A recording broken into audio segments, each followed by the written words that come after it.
Welcome to the live show. Thank you for tuning in. It is currently 9:53 p.m. And of course, today's date is the 5th of May 2025. It is your boy, Genesis. You know what time it is. Welcome back to the channel. We are here for another episode.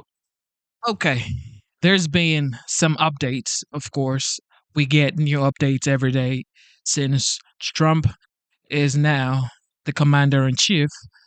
Things have been moving very fast, absolutely fast, like lightning speed. Pence rebuffs Trump on tariffs. He talks about Russia, and he also talks about, of course, January 6th. Who is ready for, some people would say, whiny Mike Pence, but I mean, I don't know. That's what people are saying. That's not me. Don't shoot the messenger. Listen to the message, okay? That's what some folks are talking about. They're saying whiny Pence, but he rebuffs Trump on tariffs, and also many more to say. Listen to this right here. Mr. Vice President, thank you for being here. And I should note where we are. We're in Boston at the JFK Library because you just received the John F. Kennedy Profile and Courage Award last night. And he got an award. Many people would say, why did he get an award? He got an award for standing up to Trump.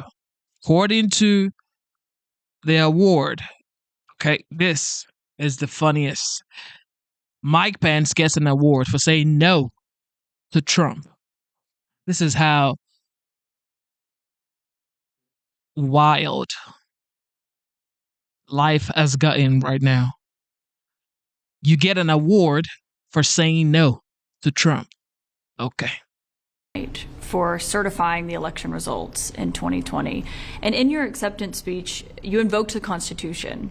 And you said it's the common ground on which we stand. How has that been a guiding principle for you? Well, it's good to see you, Caitlin. Thanks for traveling up here to the Kennedy Library. It was deeply humbling for me to receive the recognition, the Profile and Courage Award last night. As I shared with his family, President Kennedy was an inspiring figure since I was a little boy. And his eloquence and his example inspires me still. And so to be in any way associated with President Kennedy's legacy is something I'll cherish for the rest of my life. But as I shared last night, the thing that I am more convinced of than ever is that as we face challenges in our country at home and abroad, as we resolve differences between Americans, that the Constitution is the common ground on which we stand. And I saw that firsthand over the last 4 years when people literally from every political perspective have stopped me on the street, walked up to me in airports, and simply expressed appreciation for the fact that, as I said last night, that I believe I did my duty under the Constitution on that fateful day to see to the peaceful transfer of power. The American people cherish our Constitution. They cherish our rich traditions in liberty. And I think recognizing that the people of this country will always stand on that common ground, it should be a great source of encouragement to all of us. Well, given that, when President Trump was asked if he thinks that he has to uphold the Constitution, he said, quote, "I don't know." Is there any doubt in your view that the president must uphold the Constitution? Well, we all take the same oath, which is we put our left hand on a Bible and raise our right hand. And we swear to support and defend the Constitution of the United States. And despite our enduring differences about my duty 4 years ago, I believe President Trump understands that well. Honestly, Caitlin, I saw a bit of that clip, and I think the president was simply saying that he didn't yet know what his lawyer's view of that question was. But I served alongside the president for 4.5 years. We had a good working relationship. I'm proud of the record of the Trump-Pence administration, and I believe the president understands what his responsibilities and duties are. And also, I want to say that I have great confidence in Attorney General Pam Bondi and in the team around the president. I think Tom Homan is a great lawman, and as I wrote last week, I commend President Trump and the administration for the strong steps that they've taken to secure our border and reduce illegal immigration by 90%. I think these are important steps. It's what the American people were hoping to see, and I greatly welcome it. But in your view, there's no question of whether the president has to uphold the Constitution. Oh, no, we all take, as my Marine Corps son reminded me a few days before January 6th, he said, you took the same oath I took, Dad. It's the oath that people in the military, people in law enforcement, people in public life take. And I have every confidence the president understands his responsibilities.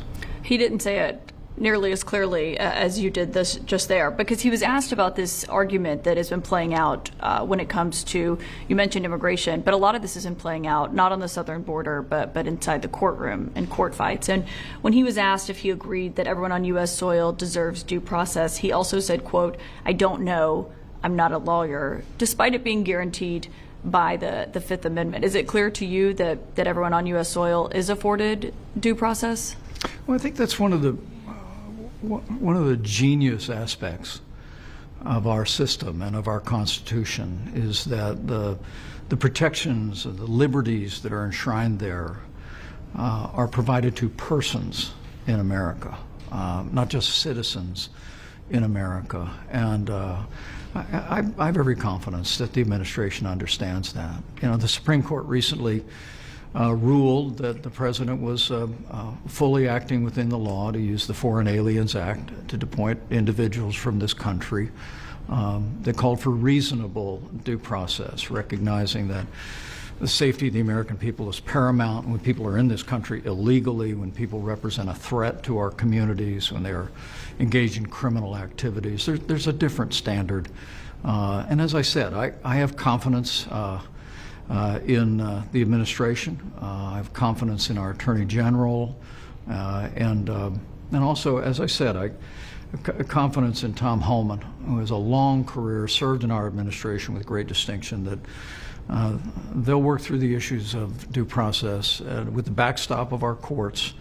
But the priority has to be to protect our communities. I mean, we have seen tragic consequences over the last 4 years from the open borders policies of the Biden administration. And I think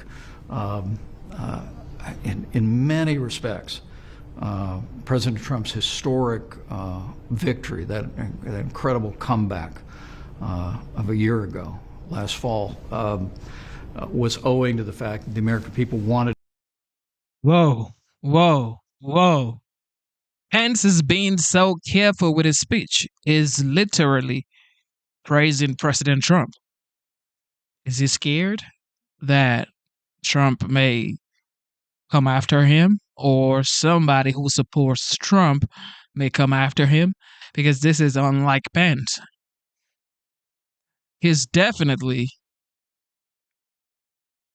the same person he's been for the past, 8 years now. However, he backed away from supporting Trump, even ran against Trump, and said he didn't support Trump for this, for that. But now he's saying good things about Trump. What is going on right here? To get back to the policies of our administration, not only on the economy, I also believe on the world stage, and certainly in the way that we secured the southern border of the United States. But can they do both? Can't you protect communities and also provide people due process, in your view? You sure can. And I have confidence in our justice system. I have confidence in our courts that will do just that, Caitlin. On the economy, you obviously were serving as vice president the last time President Trump was putting tariffs in place. He's gone much bigger and broader this time, and he seems to be downplaying any concerns that people have about a recession. Instead, he's arguing in the long run his policies will be successful. Do you worry, though, that the tariffs he's putting in place could potentially lead the U.S. into a recession? Well, let me back up for a second and say that I really do believe that President Trump's historic reelection last year was in many respects not just a reflection of a personality, but it was also that what I heard all over the country is that people wanted to get back to the policies of our administration.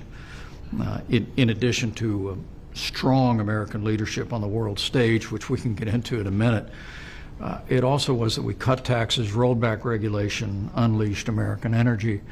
But we also used targeted tariffs, particularly against China. After decades of trade abuses and intellectual property theft, we brought China to the table and achieved that 2020 Phase 1 trade deal that was truly historic and was a beginning of changing the dynamic of our relationship with China. So now, as I see this administration, I do have concerns that with the president's call for broad-based tariffs against friend and foe alike, that ultimately the administration is advancing policies that are not targeted at countries that have been abusing our trade relationship, but rather are essentially new industrial policy that will result in inflation, that will harm consumers and ultimately harm the American economy. So again, I want to be clear, when it comes to China, when it comes to decades of trade abuses, my view always is free trade with free nations, that we ought to be engaging our trading partners across the free world to lower trade barriers, lower non-tariff barriers and subsidies. But when it comes to authoritarian regimes, we ought to get tough, stay tough, and demand that they open their markets and respect our intellectual property. He dubbed it Liberation Day, and you wrote in reference to that the only thing that Americans had been liberated from were trillions of dollars in investments.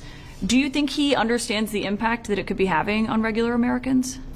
I think he does. But he's still doing it anyway, in your view?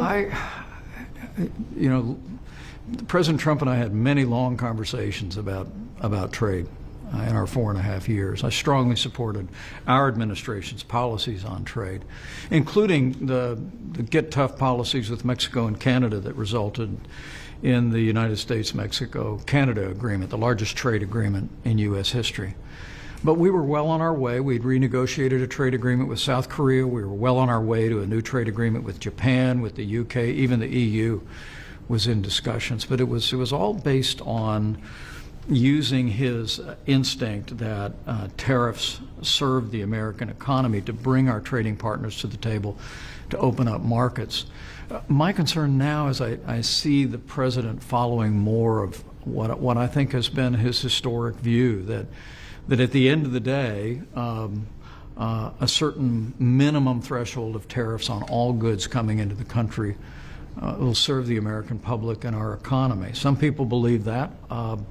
I hold the view that trade means jobs, and that if we were to erect even the 10% minimum tariff that is on today, if that was all that remained after this, I think ultimately it would stifle American growth, limit prosperity, drive up costs for American consumers, and we ought to be driving again toward that principle of free trade with free nations and standing tough, standing firm on authoritarian regimes like China. So you think he's wrong on tariffs? I do think this version of tariff policy that's broad-based, indiscriminate, applies tariffs to friend and foe alike, is not a win for the American people. One argument he's been making lately is that maybe children will have to make do with fewer toys, fewer dolls. The quote that he had yesterday was, "I'm just saying that they don't need to have 30 dolls, they can have 3. They don't need to have 250 pencils, they can have 5. Do you think the American people buy that argument?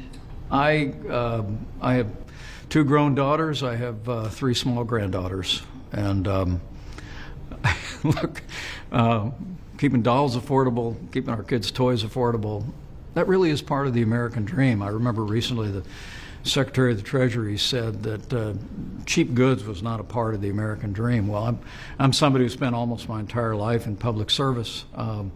We lived on our paycheck while we raised 3 kids and put 3 kids through college. Cheap goods are a big part of it, and I think we ought to be candid about that. What I will give the president credit for is conceding the fact that his tariff policies will raise the cost of goods for consumers, whether it be toys or pencils or other products. And I appreciate him being forthright about that. I just think the American people but is he being cherish forthright their about freedom that? to cherish their freedom to purchase their goods at the lowest possible cost. And that's not to say that that at the end of the day, there are key industries that are important to have here, but I think the way we generate manufacturing jobs, I think the way we generate high-tech jobs, the way we generate the kind of jobs that will serve America's security and prosperity is by making the Trump-Pence tax cuts permanent, rolling back regulation, lowering the cost of energy across the board, and making America the most attractive place in the world to invest and create jobs. Well, and obviously he came into office promising to lower prices. So if prices go up as a result of those policies, is that backtracking on a pretty big campaign promise? Well, some prices have gone down, as the president has conceded, and prices will fluctuate. But I do have a concern that when the so-called 90-day pause comes off, that even the administration has conceded that there may be a price shock in the economy, and there may be shortages. Caitlin, there were reports over the weekend of maybe a 35% reduction in the number of imports headed our way across the Pacific, I think the American people are going to see the consequences of this. I think they'll demand a different approach, and I think that approach is free trade with free nations. Let's use the leverage, the threat of tariffs, to negotiate down trade barriers with free nations, even while we stand firm with China and others. You have been very outspoken on foreign policy, especially when it comes to the war in Ukraine. You've traveled to Ukraine, met with President Zelensky. When President Trump says that he thinks President Putin wants peace, do you agree with that? Well, I think if the last 3 years teaches us anything, it's that Vladimir Putin doesn't want peace, he wants Ukraine. And the fact that we are now nearly 2 months following a ceasefire agreement that Ukraine has agreed to, and Russia continues to delay and give excuses, I think confirms that point. Look, I've met Vladimir Putin. I have studied his leadership in Russia over the decades, and I really believe that Putin only understands power. And it's the reason why in this moment we need to make it clear that the United States is going to continue to lead the free world to provide Ukraine with the military support they need to repel the Russian invasion and achieve a just and lasting peace. The wavering support the administration has shown over the last few months, I believe, has only emboldened Russia. We continue to see their brutal assault on civilian populations, claiming innocent lives. Now, let me be clear, this is not just about Ukraine for me. I mean, I really do believe that if Vladimir Putin overruns Ukraine, it's just a matter of time before he crosses a border where our men and women in uniform are going to have to go fight him. I mean, Latvia, Lithuania, Estonia are all NATO allies, and if Russia crosses those borders, and we have a treaty obligation to engage them militarily. I hold, as we sit here at the Kennedy Library, I hold to that old Reagan doctrine that if you're willing to fight our enemies on your soil, we'll give you the means to fight them there so we don't have to fight them. And that's the principle we should be following here in giving President Zelensky and Ukraine the military support they need to repel and to stand down that brutal Russian invasion. You talked about studying Putin. There has been some concern or questions that maybe he's stringing the president along, that he's just slow walking the negotiations with no intent of coming to the table. Do you share that view? Well, I think President Trump is starting to suspect that. He said not long ago that he was concerned he might be tapping him along, as he says, in that New York parlance. And I think he's right. If I was sitting with the president right now instead of you, I would tell him, follow your instincts on this. That's who this guy is.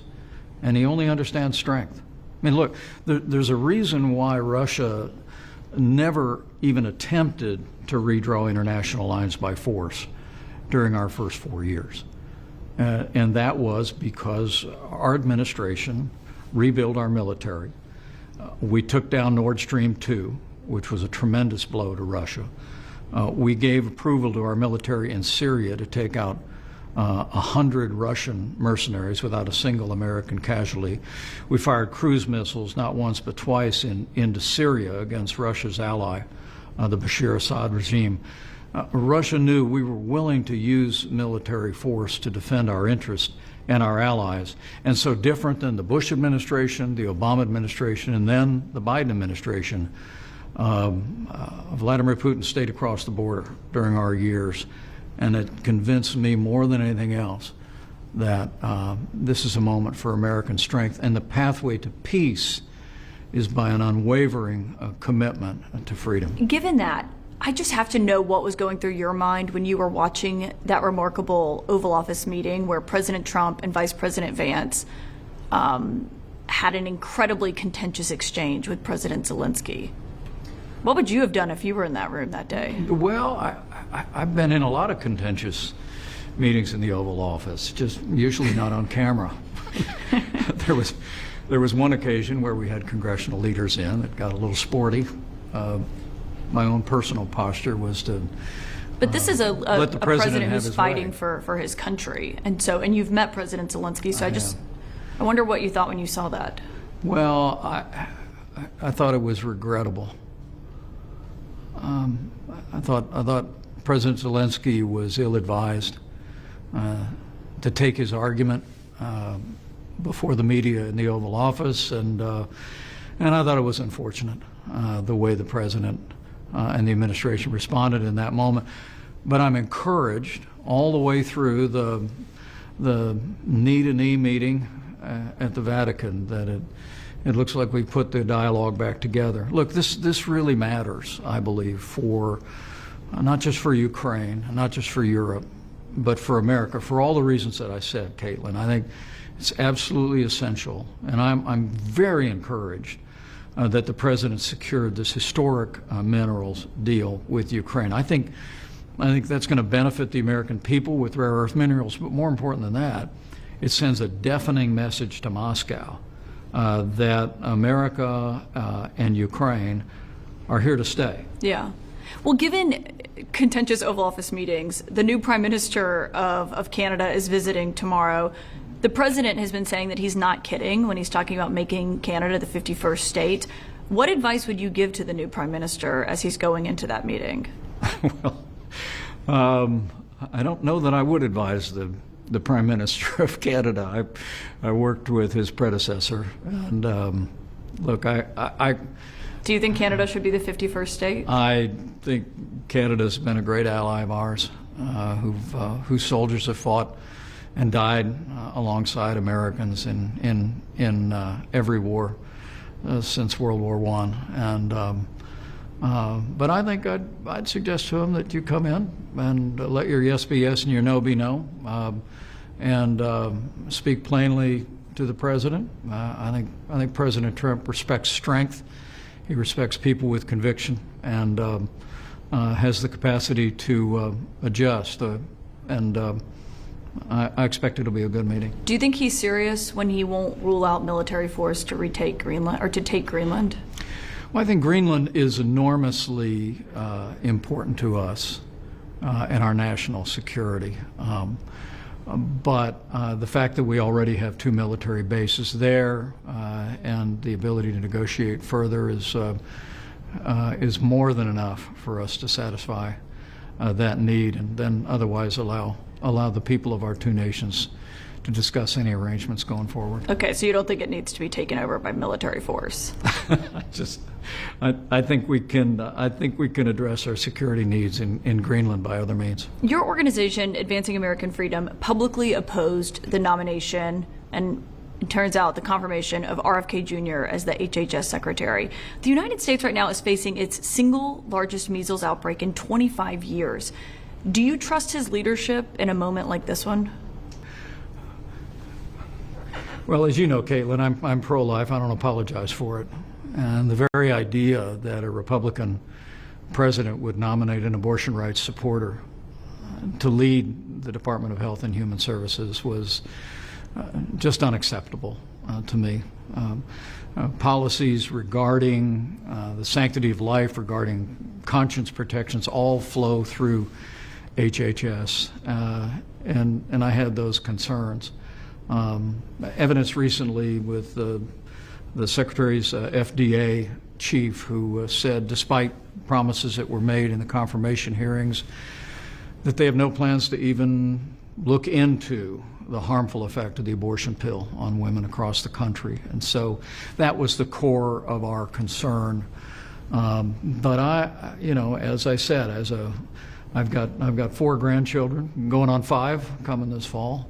Congratulations. Thank you. And measles is a very serious disease, particularly for small children, and we should send no message across America other than to encourage parents at the time that young children are able to be vaccinated to get that measles vaccine. It's a completely preventable disease, and I do have concerns that we have a secretary at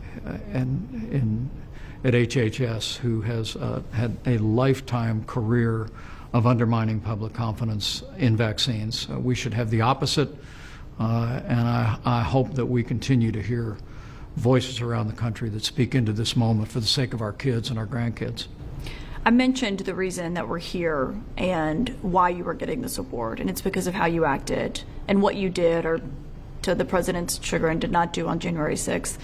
And when you were recounting that day during your speech last night, the line stood out to me where you said the only heroes that you saw that day were wearing uniforms, meaning the officers who were there protecting the Capitol and protecting you and others.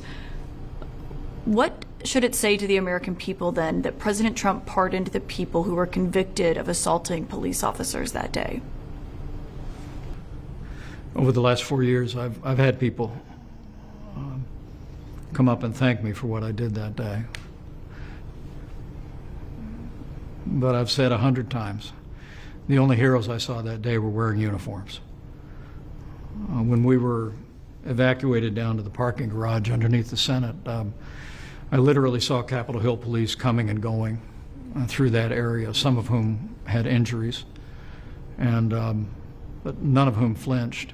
I mean, it was clear that our Capitol Hill police, the security at our Capitol, was caught off guard by the massive riot that ensued, but their courage, their bravery should be heralded for generations to come, because they secured the Capitol and allowed us to reconvene the very same day and complete our work under the Constitution.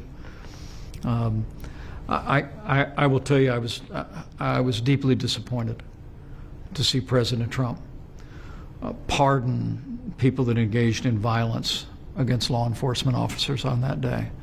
The President has every right under the Constitution to grant pardons, but in that moment I thought it sent the wrong message. J.D. Vance is now in the role that you had as vice president, and when he was on the campaign trail, I asked him if it gave him any pause to take this job, given how your relationship with the president so changed. He told me he was, quote, extremely skeptical that Mike Pence's life was ever in danger. He said, I think in politics, people like to really exaggerate things from time to time. Would you like to respond to that? Well, I would just say I'll leave that to the judgment of history. But do you feel like your life is in danger?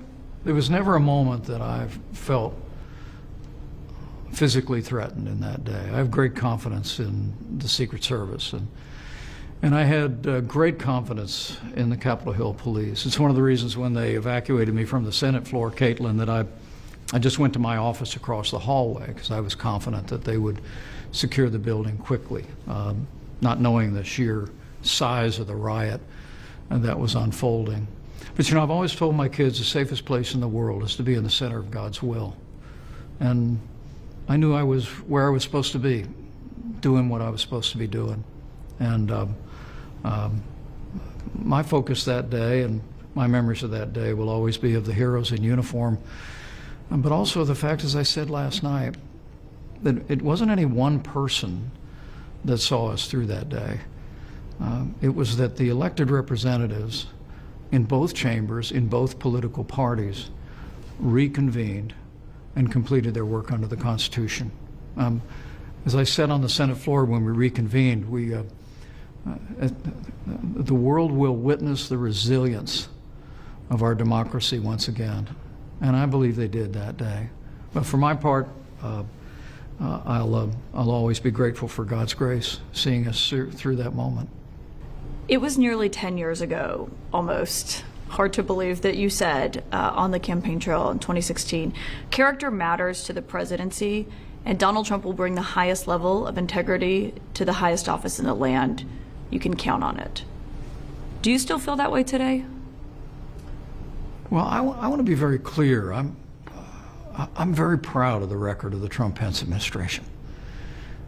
President Trump and I had a good professional and personal relationship for 4.5 years. I surprise people sometimes when I tell them that we never had a crossword between us until those fateful days at the end. We're very different men. We have different ways of expressing ourselves and in some ways different priorities, but we had a great working relationship, and I think we delivered for the American people. For me, ultimately, character in public life is about doing what you said you're going to do. And we did that in our 4 years. And I will tell you that in the early days of this new Trump administration, I think the president in many ways has been doing that again. He's delivered on securing the border. He's restored morale in our military, where now recruitment in our military, having been flagging over the last several years, is now exceeding goals in every branch of our service.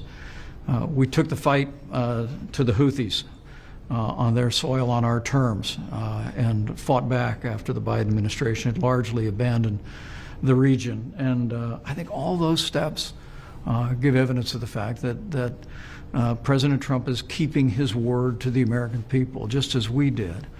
Where I'm going to continue to seek to be a voice as a happy warrior and the conservative that I've always been is where I see this Trump administration departing from the successful policies of our administration, whether it be making the tax cuts permanent, when some in and around the administration are talking about actually raising the top marginal rate, a move that would be an enormous tax increase on small business owners across this country.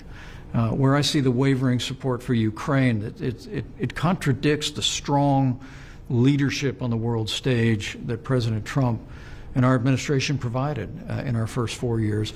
And where I see a marginalizing of the right to life, both in personnel and in policy decisions, and that's different from our administration. What do you attribute those changes to? We stood strong for the right to life. What do you attribute those changes to? I mean, if those were the policies when you were there, and this is what's happening now, is it because you're not there? Is it staffing, or is it the president himself that's changed? Well, I can't account for it. I know that it's true to say that personnel is policy. We had a diversity of views around the president. His leadership style was to put a lot of people around that resolute desk in the Oval Office, hear a lot of ideas, and I hope even from the outside that I and others can maybe give the president another thought, remind him of the policies that succeeded in our administration, that created security and prosperity and strengthened the values of the American people, preserved our liberties and our courts. And whatever the future holds for me, I'm going to try and be a consistent voice for those conservative values that I think are not only the right policy for the Republican Party, but I think they're the best way forward for a boundless future for the American people. Vice President Pence, thank you. Former Vice President Mike Pence got an award for just saying no to Trump. What a hero. What a hero. He got an award for saying no to Trump. Yeah, he's a hero. All right, more on tariffs. Today, Here we Ford go. pulled its 2025 guidance, said Trump's tariffs could have a significant impact on the bottom line, which is really amazing.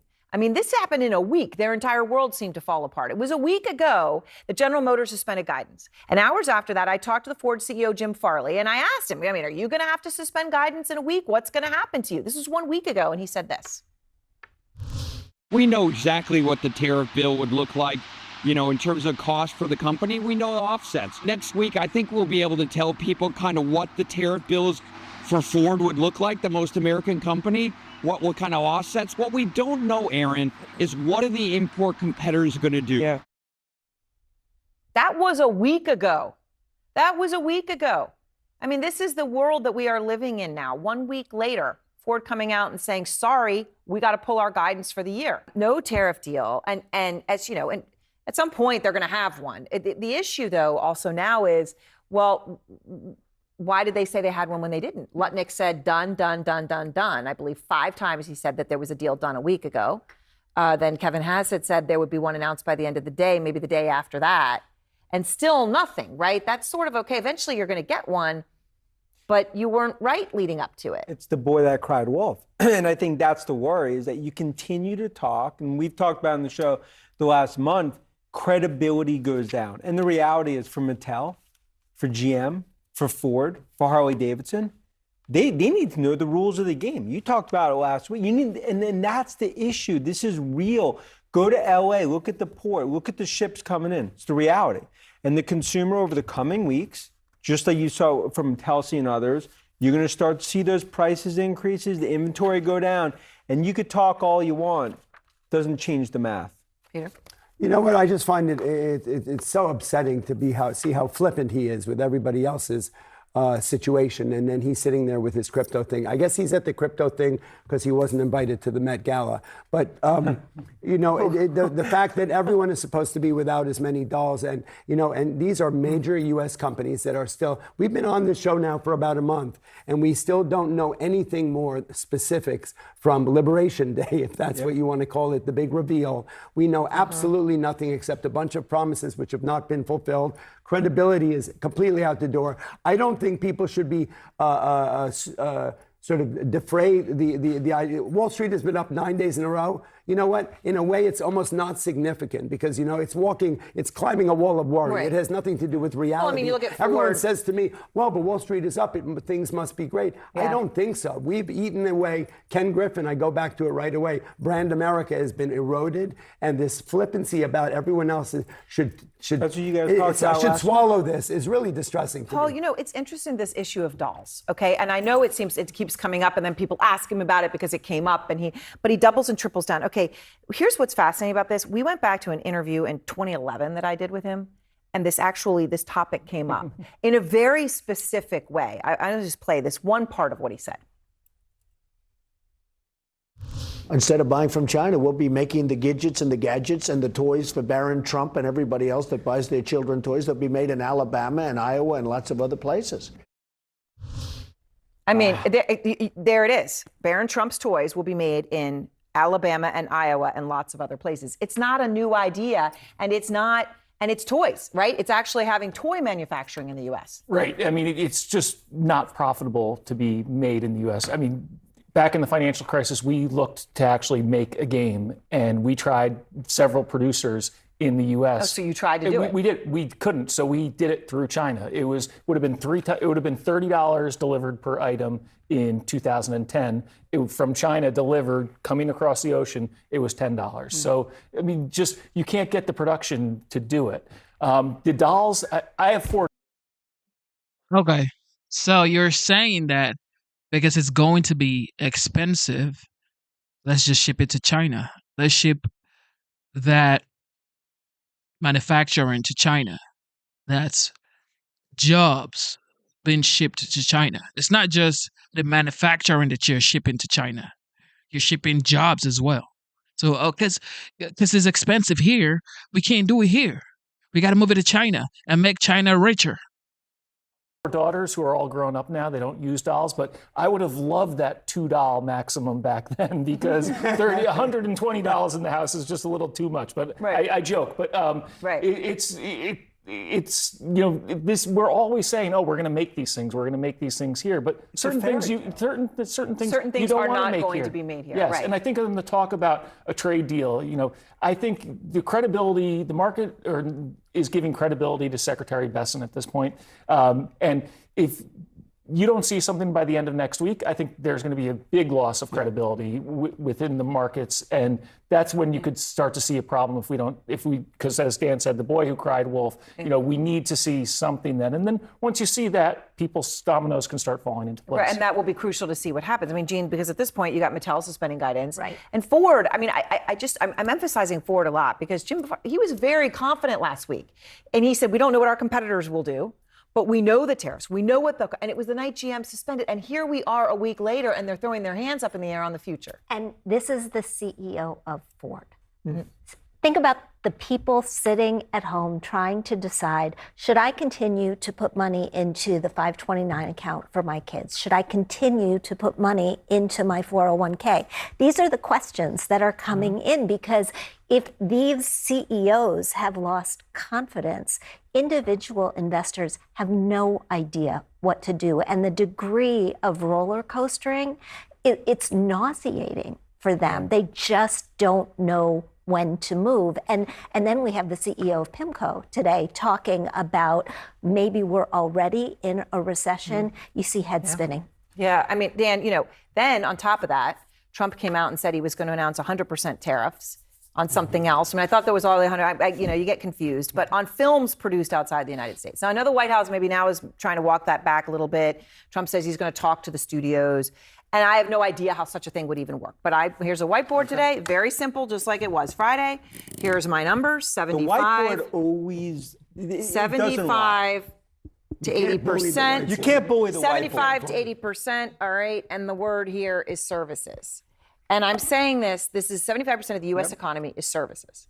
So if you're going to open tariffs up to suddenly starting to tariff services, that is something where you're not hurt as a consumer, you're hurt as a producer. Of course. If others start to reciprocate. I mean, in a sense, it's a little part of the Pandora's box that had not yet been opened till he And Aaron, but you can't put the genie back in the bottle. That's why you're seeing them walk it back in terms of even on the movie theater industry, which actually is a surplus when you actually $15 billion. But the reality, you go down this path, this is a dark alley. And I think it just speaks to everything that we've talked about, is that you continue to ultimately what I believe is cause more investors to get frustrated. Who's right? What's real? When are the deals happening? And it's a bit of a bully tactic also. Like what else he can get attention doing? Think about all the companies like Amazon and Apple who have gone into movie making over the last number of years and built studios.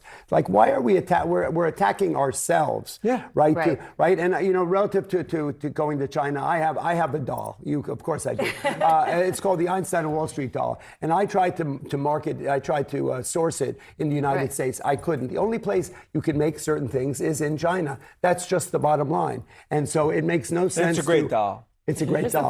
It's a little Einstein. I'm going to bring it in tomorrow. We'll check it out. But still, I don't understand why we have spent so many years trying to build ourselves up, and the large corporations like Ford. Think about the financial crisis and how much the people in the Midwest who are where their lifeblood has been the auto industry for so long, how they got knocked down and really shaved down and have built themselves back up. Once again, to have to go through this kind of anxiety, right? Yep. People whose lives depend on that stuff. Now people are, there are probably people who are sitting there not going to buy a Ford, right? Well, people are, yes, in Reading, Pennsylvania, you talked about where they had to really look at this schools project that was underway, where the funding was pulled out from under them. But I think we have to take a step back and think about what are ordinary people supposed to do? What are the consumers and investors sitting at home supposed to do in light of all this chaos? And the answer has to be to control the things that you can control. If we're headed for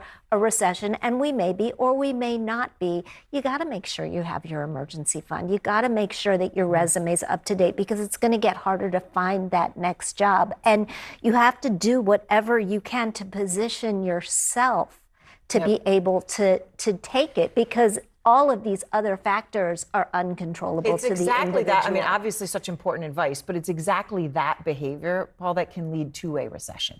Exactly. But I think to what, Gene, you were telling people asking about, should I contribute to my 401k? Should I contribute to my child's 529 plan? I think in times like this, people become tempted not to, but this is the time you have to stay the course on these certain things, especially if your children are really young. And the Ford story is just sort of puzzling, though, because what's changed on the tariff front since GM reported their earnings? Nothing's changed. Is right. So I don't understand why they had to pull their guidance. When they started to do the numbers, Farley, they recognized, hey, we got pulled back guidance, $1.5 billion tariff hit, and I think you're right. I mean, it's like the devil's in the details. Well, it's almost a way of showing that they don't look at their business this way. Companies did not look at it this way, of what I'm getting from here in this sense. So it's almost like you got to look at your own numbers in a whole new way. And to what Hickey said. Real, think about it. We just said that Barbies are up 49%. 49% on a 1999 Barbie is a lot of money. Right? Yes. I mean, all these things, Dan was talking about that the interruption of the supply chain for back to school is already in the mix, right? That's the lead time that we're thinking about. Not Christmas yet, but back to school. And so that interruption, there are people who are living paycheck to paycheck. Ships. Right, and that you talk about. Cargo doesn't lie. And I got a text 2 days ago from a guy who's a truck driver who said that the truck stops have been half empty as much as they were last year at this time.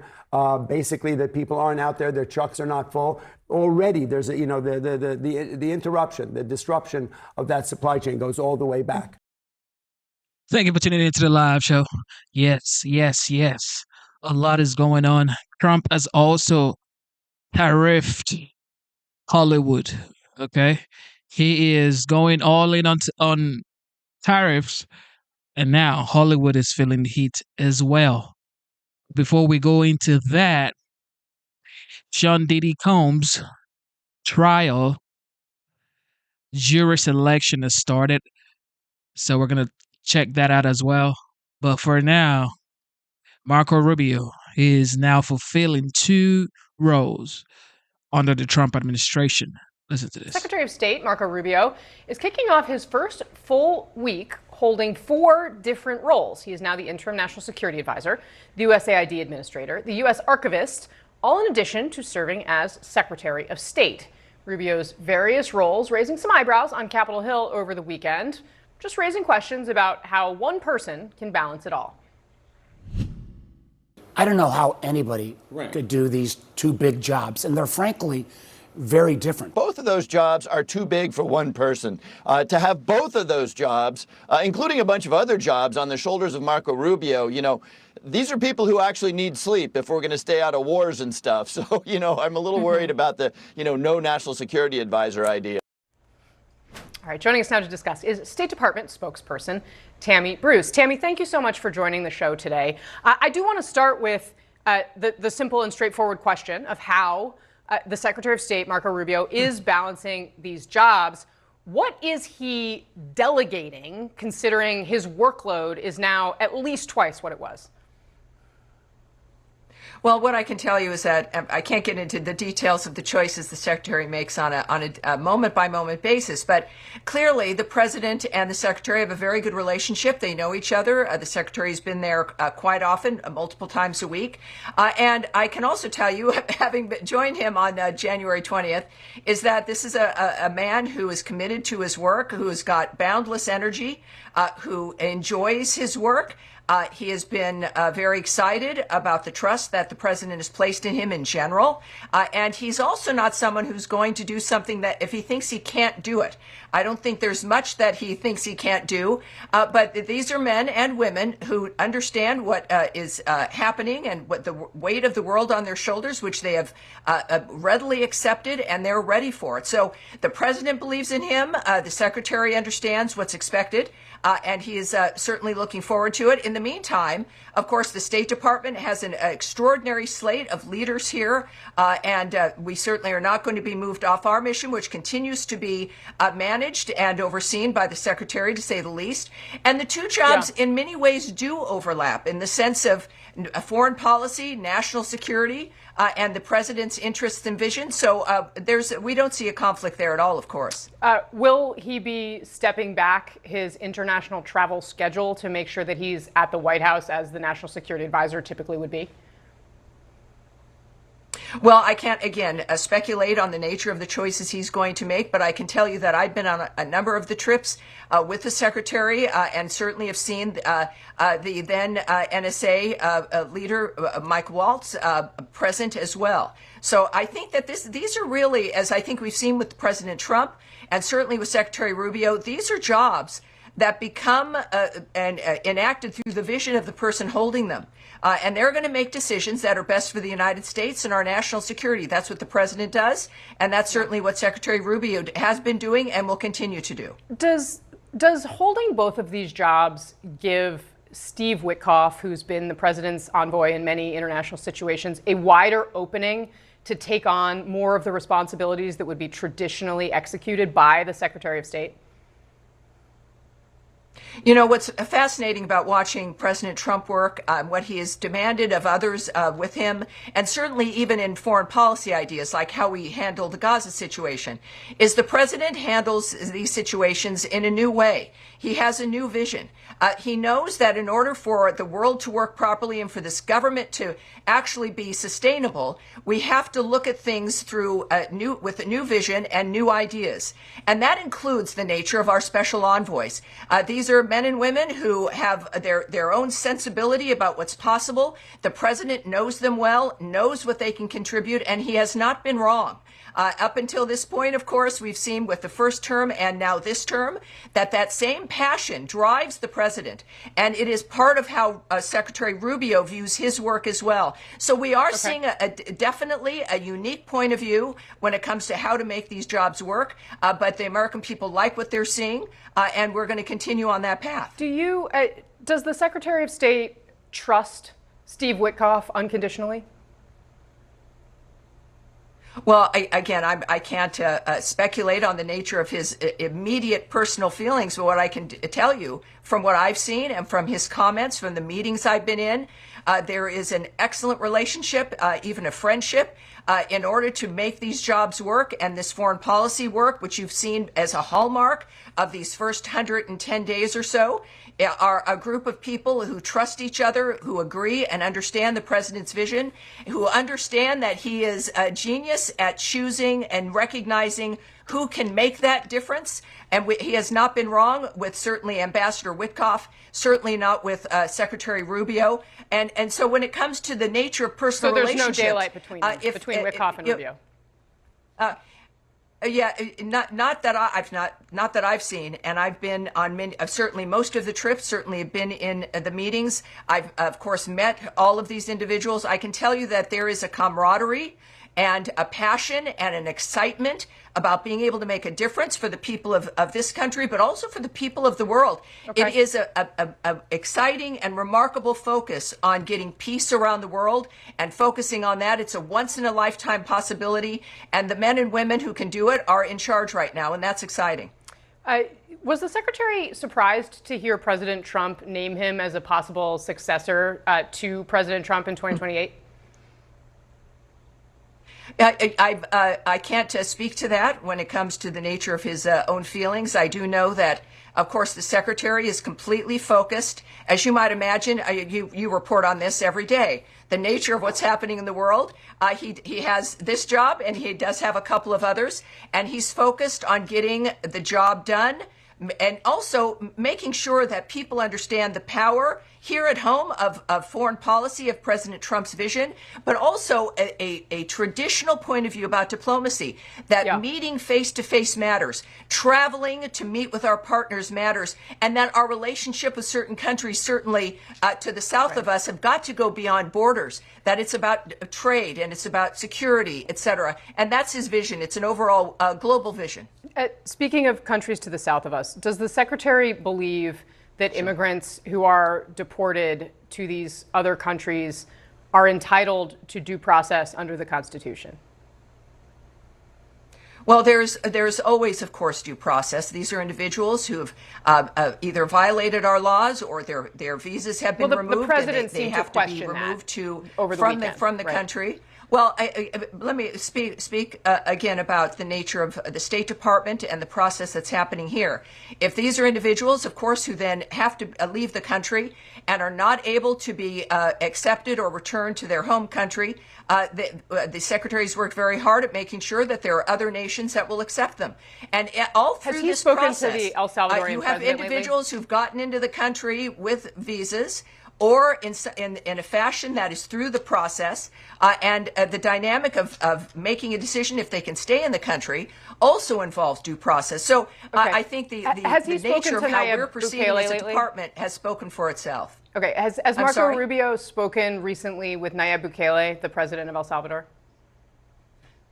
Well, I'm not going to speak up to which world leaders the Secretary speaks to. He speaks to multiple world leaders every day. Is he still working on the case in one of fashion Kilmar or Abrego another? Garcia? And I'm not going to speak Is to he his still working on the whether case or of not Kilmar he's Abrego speaking Garcia? with the president. Is he still working on the case I'm of not Kilmar going to Abrego speak Garcia? to his work. I'm not going to speak to the nature of the work that he does every day in its details. Clearly, this has been an issue that is for at the the State forefront. Department. I mean, with all due respect, yes, but that doesn't mean that. Just a minute. That doesn't mean I'm the gossiper for the State Department. I'm not it asking you to gossip. I'm I'm asking the you secret giver of the State Department. I'm telling you.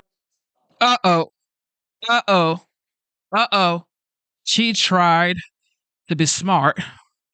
Like, you're the spokeswoman for the State Department. So what does that mean? I'm supposed to tell you what we're working on? Sensitive issues? I'm supposed to tell you about it? Oh, I just spoke with the president of El Salvador. No. He's not going to tell you anything. And she, just because she's a spokeswoman, she's not going to tell you anything either.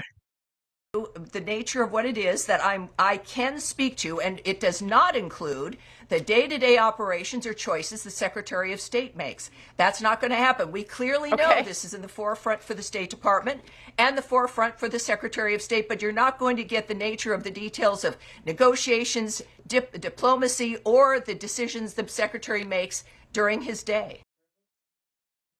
Thank you for tuning in to the live show. Of course, ICE. Cinco de Mayo was what? Yesterday or today? When was it?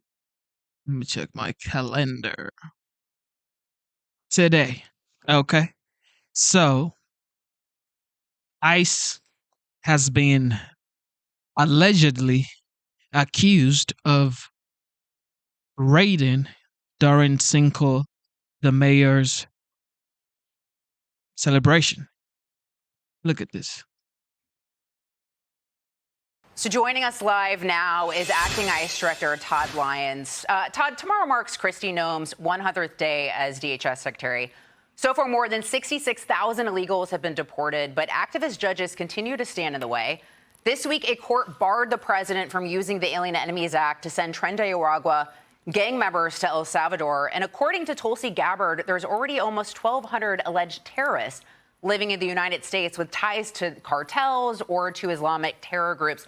So my question for you, sir, is you already look at the backlog in these immigration courts. It's almost 4 million. We have millions of illegal aliens who are already here. Joe Biden, the Biden administration allowed millions more. How can we have mass deportations while also providing the due process that Democrats want to give all these millions upon millions of people? Hey, Lisa, thanks for having me. Yeah, no, I think one of the biggest things, especially on the Secretary Noem's leadership, especially in this, you'll see tomorrow at this first 100 days, is a whole of government approach that President Trump and the administration is giving us to go after these foreign actors that are in our country illegally committing crimes and terrorist act. You know, you bring up the backlog of almost 4 million people. Well, if you look at what we've done already with the 70,000 that we've arrested so far, 75% of those are criminals. And I think that's real focus on what ICE is out here doing. The men and women of ICE are out there making communities safer. And through Secretary Noem's leadership and under President Trump, we're using that whole government approach to make sure we're taking care of the communities. Hey, Todd, it's Joe Concha. Thanks for being here. 3 illegal migrants from Georgia have been arrested in California. They allegedly broke into a home in Los Angeles and beat a man to death. We know all 3 men had ICE detainers on them. What can you tell us about these criminals? Well, Joe, I think, you highlighting this case is something really important for the American people. So out of those 3 individuals, 2 came here illegally, crossed the border. 1 was released by an immigration judge on a $3,000 bond. The second one was released on a promise that he would check into an ICE office. He never did. The third individual was a tourist visa, and he overstayed that. The bad thing about the third individual is he was arrested and had 2 ICE detainers on him in the past, 1 for burglary and 1 for a drug charge. Had those sanctuary jurisdictions worked with ICE, this person would have been in our custody and removed from the United States. Wow. Yet they were still allowed to stay here in the U.S. and commit crimes. So you have 3 individuals from the nation of Georgia who didn't know each other, who have now met up in the sanctuary state of California and Los Angeles and killed an innocent person. This just highlights exactly why local jurisdictions and law enforcement agencies need to work with ICE. We've got to get rid of these public safety threats out of our neighborhood. Indeed. Yeah, it's outrageous, and it happens over and over again. This is the latest example. Todd, Guy Benson here. Tomorrow is Cinco de Mayo. We've seen some blue cities and counties afraid that local parades and celebrations might be targeted by your agents at ICE. So Philly and Chicago and a location in Oregon have actually canceled their Cinco de Mayo events because of this. Are those concerns valid? What can you tell us? Guy, those are not valid at all. That's just, it's a bad narrative that's being spun in the press, right? It's a talking point that a lot of elected officials and a lot of other networks like to use. ICE is not out there rounding up people that are here legally. If you're in the country legally and you have not committed a crime, then by all means, go to a celebration. ICE isn't targeting U.S. citizens for deportation. This is a false narrative about what the men and women truly do in ICE. And that is really what's taking away from our public safety mission, and it's taking away from our law enforcement mission.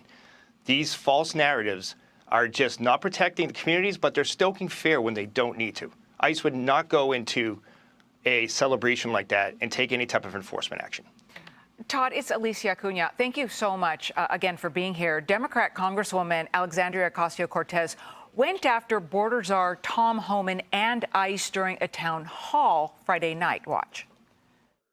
If ICE knocks on your door, they do not have carte blanche to enter. Point blank period. You have the right to turn them away. When we first did one of these seminars, Tom Homan, then acting director of ICE, said that he was going to threaten to refer me to DOJ because I'm using my free speech rights in order to advise people, and he may want to do it again today. And to that I say, come for me. And she's not the only Democrat who's telling people not to cooperate with ICE. Wisconsin Governor Tony Evers has made similar comments. Here's what he had to say just last week. Trump administration official, in not so many words, apparently threatened to arrest me for distributing guidance that asks state agency employees to consult with an attorney if federal agents show up at state buildings with legal documents.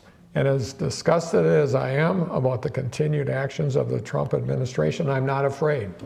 I've never once been discouraged from doing the right thing. So, Todd, with all of that in mind, how is the agency responding to this kind of pushback? Well, at least one thing I'll say is the fact that we're going to continue to do our job, right? If people want to stoke fear and they want to, stand on those platforms and say that it's wrong to work with ICE, well, then shame on them. Prime example is this story we led with out of Los Angeles, right? These were 3 individuals that shouldn't have been here. One that was already detained, where a police department said this person was a public safety threat. yet they released him, and then this individual went out and killed an innocent person. So for these elected officials, I say shame on you.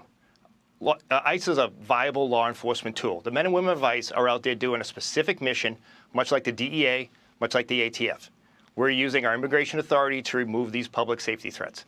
And you know what? If these jurisdictions don't want to work with us, like I said in my Fox interview earlier this week, then we're going to come and we're going to take care of those public safety threats. President Trump and Secretary Noem are now allowing the men and women of ICE to let us do our job again.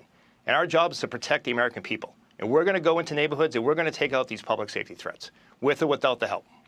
And Todd, we thank you for that. Lisa Booth, again, before we go, I want to get you on this. So we know your agency is asking for the public's health to track down an illegal Jordanian migrant who allegedly tried to breach Quantico last year, and he was later let go by the Biden administration. Now, this isn't the first time an illegal immigrant has tried to trespass a Marine Corps base in the United States. Another base in California was also targeted by a Chinese national last year. What can you tell us about these breaches? Well, the first thing, Lisa, is that they're very disturbing, right? You have Marine Corps Base Quantico, one of the premier bases in the DOD, right? Home of FBI Academy. You know, this is really troubling for us, especially when these two individuals were taken into custody by ICE, and then they were released. The individual we're looking for right now, he's a foreign student that never went to school. So he left the state of Virginia to go to the sanctuary state and city of California, Los Angeles, and now he's out there in the wind, and we have no idea where he is. And it's very troubling that someone would come to the United States to study, which is a privilege, yet they're going to try to penetrate a Marine Corps base. And it's very, it's very concerning that we've had a lot of these breaches. I've had meetings with the Department of Defense and the NCIS, Naval Criminal Investigative Service, and ICE is going to partner with them and take these security breaches serious, because we can't have these foreign actors trying to get into our bases. That really is a national security threat, and that's one of the things that ICE can do to help protect our nation. But really, anyone in the California area that has seen this individual, please, we encourage everyone to reach out to our tip line at ice.gov, because we really want to get this individual back in custody. Important information. Todd Lyons, we appreciate you joining us tonight. Thank you. Thank you. My thing is, if your people in your state are saying that they want ICE to come do what they're supposed to do, which is safeguard the people from illegal migrant, or some people would say illegal alien, and then the people who they voted in to represent them are saying, no, we want to go to El Salvador to bring back these people that Trump is deporting. Now, some judges allegedly are helping illegal migrants. Some of them are keeping them in their homes. Some of them are trying to help them escape from their courtroom. Allegedly, okay? What is going on here? These people hate Trump so much, they would do anything but put Americans first. Like, why wouldn't you put Americans first? So, Guy, I want to start with you as we reflect on everything that we just heard. A lot of challenges in front of the Trump administration to try to deal with all these illegal aliens that the Biden administration allowed in here. My question to the ICE director, or to Todd Lyons, what can the Trump administration do when, we've got this massive backlog? Can you even allow for due process when you've got all these people to deport? Right. It's so frustrating when you hear people prattling on about due process when it comes to deportations, but they didn't care at all about the rule of law or due process for 10 million illegal border crossings on the way in. That doesn't mean that due process is not important. It is. I think that Congress needs to act. I think ICE needs a lot more resources. I think they need a lot more beds to hold people. They need more agents, and Congress, I think, is going to roll that into the big, beautiful bill, but I think that's an urgent necessity. One other thing I want to say is about the last point that the acting director made on that Quantico breach. I am still blown away by that story. 2 Jordanian nationals, one of whom had just come up through the border illegally. They somehow hooked up, met up, and ended up posing as Amazon delivery men at Quantico. And they were told to stop in their truck, and then they didn't. They were then detained, of course, and then cut loose by the previous administration. I cannot believe that. The fact that that guy is still in the wind is extremely disturbing. And I have no idea on God's green earth how he was let go to begin with, but he was, and it shows you how shockingly reckless the previous administration was. So, Joe, why were they so shockingly reckless? That is a great mystery to Guy's point. Like, you try to look at the logic around, say, the Biden administration allowing more than 12 million people into the country illegally. Maybe there was an end game around there somehow to eventually make them citizens and they become Democratic voters, right? Here, what possible motive can you have when someone breaches CIA and then you say, oh, well, slap on the wrist, get out of here? It just is a whole bowl of wrong here. But here we have Tulsi Gabbard. It's very disturbing. There are 400 people in the country currently with ties to Islamic terror groups. I mean, look, it's great that we have Tom Homan, Donald Trump, Kristi Noem doing this outstanding job with the border, 99% drop in border crossings. That's great. We've stopped the flow. But finding these cells is going to be very difficult. Now, what I hope is that we're not at September 10th at this point, once again, with these cells planning something like a September 11th. But at least you don't hear about these stories as much in the media, but you hear about the story of the mom with the child and, trying to bring the human element. Right, exactly. So, what is your interpretation of how the media has covered the immigration angle since President Trump's been elected? Well, I think they follow whatever can be convenient for the people who are there kind of rooting for, I mean, we heard about the Maryland father, and then all of a sudden we're finding out, actually, he's been accused of multiple abusive situations with his wife. We find out that there were cops who suspected him of human smuggling and that sort of thing, and then it was no longer convenient for him to be the poster child for due process, like what we're talking about. So I think there is a challenge there in the media trying to figure out how to follow Democrats on this.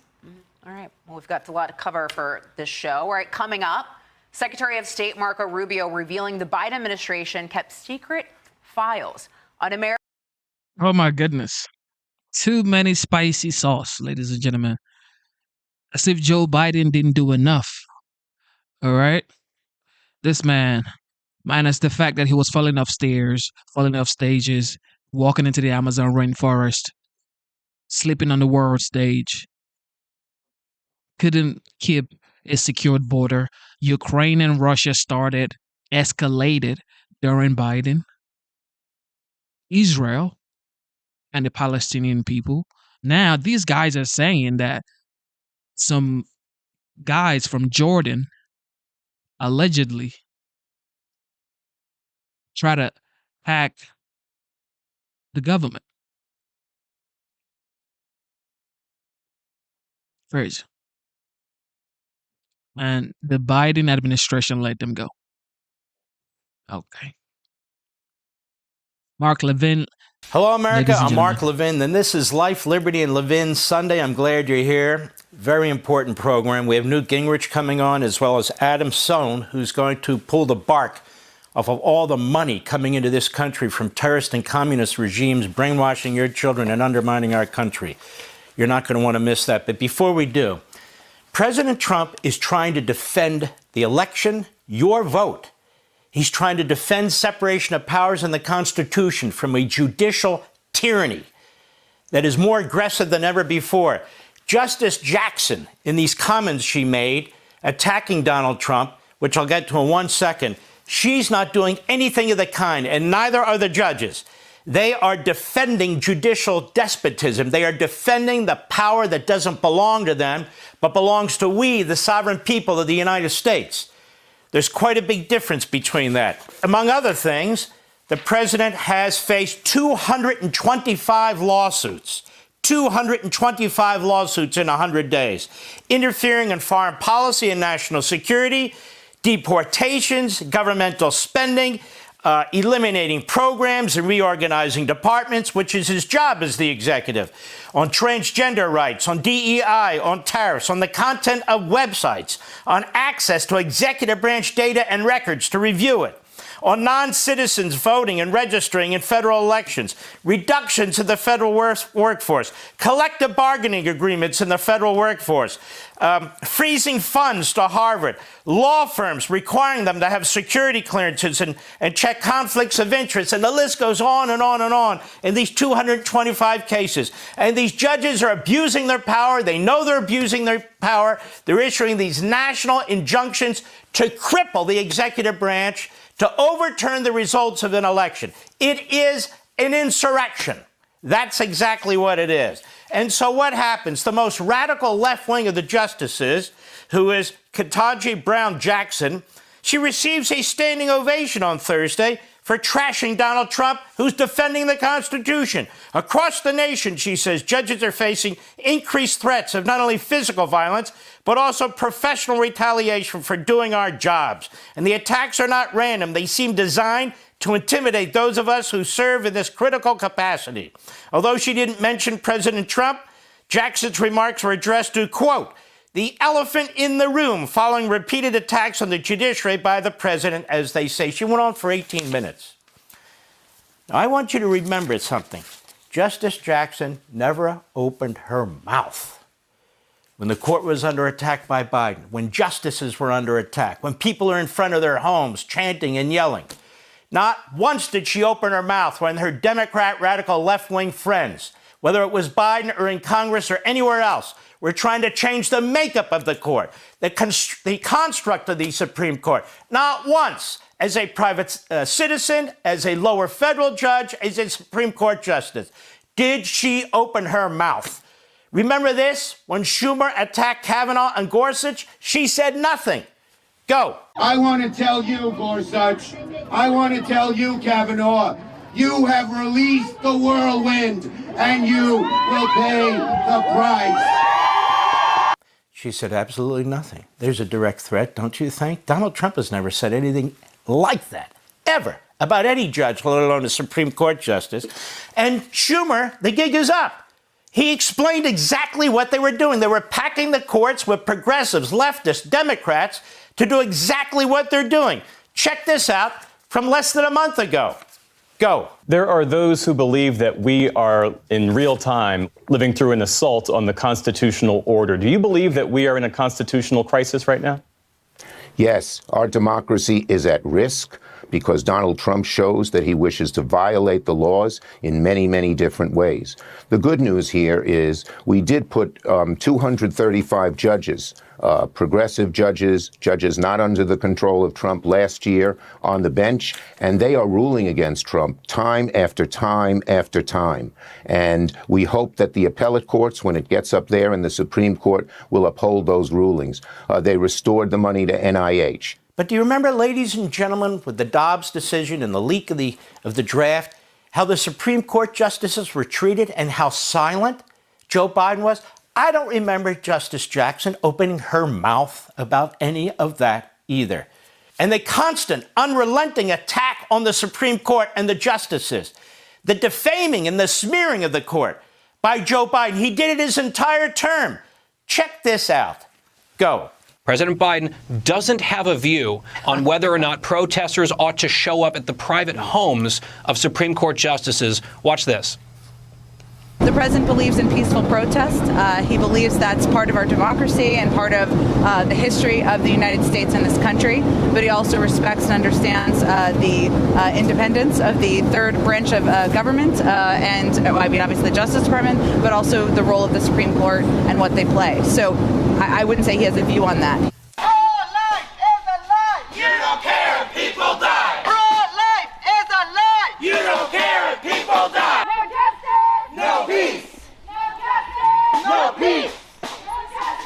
No peace. Decision to overturn Roe v. Wade, the Supreme Court majority wrote the following, and with all due respect, justices, women are not without electoral power. Electoral or political power. You're about to realize just how much you were right about that. It's insane. What is this saying, ladies and gentlemen? Clearly, for all practical purposes, today's decision almost certainly means that there are virtually no limits on what a president can do. This is a fundamentally new principle. and it's a dangerous precedent because the power of the office will no longer be constrained by the law, even including the Supreme Court of the United States. The only limits will be self-imposed by the president alone. President Biden, the Congressional Black Caucus of the Supreme Court has thrown into question its own legitimacy. Is this a rogue court? This is not a normal court. Now, ladies and gentlemen, it was even worse than that. Here I have in front of me the Presidential Commission on the Supreme Court of the United States. Now, it was almost 300 pages long. Why is a president putting a commission together on the Supreme Court of the United States? Read your Constitution. He has no ability to do anything on the Supreme Court of the United States. Congress has power to limit or increase the number of justices on the court. That's the only power they have when it comes to the Supreme Court. Of course, they create the lower courts and have a lot more power with regard to them. But a presidential commission on the Supreme Court, this was an intimidation tactic. And it was done through an executive order, 14023, and they issued the report in December 2021, almost 300 pages, endless number of advisors, endless number of topics. They're investigating the Supreme Court of the United States to intimidate it. To intimidate it. And that's all they do. And Justice Jackson never opened her mouth as a lower federal court judge or as a Supreme Court justice. And neither did all the clapping seals judges who were applauding her a few days back. CNN, Biden calls for major Supreme Court reforms, including term limits and so forth. July 29, 2024, he called for major Supreme Court reforms, including, in addition to term limit, binding code of conduct for the High Court. It's a separation of powers, by the way. Politico, June 2024. The president appeared at a star-studded fundraiser in Los Angeles that raised record sums, about $30 million, and Biden rips into the Supreme Court, calls appointments one of the scariest part of the second Trump term. And it's more than that. Here we have Biden says Supreme Court is out of control, orders HHS to protect abortion rights. It's out of control. July 8, 2022, Biden issues Supreme Court warning. Biden urged to take a blowtorch to the Supreme Court after the Roe ruling. That is 2022. It's not just related to Roe. You've got it related to the student loans. You've got it related to immigration. Political. Biden rips into the Supreme Court. What else? Newsweek. Biden steps up attack on the Supreme Court. Biden's dangerous Supreme Court criticism unprecedented, experts say. More, BBC, Biden criticizes extreme Supreme Court and push for reform. You know, President Trump has never done any of this. He defends the presidency, the Constitution, separation of powers, and we the people and our votes, our franchise, against out-of-control judges. It's a completely different argument that Trump's making. Trump is making a fundamental argument about the construct of our government and the Constitution. Jackson and her leftist buddies and Biden and the Democrats are attacking the independence of the judicial system. Schumer just admits we put 225 progressives, a.k.a. radical leftists, on the court to thwart Trump in case he got elected. There's a completely different approach. One is evil, theirs. One is good, Trump's. Trump's not seeking to pack a court. He hasn't done any of that. But let's go on. NBC News 2024. Senate Democrats blast Supreme Court's ethical crisis as investigations conclude. A lengthy investigation by Senate Democrats into alleged ethical lapses by Supreme Court justices has ended the release of a report. Of course, they kept Sotomayor out of it, and she's the most unethical of all the justices. Democrats bemoan the fact that Chief Justice Roberts declined to speak to the Judiciary Committee, which is chaired by Senator Richard Durbin, a hack who's retiring. But the Chief Justice shouldn't lower himself to get involved in the politics of Congress. They also called for Congress to pass a law to put in place a more rigorous code. Congress can't put a more rigorous code in place. It's the Supreme Court of the United States. That is, it's an independent judicial system. So while they pretend to support an independent judicial system, what they really mean is we're going to attack these conservative justices. We're going to attack the independence of the court. We're not just going to attack their rulings. We want to completely change it. Why? Because Woodrow Wilson, the first of the early progressives, said our power comes through the courts, our judges, the unelected elements of the government. We must create this massive administrative state. Who's taking on the administrative state? Trump, Musk, the administration, who you elected to do exactly that. And all these lawsuits are intended to thwart them, to stop them from cutting spending, from cutting the workforce, from reducing the size of government, from eliminating programs. They're trying to freeze them in place to serve the interests of the Democrat Party. That's their power base, not we the people, government. And they have their judges in place. Woodrow Wilson told them, put your judges in place. FDR, when he came to the Supreme Court and pushing through his New Deal, well, a lot of the justices said, that's socialism. That's not supported by the Constitution. So he sought to crush the Supreme Court, destroy its independence, the first president of the United States to seek to pack the court. It was so bad that the Democrats then said no. Today, the Democrats say yes, because they've changed 100%. They're now of the American Marxist one-party rule ideology. Trump is fighting it. Trump's standing up to it. You literally have a Supreme Court justice that comes off her cloud and speaks to a group and makes a public political speech she knows the media will love, because the media hate us too,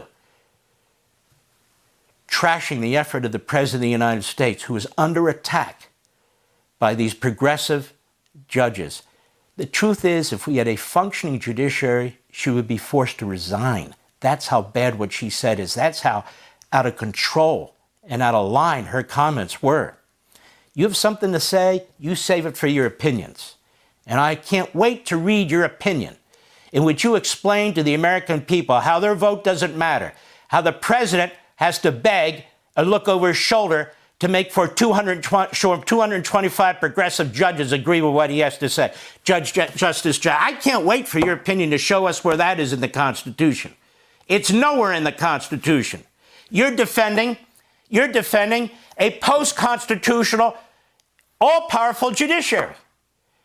That's despotism. Here's another one. Fox News. Democrats attack conservative Supreme Court justices, but have long ignored liberal justices' ethical issues. Here we have Politico. Dems revive calls for Clarence Thomas's resignation. Right. Well, I'll start my call for Jackson's resignation. What do we have here? Democrats attack Clarence Thomas's wife, which they constantly do, Ginny Thomas, in a bid for his recusal from the Trump case. Newsweek, 40 years, as I said, of attacks and slurs against Thomas. 40 years against a black justice, a conservative, a constitutionalist, a patriot. Newsweek, what the disgusting racism against Justice Thomas reveals about the anti-racist side, so-called, an opinion piece. Now they hate Alito. See, because he was the author of the Dobbs decision. Oh, we got to get Alito. Get him. What do we do? Smear the hell out of him. The Hill, Justice Alito infuriates Democrats with upside-down flag. It's alarming. It's appalling. The same Democrats who defend the Nazis in our streets, the same Democrats who defend a wife beater, the same Democrats that defend Hamas and tell us it's free speech. So his wife puts a flag up, flying upside down, and it's a national scandal. Sick. 48 House Democrats, Huffington Post, call on Samuel Alito to recuse himself from the January 6 cases because his wife flew a flag that a lot of people fly, but they were carrying her around. He's got to recuse himself. That wife of his, what is she doing with that flag? Networks rally to run new Alito conspiracy theory up the flagpole. Newsbusters, because they all are one and the same. Now let's talk about attacks on the court. I just laid out for you in about 15 minutes' time, and I could have done it all day long, on how the Democrats attack this court, on how Biden attacks the court, but they don't just attack the opinions. They're trying to destroy the independence of the court and the construct of the court and the construct of separation of powers. They want an all-powerful judiciary as long as they control it, as long as they pack it. And if you don't go along, they seek to destroy you. Clarence Thomas, Alito, other judges, and other judicial nominees. FDR tried to pack the court, not through changes by amendment to the Constitution or anything of the sort. He just wanted to pack the court to get his way. Tyrant. That was tyranny. What else has been going on with the court? How about Harry Reid and Barack Obama? Harry Reid and Barack Obama conspired to add 3 more judges on the second most powerful court. Do you remember this? The D.C. Circuit Court. That court was divided 4-4 with 6 senior status judges. Most of them were Republican. So Obama wasn't getting the rulings he wanted. So what did he do? They added 3 more judges to that court. And it didn't deserve those judges based on their workload. But Obama wanted to control the court. And so the Democrats to this day control the D.C. Court of Appeals, the appellate court, because Obama and Reid put 3 Obama leftists on that court where they sit today. What else did Harry Reid do? Harry Reid removed the filibuster from the nominations of lower court judges. The nuclear option, they called it. Never been done before. Now, Mitch McConnell returned the favor when it came to the Supreme Court, and that's won in his favor.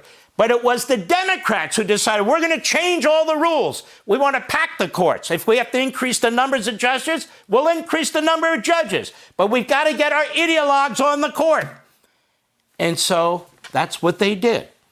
Since Majority Leader Harry Reid changed Senate rules to ease the approval of most of President Barack Obama's nominees, Democrats have churned through confirmations of dozens of new judges, Politico, giving them lifetime appointments that will extend the administration's influence for years to come. They don't believe in elections.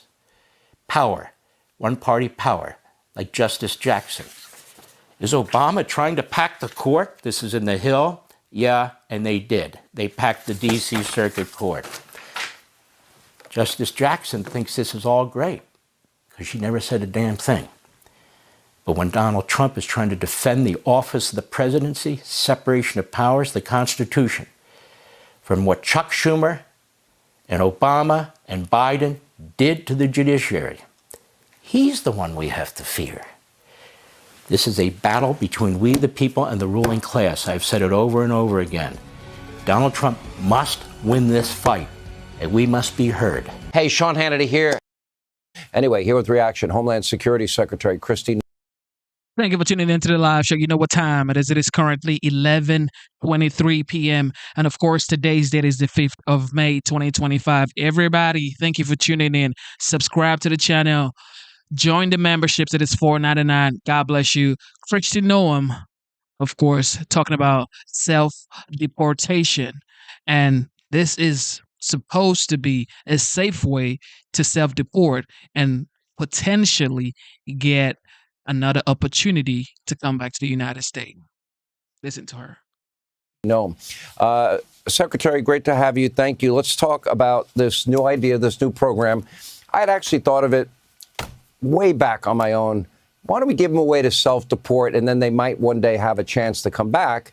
And you decided to sweeten the pot a little bit, but the amount of savings will be massive. Tell us about the whole program and the savings. Yeah, absolutely. These illegal aliens that are in our country have the opportunity to go on the CBP Home app, and we will facilitate them finding their way back to their countries. We will pay for their plane ticket. When they get there, we will verify they are who they said they are and that they are, in fact, back home. And then they will be paid $1,000 as an incentive to go there and to be able to help facilitate their housing or their clothing or their food for the period of time that they're back in their country until they can get themselves settled. And listen, Sean, that's really what this whole situation is about. We spend about $17,000 arresting, detaining, and deporting an illegal alien right now today. If we have the opportunity to purchase a plane ticket and send someone home with a stipend like this, it saves us thousands and thousands of dollars. And it also is a much safer situation for officers and for those in communities. And it gives that illegal an opportunity to come back to the United States of America. Remember, if they wait until we arrest them and deport them, they don't ever get the chance to come back to the United States. They don't ever get a chance at the American dream. So those individuals that are here illegally need to realize this is their opportunity to do things the right way. I don't think people fully grasp or understand the costs associated with illegal immigration. Texas just started keeping records. On health care alone, they are spending tens and tens of billions of dollars. The state of California, hundreds of billions of dollars over the years, health care for illegal immigrants. I don't know why the taxpayers seem to be willing to put up with it, but it's also impacting the educational system, the criminal justice system. It's putting ICE agents at risk, and we have to pay to hire these agents to track them down, find them, and then deport them and then put them through a legal system. So, I mean, do you have any expectations how many people will be signing up for this? I expect that tens of thousands, hundreds of thousands of people would be able to take advantage of this program. And listen, the Biden administration perverted every single government program there is in order to facilitate the invasion that happened over our border.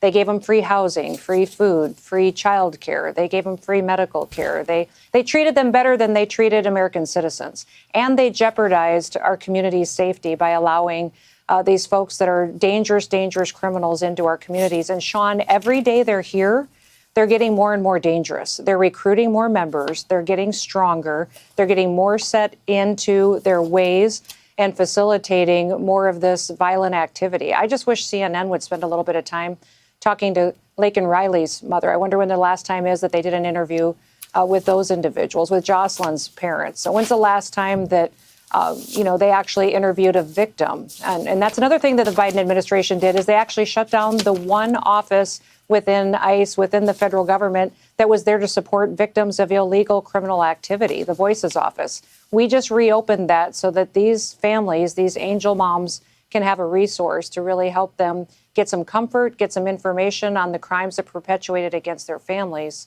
It really is a shame what the Biden administration did to destroy America. Let me get your reaction, Tom Homan, referring Congresswoman AOC to the Justice Department. She had a webinar, Know Your Rights, and as part of it recommended that illegal immigrants ask for warrants, deploy phones to record ICE searches, tips on how to differentiate between ICE people and others. Is this what you see, and I'm sure you've looked at it, is this aiding and abetting in your view? I think the Department of Justice absolutely should look into this situation. We've seen not just those that serve in public office be willing to break the law to facilitate the invasion that has happened and allow criminals to stay here. We've also seen judges take radical action to help protect these criminals. It's time that we stand for what's right. The American people are sick of these people abusing our system to try to promote an agenda. And remember, the Democrats are using fear to control people. They're out there motivating people by fear, and they're standing alongside known terrorists in order to endanger our future. So I think it's entirely appropriate that the Department of Justice look into these situations. All right, Secretary Noem, great job. I think the biggest success in the first 100 days, clearly, without a doubt, has been the border, and a lot more success to come. Thank you for being with us. Hey, how do you guys rate President Trump's first 100 days? I would say he's been doing wonderful. Of course, he has to come to a conclusion when it comes to these trade deals, because a lot of small businesses will start feeling the heat soon if a deal isn't made, especially with China. But renegotiating the trade deals, absolutely, it was necessary. Okay, most people are saying that Trump was the only leader that had the balls to actually get an attention from President Xi, because it's so hard to get China's attention. The fact that China wants to renegotiate trade deals with the United States is because they know the United States is the largest consumer in the world. And of course, China is the largest manufacturer on earth. And, these are two large whales. China is large, United States is large. So the fact is, China needs the United States. The United States, to some extent, needs China as well. So they have to come to a conclusion. On the racetrack, journalism got out-jockeyed at the White House. I want to treat people fairly, whether they voted for me or not. I want to have a unified country. It's very hard because the media is so fake, including, like, even the way you ask questions. Every question is asked in a negative vein. There's a toy company that took a toddler's, whatever, but you don't talk about the fact that gasoline is down at numbers that nobody believes possible. We try to make sure every question is fair, Mr. President. Look, every question you ask says a very negative slant. No, but look, I'm just curious. I'm fine for responding to you. I don't think you're very difficult at all to respond to be honest with you. But you know what? You should ask some positive things. No one expects NBC to be a suck-up. It's NBC. But they have to acknowledge some good things are happening. And the fact that they can't do that proves who they're rooting for. And it's not America. Prices are already going up on some popular items, tires, strollers. This is such a dishonest interview already. Prices are down on groceries. Prices are down for oil. Prices are down for all energy. Prices are down at tremendous numbers for gasoline. Inflation's down across the board since Trump's been reelected. And NBC's cherry-picking two products, but for years gave Joe a pass. Trump gets sworn in and NBC starts checking price tags like a penny pincher at a flea market. Small businesses say they are being hurt by the Chinese tariffs, and some could be forced to shut down. And many businesses are being helped. Are you considering tariff relief for small businesses? Why do you always mention that, you pick up a couple of little businesses? What about the car business? They're going to make a fortune because of the tariffs. Do you know that the union, the head of the union, who is no fan of mine, Sean Fain, I guess his name is, right? He didn't endorse me. The Teamsters did. A lot of people did. A lot of unions did. But he didn't. He couldn't stand me. Now he's saying, wow, what's Trump's done for the automobile? I can't believe it. He said, we've been waiting 40 years for somebody to do what Trump is doing. So why don't you mention the big car industry instead of mentioning somebody that's doing strollers? The media worship Barack for bailing out Detroit. Bin Laden's dead. General Motors is alive. That was the Obama-Biden re-election pitch, remember? But now Trump's saving the car business, and he's not even doing it with taxpayer dollars. And the media wants to talk about something else with four wheels, strollers, even though they don't want you to have a baby to push them in. Then Kristen Welker made a confession. She wants the border unsecured. Border crossings are at their lowest level ever recorded. Is the border? Is that good? Is the border now secure? Yeah, it's really secure. Isn't it a beautiful thing when you say it's the most secure it's ever been in the history of our country? Isn't that a nice statement? Well, I'm curious to know what it means. You declared a national emergency on the southern border. The order is still in place. By the way, even though you're saying the border what you is secure. said. It means we have the most secure border we've ever had. Well, and I guess the question becomes, when will you know that the emergency is over? Are you planning to lift it at some point? Is it necessary? Because obviously the military is involved. Will you lift that emergency? Welker thinks the border's too safe. Can we go back to Biden when there was no national emergency and we just let everybody in? Trump's emergency powers are what's keeping the border secured. During the pandemic, they never asked Biden, when are you going to give up your emergency powers? But Trump's only allowed to yield power for 100 days? He's fixing things too quickly? Your Secretary of State says everyone who's here, citizens and non-citizens, deserve due process. Do you agree, Mr. President? I don't know. I'm not a lawyer. I don't know. Well, the Fifth Amendment says I don't know. It seems it might say that, but if you're talking about that, then we'd have to have 1 million or 2 million or 3 million trials. Even given those numbers that you're talking about, don't you need to uphold the Constitution of the United States as president? I don't know. I have to respond by saying again, I have brilliant lawyers that work for me, and they are going to obviously follow what the Supreme Court said. NBC took that and said, yep, we told you he's a dictator. They ran this headline. Trump, asked if he has to uphold the Constitution, says, I don't know. New hoax alert. New hoax alert. New hoax alert. New hoax alert, ladies and gentlemen. Whew, Jesse. I don't know hoax. Trump says he's not a lawyer, but his brilliant lawyers are going to follow the orders of the Supreme Court. Get ready to get sick of that hoax. Trump's got a mass deportation mandate. Lower court judges can't let us commit national suicide. Biden let our country get invaded, and the court never stepped in to stop it. Trump was elected to stop the invasion, and now the courts step in. So the invasion doesn't get stopped? No. You can't have a functioning sovereign country if you let millions of people invade, give them lawyers, and squatters' rights. 20 million migrant trials?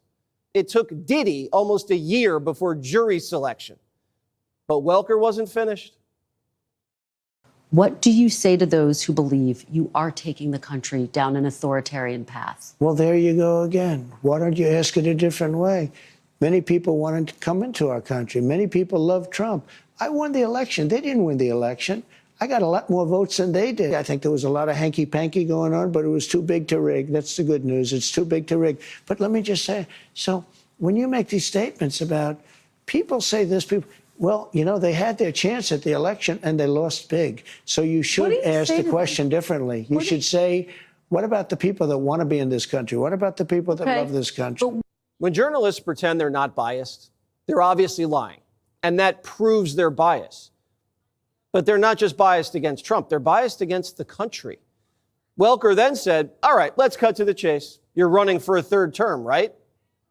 Are you seriously considering a third term, Mr. President, even though it's prohibited by the Constitution? Or is this about staying politically viable? I will say this. So many people want me to do it. I have never had requests so strong as that. But it's something that, to the best of my knowledge, you're not allowed to do.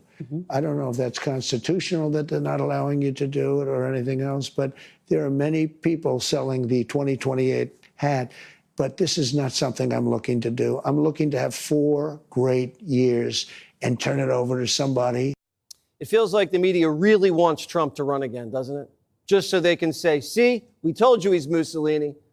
They want to be right so badly, the Democrats are begging for Trump to throw them in jail. AOC says, handcuff me, Homan. He was going to threaten to refer me to DOJ because I'm using my free speech rights in order to advise people of their constitutionally guaranteed protections. And he may want to do it again today. And to that I say, come for me. You're going to have to come for me. AOC has a persecution fetish. She wants to be a political prisoner so badly for the attention so that she can be right about Trump for once and the mugshot. For once. That mugshot helped Trump win the White House, and AOC has her eye on the prize. Trump should just arrest her just to make her the nominee so Vance or whoever can smoke her. Hollywood says Trump's going to destroy the world. Here's Sean Penn.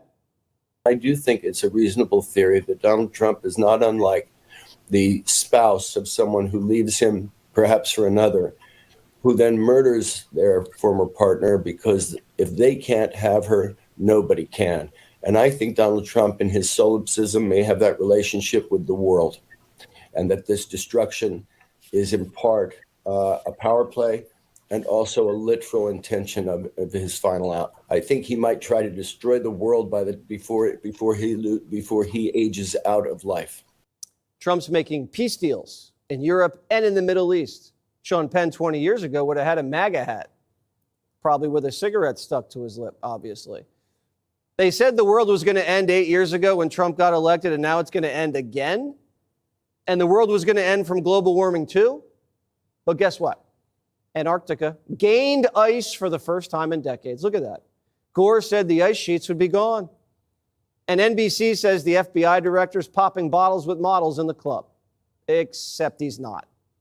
Let's circle back to a segment from Friday's show. Frank Figliuzzi was on that morning during this hour discussing the work of administration officials. At the end of that segment, Figliuzzi said that FBI Director Kash Patel has reportedly been more visible at nightclubs than at his office at FBI headquarters. This was a misstatement. We have not verified that claim. Not a great weekend for journalism. The other big scandal this weekend, Trump posted a picture of himself as the Pope. Oh, my goodness. Some Catholics were not so happy about the image of you looking like the Pope. Oh, I see. You mean they can't take a joke? You don't mean the Catholics. You mean the fake news media.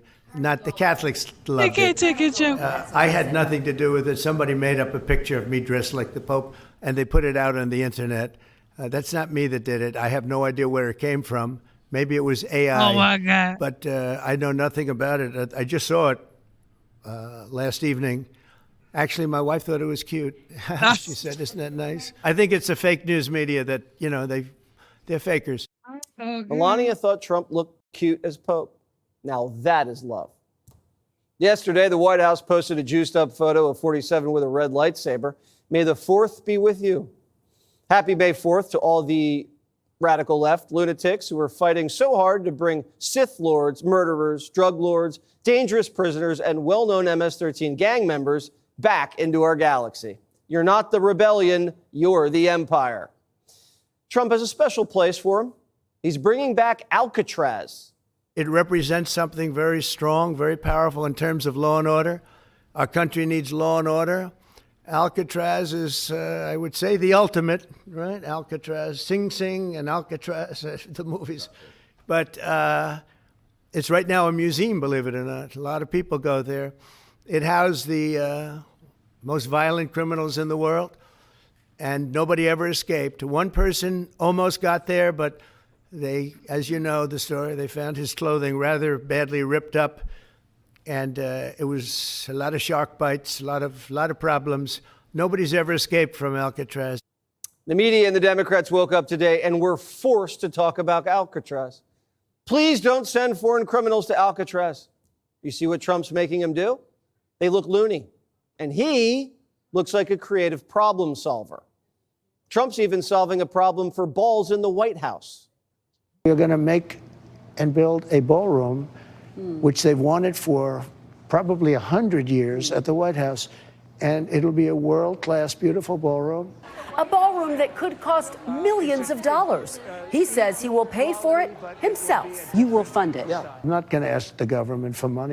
Would a dictator do that? I don't think so. Biden built a new situation room, made you pay for it, and then when they found the cocaine, blamed the construction workers. Oh, my God. Trump's hoping to get that ballroom built soon because the NFL draft is coming to D.C. I'm pleased to reveal that the 2027 NFL draft, that's a big thing, will be held right here in our nation's capital, Washington, D.C., on the National Mall. And you get a little glimpse of it. I was just saying to Roger, I don't think there's ever been anything like that. That's a good idea. In fact, maybe we could use it for other things also. I have an idea. It's going to be beautiful. It's going to be something that nobody else will ever be able to duplicate that, I don't suspect. It's very exciting.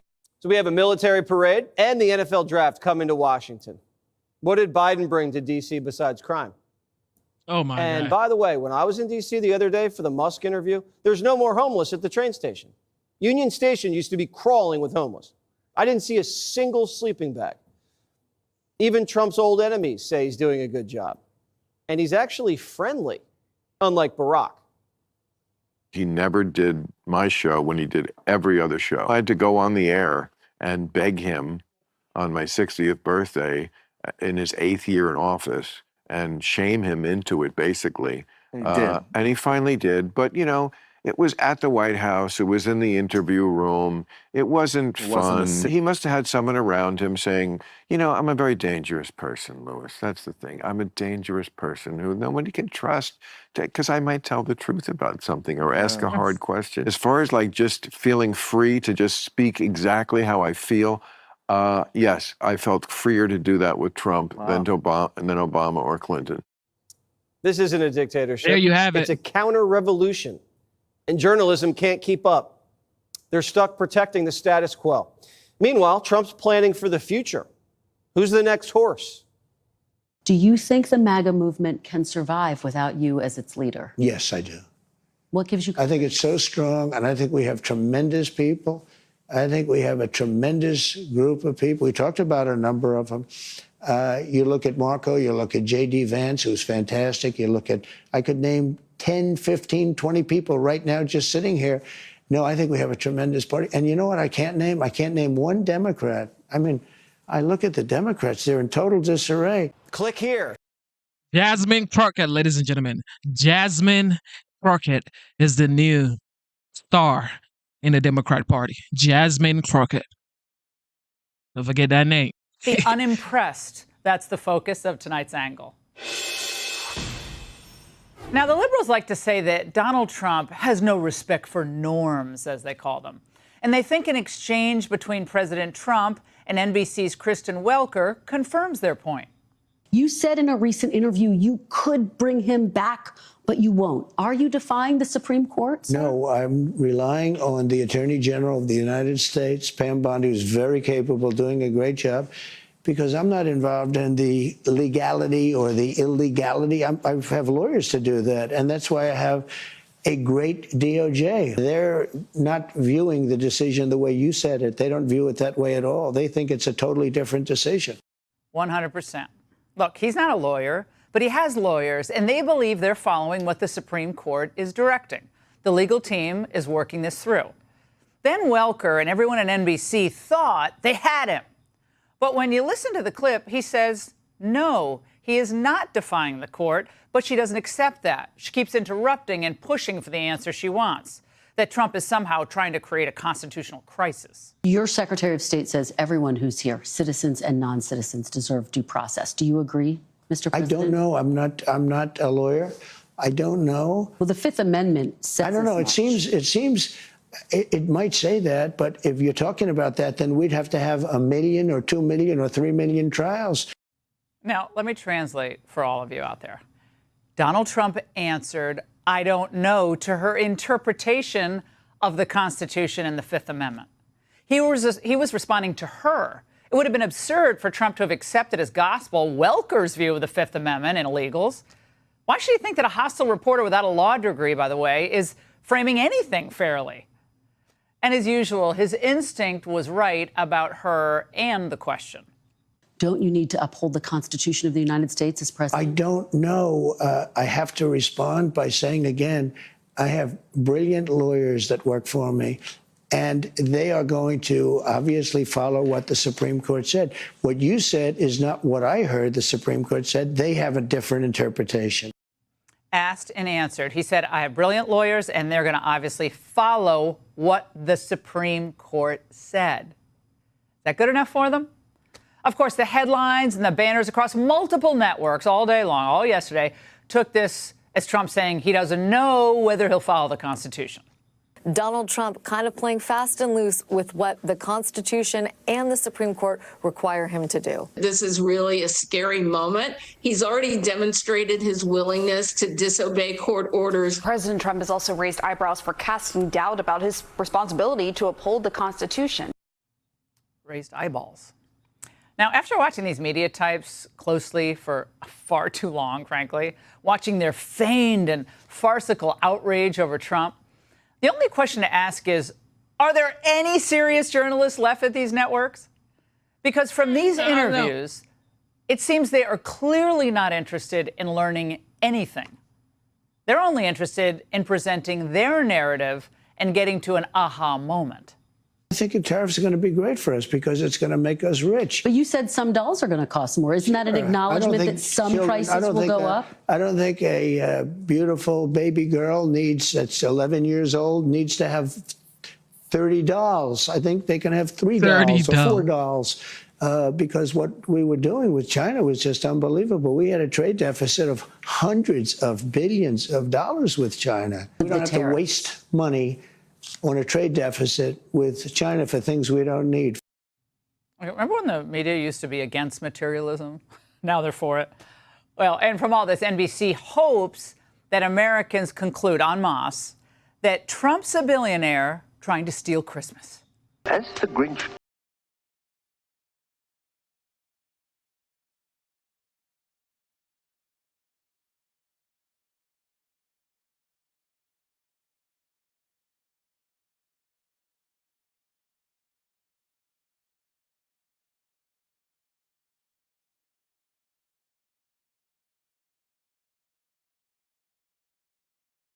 Cartoonish interviews from a press that has become a caricature of itself. Now, for years under Biden, they didn't sweat needless inflation. Prices were through the roof everywhere. It was caused by his overspending. But now? Prices are already going up on some popular items. Tires, strollers. This is such a dishonest interview already. Prices are down on groceries. Prices are down for oil. Prices are down for all energy. Prices are down at tremendous numbers for gasoline. Even mortgage rates are going down. You campaigned on a promise to bring prices down on day Well, I don't know. When one. you say strollers are going up, what kind of a thing? I'm saying that gasoline is going down. Gasoline is thousands of times more important than a stroller someplace. But what do you say to... Well, of course, the media, they think that the Americans are too short-sighted and ignorant to understand that any disruption we're seeing now or will see is temporary. That the prize at the end of all of this is trade stabilization and a reindustrialized America that will lead to really sunny days ahead, much more long-term sustainability. But the media, they're hung up on Trump hats. The Trump organization is selling hats that say Trump 2028. Yeah. Are you seriously considering a third term, Mr. No, President? I think it's something that, to the best of my knowledge, you're not allowed to do. There are many people selling the 2028 hat, but this is not something I'm looking to do. I'm looking to have 4 great years and turn it over to somebody, ideally a great Republican. Facts. Foiled again. The media, I don't know what to do. Now, we really need to establish some type of mental health charity for these pundits who are masquerading as reporters. They keep trying and they keep failing. But listen closely. Read between the lines. They do not sound like they actually preferred a closed border. They liked an open border. Watch. You declared a national emergency on the southern border. When will you know that the emergency is over? Are you planning to lift it? The big emergency right now is that we have thousands of people that we want to take out, and we have some judges that want everybody to go to Some court. of them. Of course, the radical judges are the huge problem here. He's right. How do we remain a country when the president cannot remove people who are here illegally? It's a good question. But the NBC anchor doesn't care to grapple with good questions, real questions, because she believes the emergency is not that we have millions here under fraudulent asylum claims, taking up school spots, taking up funds from local budgets. She believes the emergency is that Trump wants to do something about it. So for the press, deportation is the crime, not the act of entering the country illegally. Now, if the border is open to millions of illegals, if some terrorists slip through, if some rapists make it in, well, those are just the necessary costs of being us. A superpower that has more money and more privilege than we deserve. They believe it is immoral to pressure China on trade. They think it's immoral to hit Europe with tariffs, even as they protect their own industries. So is it any wonder that public trust in the media has cratered over the years? According to Gallup, it's at the bottom of the barrel, ranked just above Congress. So you may ask, after hearing all this, what is the point of doing these interviews? Well, unlike Joe Biden, who hid and was hidden from the media, President Trump obviously believes it's important that the American people hear directly from him. Exactly. So it's like you're saying Trump is not following the law because he's not giving these folks due process. But then they came into the country illegally. The act of coming into the country illegally is illegal. But Trump is the bad guy? Well, I don't know, man. What are you guys going to say about Laken Riley? In New York last year, an illegal immigrant set a woman ablaze in the subway. Nobody said anything. But now Trump is the bad guy. Even with questions from the establishment media that are blatantly slanted. And when the public sees how willing the reporters are to simply lie about Trump's intentions or purposely misconstrue them, I think you realize once again that the press really isn't interested in the truth at all. They prefer advancing their own narrative instead of reporting on real-world problems. And with each interview, they're writing their own professional obits. And Trump, he just keeps chugging along. And that's the angle. Hey, Thank you for tuning in to the live show. You know what time it is. All right, here we go.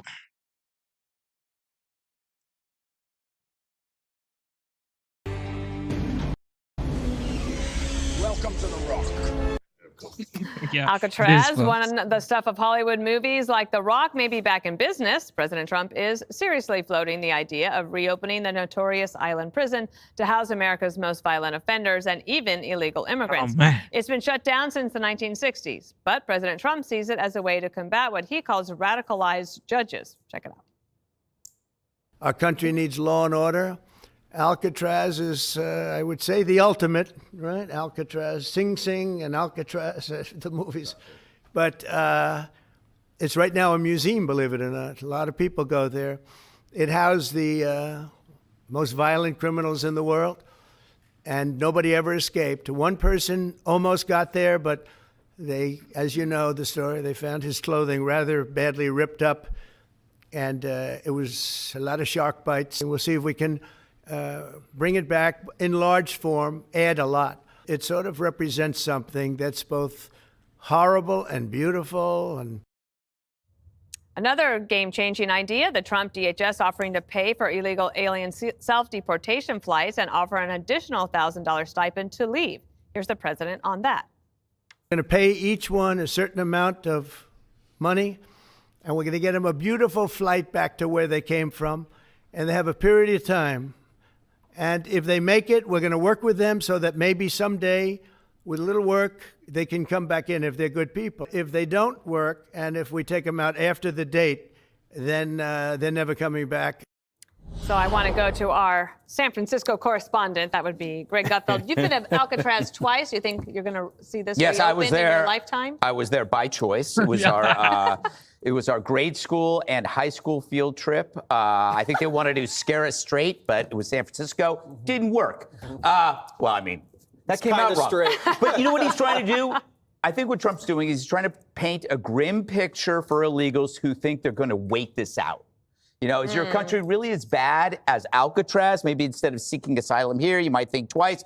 He's trying to undo the perception of the incentives that were put in place that caused this unprecedented invasion. So, you know, sending them to Alcatraz is kind of a compromise between El Salvador and the Roosevelt Hotel, where they're staying at now. If you pay them $1,000, okay, that's 2 or 3 days of room and board that they would already get. So you're probably saving money by giving them $1,000 bucks. But what's interesting here is the number one concern that Trump ran on was illegal immigration, and he crushed it. So the Democrats replaced that with judges. So imagine you cross, you know, the finish line of a marathon, you break through the tape, and they say, sorry, that's not the real finish line. It's another 20 miles up there. That's what the Dems did. He solved the actual problem. The Dems, you know, they didn't want to build a wall to keep illegals out. Now they're building a wall to keep them in. And it's through legal means, which we know is more administrative than legal. I thought that we had agreed on the worst first. Didn't we all? I know we all agreed on the worst first. We do. And then the Democrats decided that their worst is way worse than everybody else's. So a Maryland dad, wife-beating human trafficker, didn't qualify as the worst. It's like they changed the boarding system. You know, Group A was the worst first. But no, the wife-beating human trafficker, he's in Group D. They're going to move him back. So it makes no sense. It is interesting how the Garcia case sort of went away after the 18th count of domestic violence. Then they were like, well, maybe we shouldn't talk about this anymore. Judge Jeanine, reopening Alcatraz, I mean, I don't think it's going to happen in my lifetime. But like, for example, you have to you have to ship everything in, and then you also have to like pull all of the sewage out because there's no way to do it. Let me tell you something. When I was a judge, I used to send prisoners to Sing Sing. If I could have sent them to Alcatraz, it would have been great because I came across some that absolutely deserved to be there. Donald Trump made it very clear it wasn't just for illegals. He talked about domestic terrorists, cartel bosses, serial killers, Americans. Let me tell you, I think the island location the cold water, the shark-infested water, the isolation it represents, the fact that this is something that you don't want to go to as a defendant, you don't want to be sentenced there. I know it's going to cost money. I know, but it's a maximum security location.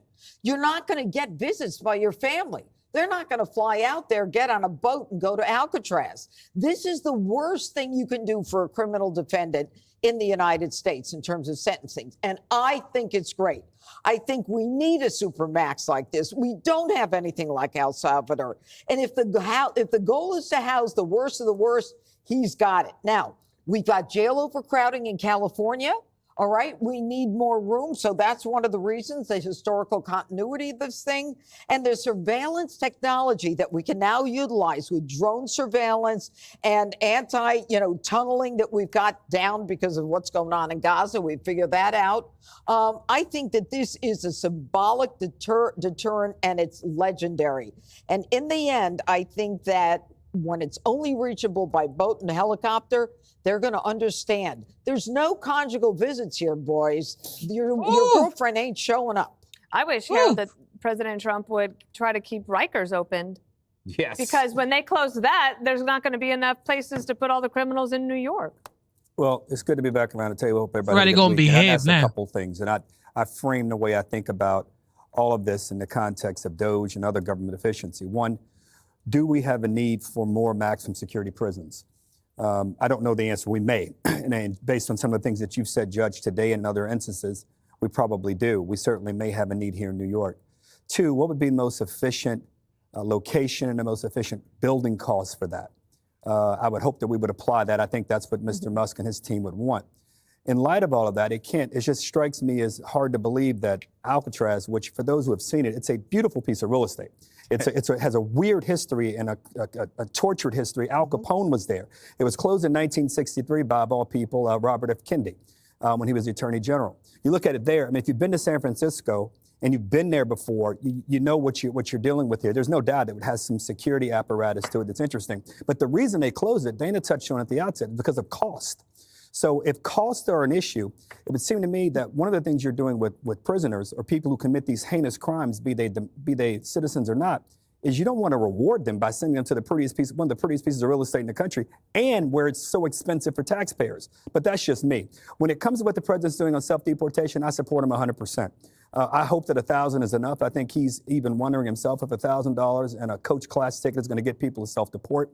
You give them $1,000, they probably show up with $960 because they got about $40 worth of stuff on the plane. It's like at the airport when they're like, we're looking for 15 volunteers. But now I think it's 1,200. I give him, I think what Greg said it best. I think we may not agree on all the details the way Greg described, but he's right in terms of this is a paradigm to undo the incentives to come to the country that were readily and abundantly apparent back before President Trump became president.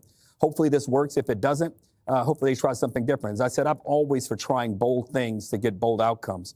And deportations of criminals in the worst first, it has to be foremost in the president's mind, as it has been now for its 112, 105 or 106 days. I think one of the things, Jesse, on the self-deportation that is helpful, and that he said it, and he made the stronger point, and I think they need to emphasize this, is that if you take us up on this and you do the right thing and you go back, then you could have a legal path to get back here. So that might be the incentive. That's just a trick, Dana. Hey, you're off message. What is the message anyway? I don't know. What is the message? The message is Trump forces everybody into his frame.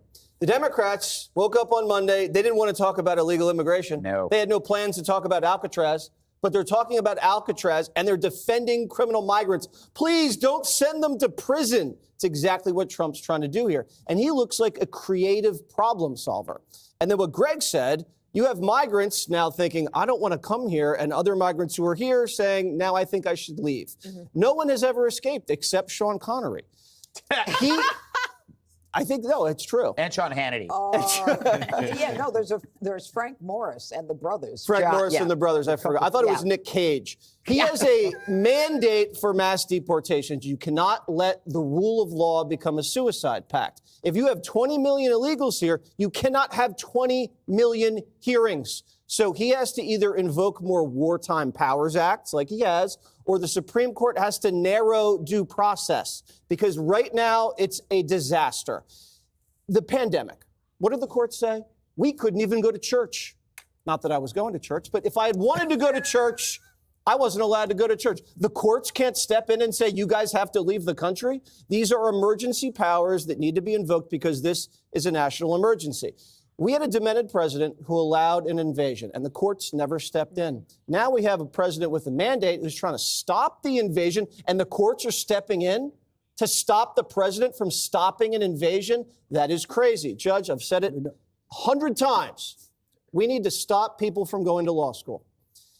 The president needs to sign an executive order to put a 10-year ban on people going to law school, just so we can figure out what the heck is going on. You know, the other option for the president is just have Congress pass new laws. That's the most effective way. Yeah. Good luck waiting for that, Harold. Well, but that's how society, that's how our It's world not works. wrong, but it's unlikely. Click here. How would you rate Trump's first 100 days? Ladies and gentlemen, put it in the chat. How would you rate Trump's 100 days? All right, for the liberals, here we go. Now, the president, as you know, is facing a series of court rulings on deportations, including a unanimous one from the Supreme Court that he must facilitate the return of Kilmar Abrego Garcia, who was wrongly deported to El Salvador, without the due process which is guaranteed to everyone in this country under the Fifth Amendment. Now, the term due process basically means ensuring people are treated fairly and their rights are protected and the government follows correct procedures when dealing with someone in a case.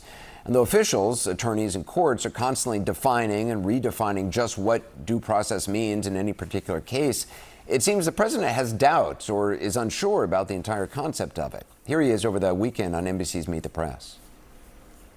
Your Secretary of State says everyone who's here, citizens and non-citizens, deserve due process. Do you agree, Mr. President? I don't know. I'm not a lawyer. I don't know. Well, the Fifth Amendment says. I don't know. It seems it might say that, but if you're talking about that, then we'd have to have 1 million or 2 million or 3 million trials. Well, keeping them honest, that's not actually accurate. Migrants typically get hearings, not full trials, and they're handled by an immigration court, not the regular criminal court. Due process for migrants could simply be a brief hearing before a judge or magistrate, the kind that a bipartisan immigration bill called for funding many more of. The president, as you know, made sure that bill died on the vine during the campaign. In any case, the Constitution is clear on this. According to the Fifth Amendment, no person shall be deprived of life, liberty, or property without due process of law. That's the Constitution. Again, you can argue over just what constitutes due process, as lawyers and judges have over generations, but saying I don't know to the entire notion is not really an option for the President of the United States. It would be as if the president said that he didn't know he needed to uphold the Constitution, which is what he did go on to say, actually, just a second later in answer to a question from Kristen Welker.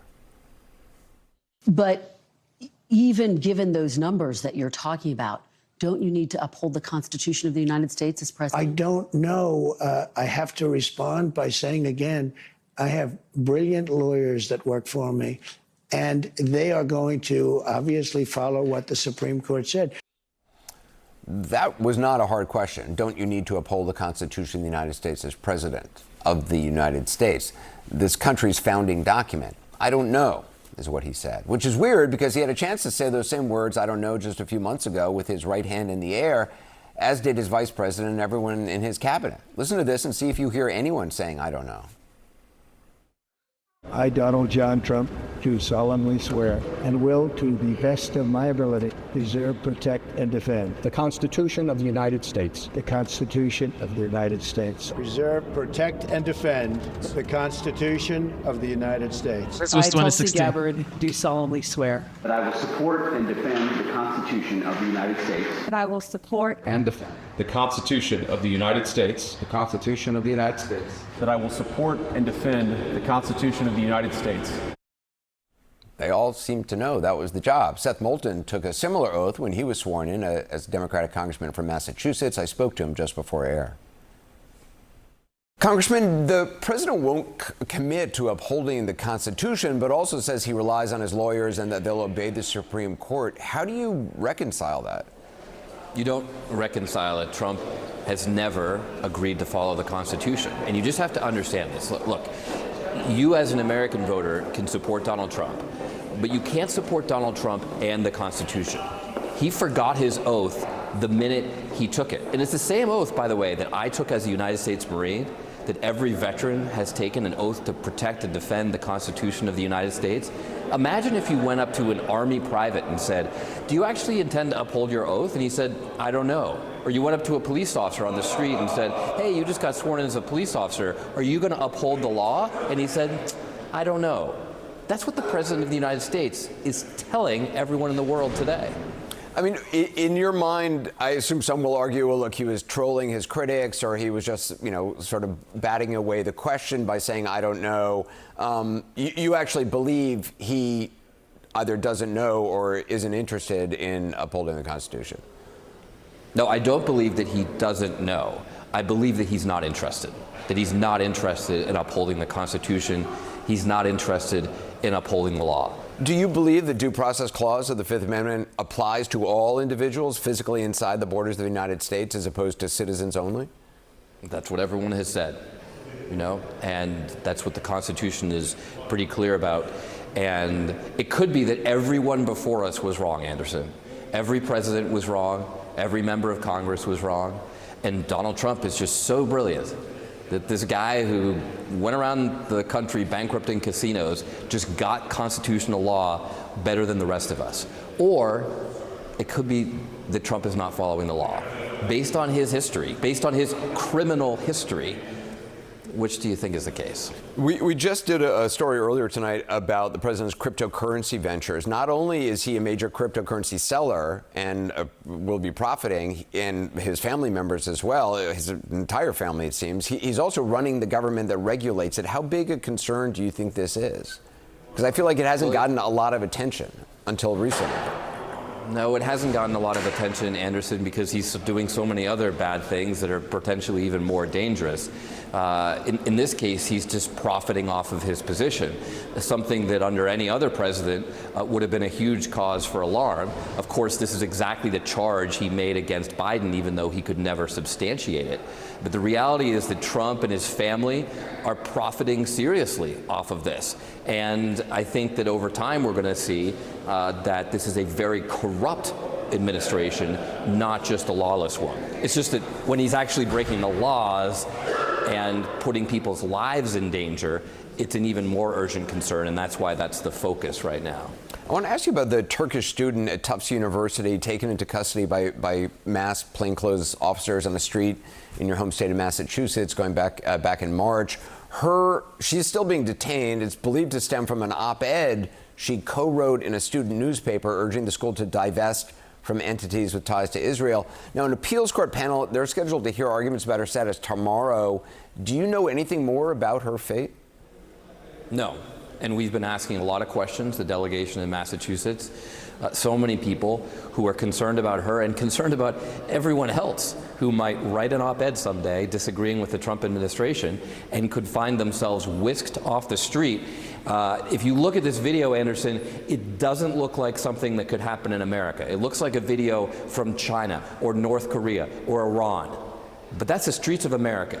And that's the country that Donald Trump is trying to make for all of us. Joining us now, Lawrence Tribe, constitutional law professor at Harvard Law School and co-founder of the American Constitution Society, which is a liberal law and policy organization. Professor Tribe, thanks for joining us. What do you make of the fact that President Trump seemed stumped on this question of whether or not he has to uphold the U.S. Constitution when it comes to due process rights for undocumented migrants like Garcia? He can't possibly be stumped. You don't have to be a lawyer. All you have to do is be able to read.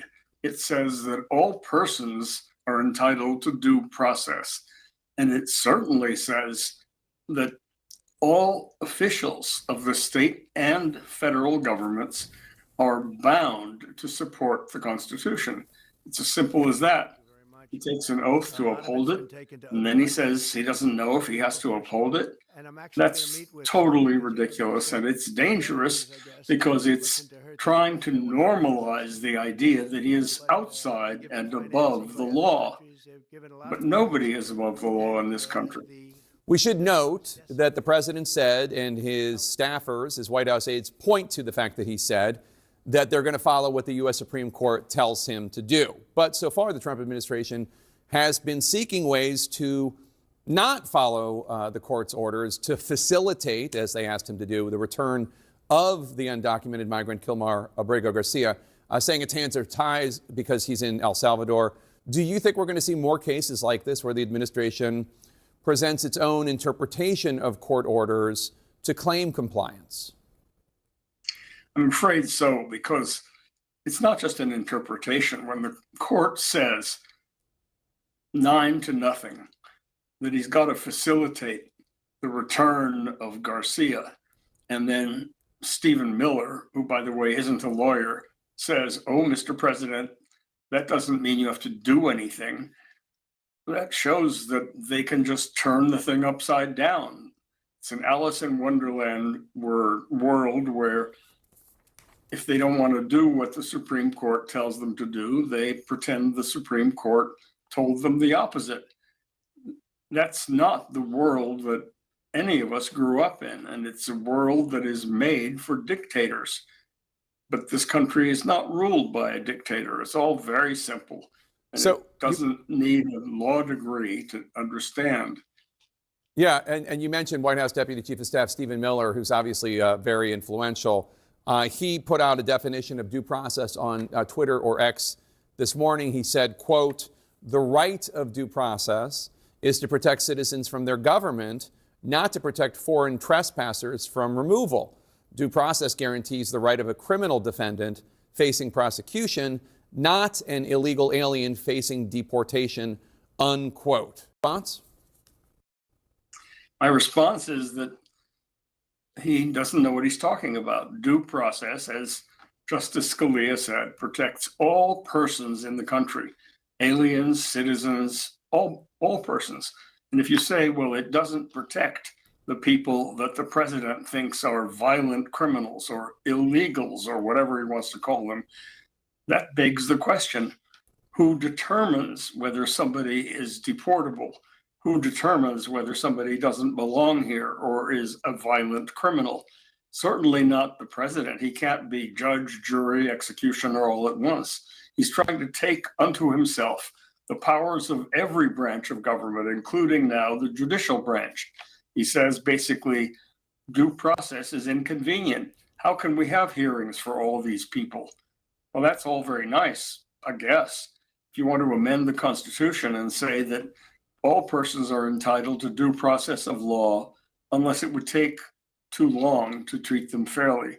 That's not the Constitution that this country would ever agree to live by, and it's certainly not the one that this president swore to uphold on January 20th of this year. Yeah.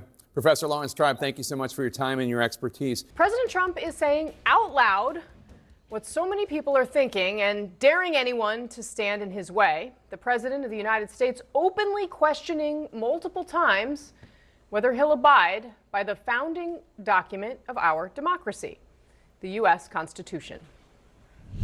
Your Secretary of State says everyone who's here, citizens and non-citizens, deserve due process. Do you agree, Mr. President? I don't know. I'm not a lawyer. I don't know. Okay, that's true.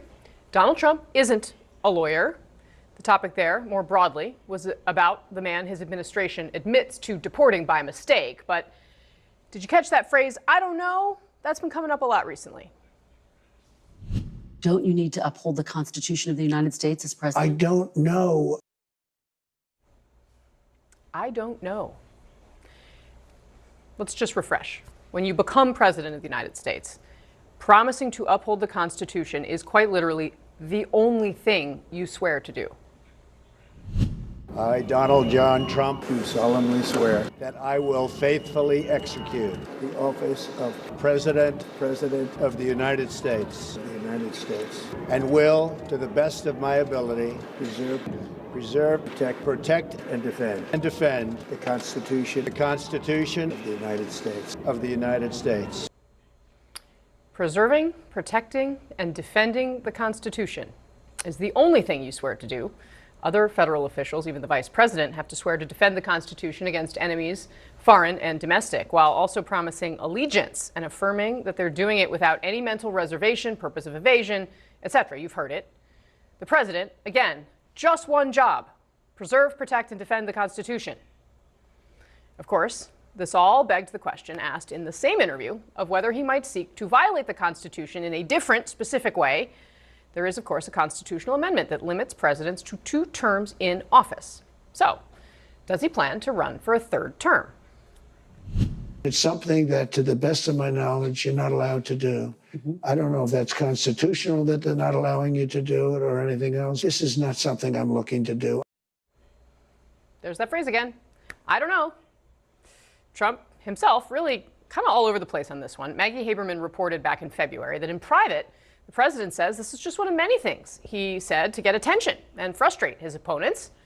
Then 5 weeks ago, he told NBC, quote, "I'm not joking," when he was asked about potentially seeking a 3rd term. And there really seems to be no one in his inner or his outer circle that's saying definitively no, at least in public. I think he's going to be finished probably after this term. Probably. Well, the Constitution, we'd have to look at the Constitution. President Trump is going to run for a 3rd term, and President Trump is going to be elected again on the afternoon of January 20th of 2029. He's going to be president of the United States. But you don't really think he's running in 2028, do you? I'll let the president speak to his political future. Our Stephen Collinson put it this way, writing today, quote, "Americans are learning what it's like to live with a president who sees no constraints on his actions and who apparently fears paying no price for them." Is this like that moment in Mean Girls? If you're my age, you'll remember this, when Lindsay Lohan wins the Mathletes tournament because she realizes that the limit does not exist. Is that America and President Trump right now? Except, with stakes that actually really matter? Attorney General Pam Bondi claimed that if not for Donald Trump seizing fentanyl at the border, 75% of all Americans could be dead. But hey, don't threaten us with a good time. All right, my panel joins me now. Former policy director for Mitt Romney, Lanhee Chen, CNN contributor, New York Times journalist, podcast host Lulu Garcia-Navarro, Democratic strategist Adrian Elrod, and Republican strategist Matt Gorman. Welcome to all of you. Thank you very much for being here. Lanhee, I want to start with you. For our viewers, many of them know you well, obviously, but for those who don't, you have worked on the biggest policy questions for the biggest Republican presidential campaigns over many years. You've run for office yourself. You're working behind the scenes with those who might run in 2028. We don't know, I guess, if Donald Trump is going to be one of them or not. But this question of the Constitution, him simply saying, when asked directly, are you going to uphold the Constitution? Him saying, I don't know. What does that mean? Well, first of all, I think that there were elements to these different questions, okay? The notion that he doesn't know if there's due process, he's not a lawyer, we'll take him at his word on that. I think that the bigger question and the bigger issue, of course, is what it means about the migration of the Republican Party. Because at one point, I do think this was the sort of pinnacle value for many Republicans, right? Defending and upholding the Constitution. And the reality is that there doesn't seem to be a lot of appetite within the Republican Party to distance oneself from any of this. Now, I do think, to be fair to the president, he was pretty clear, I think, in that clip, that he wasn't going to pursue a 3rd term. That's what I heard. More clear than he has been in the past. More clear than he's been at any point before. Yeah. So I do think that that is something that, I would not put that in the same category as the rest of the clips that you had there in the opening. Matt Gorman, how do you look at this? I look at it actually in somewhat similar to Lonnie's point. I thought he was more definitive than I had ever heard him about 2028. I think people use that around him, at least definitively. He's just trying to get in the headlines and try and get in the news a little bit. They speak out in front of the president when it comes to 2028. He's pretty definitive, I thought, on that. And then on that first part, I watched it live and I read the transcript. And when the clip came initially, I'm like, that's interesting. And you read it, and his next line is, I'm going to respond by. I think it was more of a deflection. I don't know, in terms of the due process argument in terms of Abrego Garcia. Because in that same line, he also says, I'm going to follow the Supreme Court. I'm going to listen to my lawyers on this. So I don't think he was addressing the question, the philosophical one about upholding the oath of office. It was in terms of Abrego Garcia, due process, and the deportation back and forth. Do you buy that? I think the problem with the president is that we're constantly having to parse what he means. And it's this kind of like, do you think he means this? It's like this Rorschach test. If you're a Republican, you see, it's all, stars and stripes. And if you are a Democrat, they're worried and they see a demagogue. And that is the problem. He's never definitive. He's never clear. This I don't know that is constantly being used allows for a lot of interpretation. And then when he does something later, he says, well, I told you I was going to do it. And so this is the problem that constantly happens, I think. Adrienne? Yeah, I completely agree, man. Look, here's the bottom line. I think we always have to take Donald Trump for his word. I mean, many of the things he said on the campaign trail, whether it's I'm going to restrict women's access to abortion or whether I'm going to enact tariffs or whatever it may be, those are the things he's actually done. That is the one thing I'll give Trump credit for. He says he's going to do something and he does it. Except lower prices, possibly. Except for maybe lower prices. And we may not be seeing that yet. Often the things that he says are not things that we want to see enacted, which is one of the reasons why we ran against him. But the bottom line is this. His campaign's political action committee, whatever it is, they're printing 2028, Trump 2028 hats. You've got Steve Bannon, one of his big allies, surrogates out there saying he's definitely going to run again. He's definitely going to win again. We have to take him at his word. And it's a shame and it's just a disgrace. You don't see more Republicans out there speaking out against this. Let's look at a slightly longer version of what Trump had to say specifically on this third term question. Because again, as our panel has astutely pointed out, we tied it together there. There's him saying he doesn't know if he's going to uphold the Constitution as part of the immigration deportation situation. And then there is this piece about his political future. And he did talk about other Republicans who may succeed him as well. Let's watch. So many people want me to do it. I have never had requests so strong as that. But it's something that, to the best of my knowledge, you're not allowed to do. I don't know if that's constitutional that they're not allowing you to do it or anything else, but there are many people selling the 2028 hat. But this is not something I'm looking to do. I'm looking to have 4 great years and turn it over to somebody. You look at Marco, you look at J.D. Vance, who's fantastic. You look at, I could name 10, 15, 20 people right now just sitting here. Matt Gorman. I mean, you look at take him at his word, it's pretty definitive. I mean, he's talking about successors. He went on a extended riff about J.D. Vance and Marco Rubio in particular. One of the big takeaways from that interview was how definitive he was in 2020, how introspective he was on people who would be his successor. That was one of the few things I thought. First of all, I thought it was a very good interview. I thought it was a better interview for Trump than the ABC when he did last week. I thought Kristen Welker did a very good job. I think they came prepared. I thought it was a fair interview on both ends. And I thought that was one of the highlights of it. I'm curious, though, because when he says it's not something I'm looking to do, you could then say, oh, everyone was asking me, and then I'm going to do it. I didn't want to, but, the people really want me to run again. I mean, again, I don't think it's as definitive as you're making it. But it wasn't not allowed to do. It was also, the agency was not just him. It was not something you're allowed to do. I've also never heard him really muse about his successors either. Yeah. It's the first time when you hear him actually naming J.D. Vance, Marco Rubio, whoever the 10 or 15 others are. We can have a little pool maybe afterwards about who those 10 or 15 are. But obviously, I do think, I thought this was pretty definitive, certainly more definitive than I've heard. And, he even talks about the 2028 hats because I'm sure he knew people would raise this as an issue. And he says, look, it's not something I'm looking to do. So I don't know, for me, fairly definitive, but. The thing that I thought was super fascinating, though, is the raising the specter of Marco Rubio. There is not a lot of love lost, according to many people, between J.D. Vance and Marco Rubio. There are very different groups within the White House who support the vision of both of those men, and it's sort of pitting them against each other a little bit. I thought was very Trumpian. Well, we have two people who I'm interested in both of your takes on whether there's already a shadow primary going on between Marco Rubio and J.D. Vance on the Republican side. I think it might be a little dramatic. I think we could be seeing the ticket, but let's be clear. I think J.D. Vance is in the catbird seat on this because he's the sitting vice president. However, I could tell you better. Working for Tim Scott, the former president of the United States was challenged in a relatively competitive primary. JD would be too if he decides to run. Look, every politician at the end of the day, when they reach that level, would love to be president, I'm sure. And I think either Marco Rubio or J.D. Vance would be fantastic presidents. But the reality is that right now, they're serving the president of the United States. You're right. And they're focused on that. A civics test. When presidents raise their right hands, they pledge to preserve, protect, and defend the Constitution of the United States. But Donald Trump is apparently keeping his options open. Don't you need to uphold the Constitution of the United States as I president? don't know.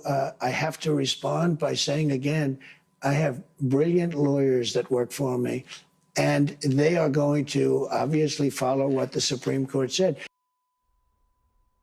The exchange was over deportations and due process, which several judges have ruled Trump's actions are indeed unconstitutional.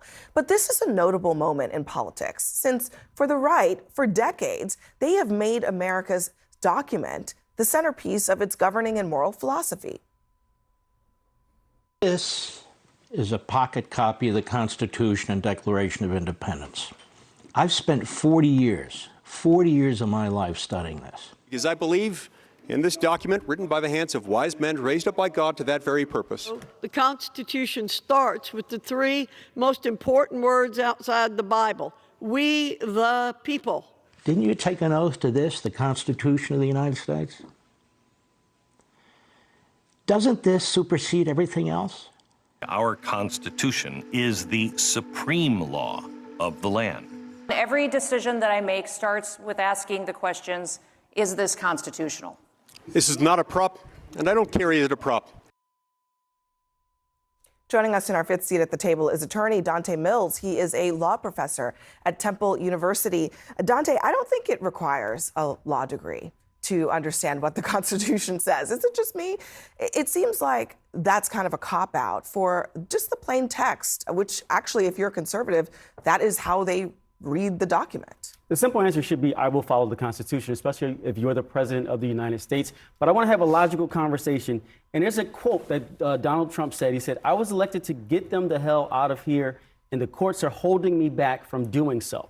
That shows his rationale. He thinks that the courts are acting against him, but the court's job is not to advance or to fight against the presidential policy. It's to make sure that they interpret these laws with fairness. And the one thing the courts do that I think President Trump is missing here, the courts determine or look at, what if you're wrong? What if they're not a criminal? What if they're not a gang member? What if they're not an immigrant? They're an American citizen, and you put them in jail anyway, and all of that has happened. The impact of that far outweighs the time it would take to just have a hearing. And that's what due process is. So here's the deal. We've let 20 million something people into the country illegally. And now what a lot of folks want to do is use the court system to try to stop as much as possible the rapid deportation of illegal aliens from the country. What the president said in the interview was very clear. He was unsure on these deportation cases because of the unusual circumstances, but he was going to defer to his brilliant lawyers and said, quote, we are going to follow what the Supreme Court says. There is no outrage here that's worth it. But we have been invaded by millions upon millions of people. And he was elected to get them out. He was elected to get them out. And what some people are proposing is a backlog system that will never allow us to go to get them out. You're describing illegal immigration, which has been around for a long time, as an invasion, which is fine for you if you want to do that. But why is that unusual that there's a process to go through to deport people? I mean, that's actually just how the system works. Do you know how long it takes for this process, this paperwork to get people out? The guy that we've all been weeping and gnashing teeth over, the guy we sent to El Salvador, was in the country 14 years illegally. But what about what We've Dante's... got millions of people who have gamed this system, and now we're going to give it Either you believe in the Constitution or you don't.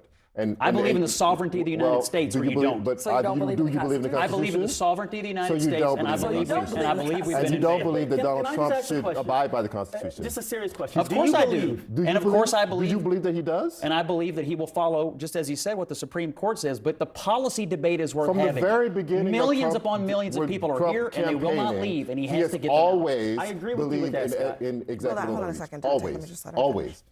From the very beginning, from 2016, he has believed in executive overreach. We've all seen that. He said it. It was clear. Are you saying now that you don't believe that he believes in executive overreach? I believe that he believes his mandate from the American people is to solve illegal immigration. And I would ask you the same question in reverse. Did Joe Biden, when he said he would faithfully uphold and execute the laws of this land, not mean it when he decided to let millions upon millions of people into the country? Because he did not execute the laws. I thought that you were going to squirm out of that question. I'm not squirming. Yes, you did. And that's why I prepared for it, because I want to read you something. At the core of Trump's candidacy is a call for greater executive authority with willful disregard for the constitutional limits placed on our chief executive.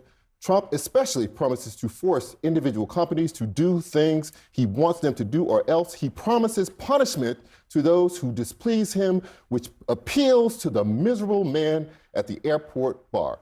Do you recognize that? Yeah, I wrote it. Exactly. And here's so the deal. what he hasn't And changed, here's so the what has changed about you? And here's the difference between then and now. This country has been invaded. The president was elected So to you end the changed your invasion. opinion on the Constitution? My opinion is the president needs to pull every lever he can to solve illegal So immigration. you've answered that question by saying Here's that the you don't mind him question. being Do you unconstitutional. believe that every immigrant here is the same? You can't believe that because Yes. they're not. They're not. I do. There's I some good, believe there's every- some bad. There's some criminal, I they're believe, not. I believe And how everybody do you- who's here but- illegally hear is this here out. illegally. How do Not you all are differentiate? violent, but all are here But illegally. how do you differentiate if nobody gets a hearing, if you don't have due process? I- How do you distinguish one from the other? Well, So what you're saying is every person that's here in this country is a criminal, is a gang member, No. should be thrown in jail. Every person who's That's here what's illegally, happening. every person who is here illegally is in fact a criminal. Some of them do come here and commit violent crimes Some of and them, but still how do you aren't differentiate deported. if you don't have a Well, process? some have records and some don't. But they I'm still here to have break the news. constitutional rights. They're all going hold on a away. Still second. have constitutional I want to make rights. sure that we're not straying from the point of this conversation, which is a question about due process rights.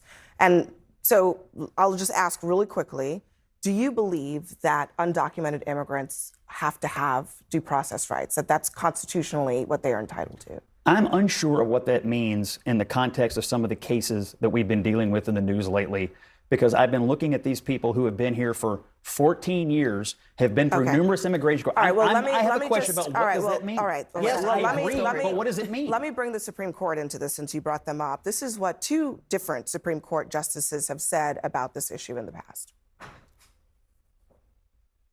Do undocumented immigrants have the 5 freedoms?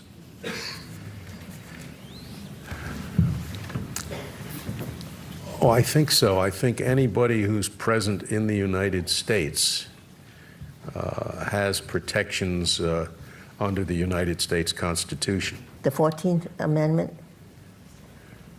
it doesn't speak of citizens, as some constitutions grant rights to citizens, but our Constitution says person. And the person is every person who is here, documented or undocumented. Batya, I wonder why it's so difficult to understand a pretty simple concept. If Trump wants to deport illegal immigrants, he can do that, but he ought to do it legally. Do you think that that is a fair thing to say at this moment? I do. I do think the media is pulling another, dictator for a day hoax right now, because it's clear when Trump said, I don't know, what he meant was what he finished his sentence saying, which is, I don't know where the Supreme Court is going to come down on whether deporting these illegal migrants is constitutional or not. It's very obvious, yet every single headline... You just called it a hoax, so let's just play. Can Let's we play play it it. again Yeah. in the control room, what Trump said in response to Kristen Walker?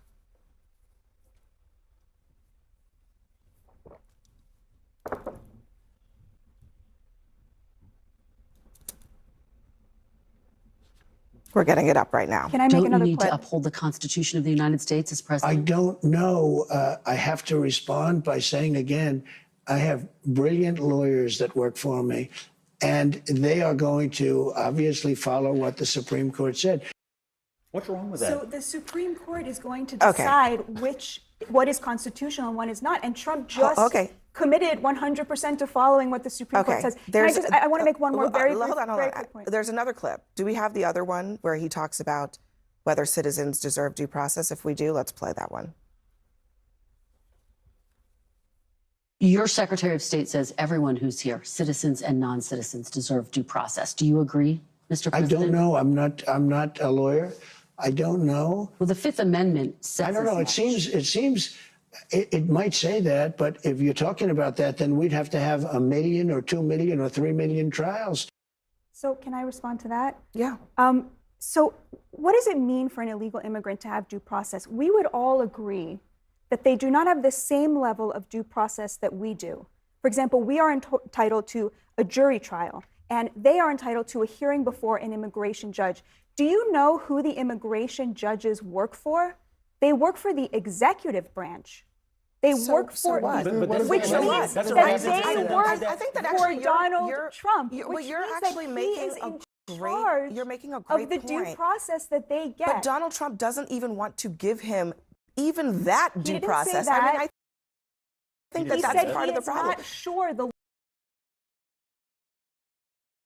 to which they are entitled. She didn't ask to about due what process, level which is of a due completely process. That's a very basic No, I mean, the reason I'm jumping in here is because she did not ask him should they have a jury trial? Should they not have a jury trial? She just said whatever process they are entitled to. If they're immigrants and they're in an immigration proceeding, then yeah, you're absolutely right. It's a different type of proceeding. It's actually more of an administrative proceeding. It's a much lower but standard as well. still, even still, they are trying to circumvent that minimal amount of due process. These days we have advocates. It's hard to actually have journalists. Okay, everybody just advocates for their party. Really never say the way it is, but it is what it is. Thank you for tuning in to the live show. All right, we're going to start with billionaire investor Warren Buffett announcing his retirement as CEO of Berkshire Hathaway, surprising a lot of people at the company's annual shareholders meeting Saturday. Now, the Wall Street icon has led Berkshire Hathaway since its founding in 1965. He will stay on as chairman of the board. Now, Buffett said when he steps down at the end of the year, the company's vice chairman, Greg Abel, would take over pending board approval. Buffett designated him as his successor several years ago. Now, just before Buffett announced his retirement, he finally shared his thoughts about Trump's tariffs. Buffett called America's trade war, quote, a big mistake. Trade should not be a weapon. I do think that the more prosperous the rest of the world becomes, it won't be at our expense. The more prosperous we'll become, and the safer we'll feel, and your children will feel someday. Now, Buffett's comments come as a new round of tariffs took effect Saturday. The tariff on imported car parts will hit the U.S. auto industry hard because all American car manufacturers import at least some parts to build their cars. And experts say the tariffs could add around $4,000 to the cost of any vehicle. CNN's Julia Vargas-Jones is at the Port of Los Angeles with the latest. Good morning, Omar. Look, these tariffs might not affect anyone who's shopping for a new car right now, but it will affect those who might need repairs on their car, who need parts to come from overseas. You know, none of the 10 million cars produced in the United States are made with 100% American parts. They all use at least some parts from abroad. This is happening, of course, as we're hitting another milestone. This week, all the shipments that came from China pre-tariffs on that day of April 9th have now arrived in the United States, a lot of them through this port, the largest in the nation, the Port of Los Angeles. And now everything that comes in here will be subject to that 145% tariff. We heard from the executive director here that has already caused a drop of 35% in imports, in arrivals through here, because business owners are saying, I'm just going to wait and see what happens with these tariffs before I buy any more merchandise that might be subject to these tariffs. One business, though, that is actually booming at this time is something called bonded warehouses. It's being used as a bit of a loophole by business owners because it is a completely legal way to store your goods in U.S. soil, but without paying the tariffs or any taxes on it until you withdraw it. Take a listen. The other benefit is maybe you find a buyer, maybe you sell your product at a higher price and you find a buyer who's willing to pay that higher price. You can still house it here until you find that buyer. So it's just giving everybody a pause to try and figure out is it their new price structure? I think right now we're waiting to see if the tariffs are going to come down. That's the biggie, the tariffs on the Chinese products. Now, this wait and see, Omar, is in itself a gamble. They're hoping that talks with China will go well and that will lead to a drop in these tariffs. But the whole time that this merchandise is in these warehouses is also not hitting the shelves, and that could cause a whole other host of issues. All right, thank you, Julia. Joining me now is the Washington bureau chief for the Atlanta Journal-Constitution, Tia Mitchell. Tia, so let's start on the economy. Any talks of a recession aside, How much real estate does President Trump actually have here in terms of let's wait and see, trust me on this, until a trade deal actually needs to get done? Yeah, I think he ran on an economic message. A lot of people voted for him based on that economic message, and he promised results on day one. So I think there are some people who voted for Trump. They're willing to give him time, but they are disappointed that some of the things he promised have not happened. We've seen members of Congress willing to give him a longer runway. But I think that patience, the polling is showing us that the patience is starting to wear thin, and it may not have as much of an effect on Trump as it may Republicans who will be on ballots in the coming weeks and months. Yeah. And, part of his talk on tariffs and the sort of the confrontational posturing he's had at times with U.S. allies, I think has helped fuel some of the new leaders. The Canadian Prime Minister Mark Carney, for example, his political fortune sort of turned around and he wins the election. And he's expected to meet with Trump this week. Does Canada come from any different position of strength than it did when maybe Trudeau was meeting with President-elect Trump a few months ago?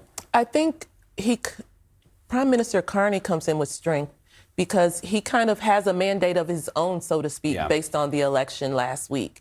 And I think he wants to play nice with Trump. I think all of our allies and all of these countries that are trading partners want to play nice and want to see if there can be a deal, because what President Trump has shown is if he personally likes you, then he's willing to do things that benefit whatever your interests are. So I think that's going to be the Prime Minister's posture. But I also think if he believes that the U.S. policy under President Trump is going to be harmful to Canada, I think he's a little bit more empowered to speak out, to be critical than maybe Prime Minister Trudeau felt he was able to do. It's an interesting contrast because, yes, when Trump was first elected, there was this revolving door of European leaders, Canadian leaders coming through to play nice. And here Carney gets elected on essentially being able to fight back against President Trump. And, we were just talking about Warren Buffett announcing and speaking out against the, weaponizing trade, essentially. Do you see any significance in someone of his stature actually speaking publicly on I guess, the trade strategy at this point in the administration? So you had Kadia Goba on earlier, and she mentioned that Warren Buffett over the years has criticized particularly President Trump's tariff policies, even during his first tenure in the White House.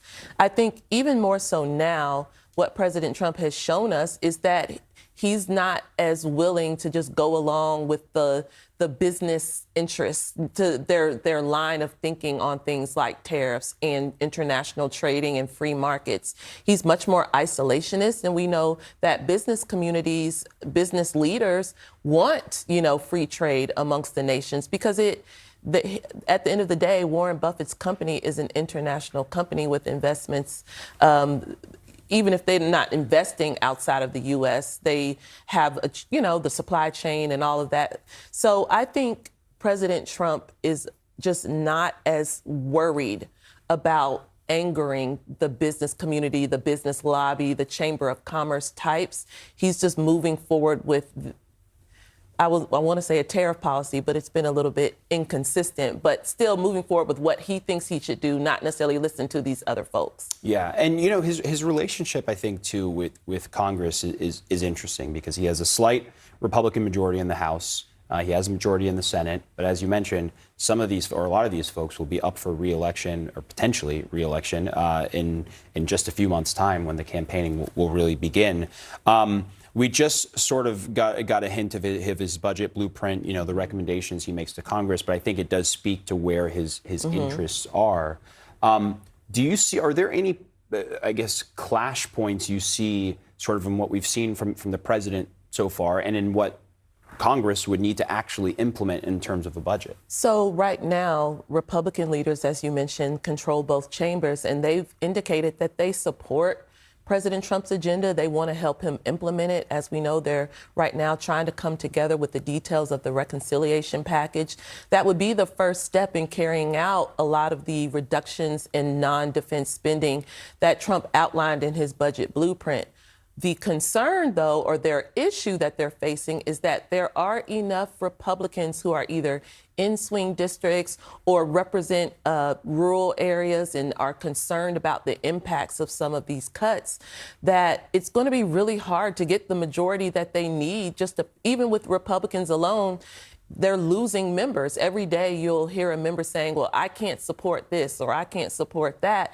And so they're having a hard time figuring out what they can put on the table that can get all the votes that they need. And that's the issue, because it's easy to say, let's reduce government spending, let's reduce non-defense spending. But when you get into the details, there are a lot that different members are going to quibble with. Yeah, and a lot that people will say, well, wait, why is this program cut? Because this program impacts my district specifically. I think we saw that from Susan Collins. She was one of the people that spoke out on that.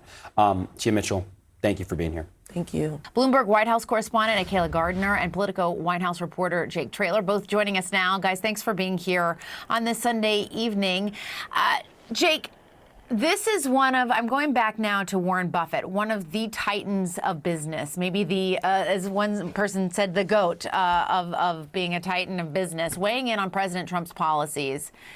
We know President Trump has pitched himself to the American people as a businessman, but we have someone like Warren Buffett saying what he said today on this same day that we're hearing the president acknowledge that or kind of at least shrug off the possibility of a recession. How significant is it that we're having all of this happen today?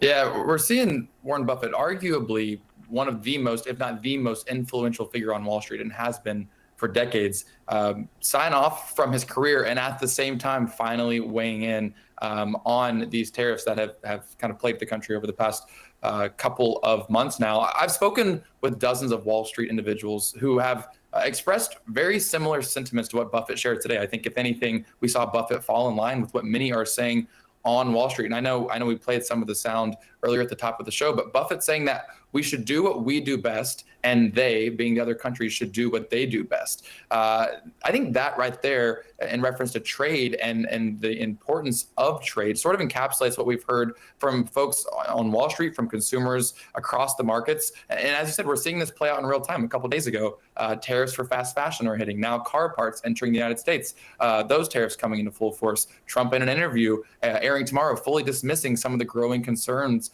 around some of these economic policies. So Buffett is perhaps the most powerful voice here when it comes to voices on Wall Street and on financial markets. And the question now is, with this added weight on Donald Trump's back as consumer tension continues to rise, does this impact the way that he treats some of these countries, some of these tariffs that he's implied?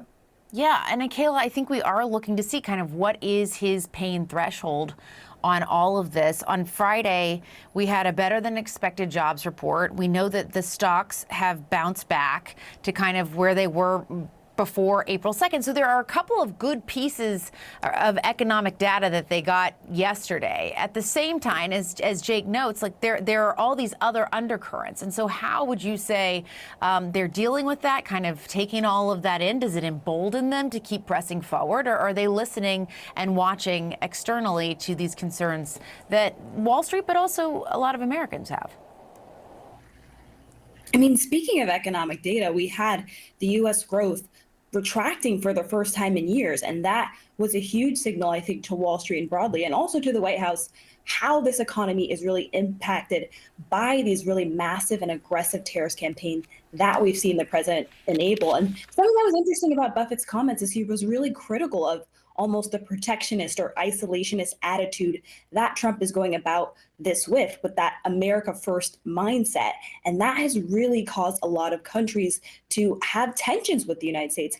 And yet we're still seeing the White House prioritize relationships with what they call important trading partners like India, South Korea, Japan. And so those are some of the deals that we're watching really closely to potentially come to fruition. But I think the question is, what direction will the president ultimately go? Will he rely on people like Peter Navarro, who are the staunchest supporters of tariffs, or will he side with more people like Besson and even Elon Musk, who's been very critical of these tariffs, and folks, frankly, who want to see the economy thrive and are really concerned about how this could impact everyday business owners and American consumers? Jake, the administration has been teasing out deals or a deal coming soon. The Treasury Secretary suggesting that perhaps that deal could be with India, saying to watch this space. What are you hearing in terms of a deal transpiring, but also just how critical? I mean, obviously, if you're talking to somebody like Scott Bessent, he understands what a deal would do for the economy, but also more broadly, the president and his full administration. Yeah, so I'll tell you a couple key things that I've been focused on. One is, and speaking with White House administration officials, they're very aware right now of how important and crucial a coming deal, how much that would benefit their administration, how much that would immediately benefit the U.S. economy. When there has been any resistance or rather taking aback of some of these tariffs, we've seen an immediate boost in the economy over the past couple of weeks. And so the Trump administration and the folks that I speak with, they're aware that a deal of this size, of course a deal with India, of course a deal with China and some of these largest economic proponents, would ultimately be something that they are seeking very heavily. I think what is notable, though, is there have been many occasions over the past couple of days where reporters have gotten to get into the room with Donald Trump, with Bessent, with Navarro, some of these individuals, and asked about these deals, and they've not been able to offer up anything yet. And so I'm sure behind very closed doors, there are some talks that are underway. We've seen Trump's resistance to talking about just getting on the phone with President Xi of China and making something happen, being very careful to say he's not going to be the one to make the first move. So the White House is aware of how big one of these deals would be for the U.S. economy, for sustaining some American consumers forward. But it doesn't appear that they have one close to tied up, bow tied, ready to present to the American public just yet. Let's turn to the U.S. economy. I want you to take a listen to what President Trump told NBC.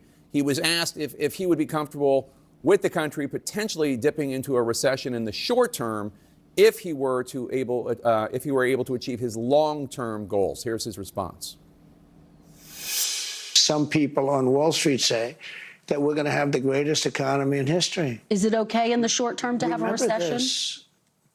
Look, everything's okay. Everything's okay. That's the president saying everything's okay, including a short-term recession. Do you agree? Well, I'm old enough to remember when Ronald Reagan took office and inflation was completely out of control. He and Paul Volcker had to take some pretty bold and swift actions to tame inflation. That included a pretty severe recession, but that's what it took. When you come into office and you are inheriting enormous messes across the spectrum, an open border that presents a clear and present danger, a 40-year high inflation that has dramatically devalued the dollar, endless wars going on. It's hard to clean up those enormous messes. So I appreciate President Trump has acted boldly, swiftly, decisively to clean up some of these messes. And yeah, it's not going to be easy. And sometimes the results are going to have to be reevaluated and relooked at, some actions reversed, but you have to act boldly when you have that responsibility. I hear you when it comes to the border. I hear you when it comes to inflation. I hear you when it comes to massive debt. But this is President Trump trying to reshape the American economy, bring more manufacturing jobs here through a very aggressive menu of tariffs all over the world, which will, of course, raise prices, according to almost every major economist. And it does seem like there's been a reluctance on the part of the president to acknowledge, he acknowledges disruption, but to acknowledge how much this could hurt lower income people. I want to play something else President Trump said about concerns over the impact that the tariffs are having on prices. Somebody said, the shelves are going to be open. Well, maybe the children will have $2 instead of $30, and maybe the $2 will cost a couple of bucks more than they would normally. Do you worry at all at this let them play with fewer dolls rhetoric, that it might seem out of touch, especially coming from a billionaire? Well, first of all, it's amazing how dismissive you are of the enormous challenges on the border. Oh, I'm not. I'm not. I'm granting the point. I'm granting the point, sir. So the fact is we have allowed manufacturing of very strategic, very important products to be offshored. President Trump fully understands that. He fully understands one of the reasons he won the presidency is because of Joe Biden's high inflation. So he's fully aware of that. Again, I have my concerns. The markets have shown those concerns. They've bounced back. For my part, what I've been trying to do, keep the administration apprised of the businesses that are going to suffer if this continues long term. But it does sound like his bold strategy is resulting in other nations coming to the table, negotiating in better faith than they have in the past. I don't know where this all goes. I don't want to lessen President Trump's leverage by undermining him whatsoever. I just keep him and his administration apprised of how it impacts the Wisconsin businesses. I think that's currently my role. And again, actually cheerlead, hope for the best here, as opposed to, I think a lot of people are hoping he fails. I hope he succeeds. I hope he succeeds too. How concerned are you about the next 4 to 6 weeks with the final Chinese container ships pre-tariff reaching American shores, with warnings of empty shelves, with warnings of higher prices? What industries in Wisconsin are you worried about most right now? Primarily those that are involved in manufacturing, where they also export, they'll import component parts. They're competing against foreign companies that won't be subject to those type of tariffs. So again, it all depends on how high those tariffs are. And 10% above the board tariff, I mean, that's on the wholesale cost of goods. That probably will not have that significant impact on inflation. Nobody can predict all of these things. But again, my role is listening to my constituents, relaying that to the administration. I will say the administration, the trade representatives are very accessible. They are listening to this. They understand the concerns. I think President Trump understands concerns. But this is a multi-decade, firmly held belief on the part of President Trump that America has put itself in peril by allowing so many strategic products to be offshored. He's trying to turn that situation around. It's not easy. This is a problem that's built over decades. He's trying to do it within one administration. That's why he's acting boldly and swiftly. Yeah, I don't think dolls are in the American strategic interest, though, right? I mean, you're talking about semiconductors and the like, and I understand your point. And that's why even many conservatives say that there should be more, like Stephen Moore, for example, there should be more discrete targeting of industries and not just a wide swath of anything coming from any other country. Well, again, President Trump has a negotiating strategy and negotiating style. I think he's throwing the entire world out of balance. I think he understands that creates uncertainty and instability, which is not good for economic activity. He understands those things, but that's his negotiating strategy. And it sounds like nations are coming to the table, starting to negotiate in good faith, which they have not been willing to do in the past. I've done a lot of negotiating. Sometimes you've got to be hard. Take a hard position with your negotiating partners. Sounds like that's the approach he's taking. Again, I, for one, am wishing him success.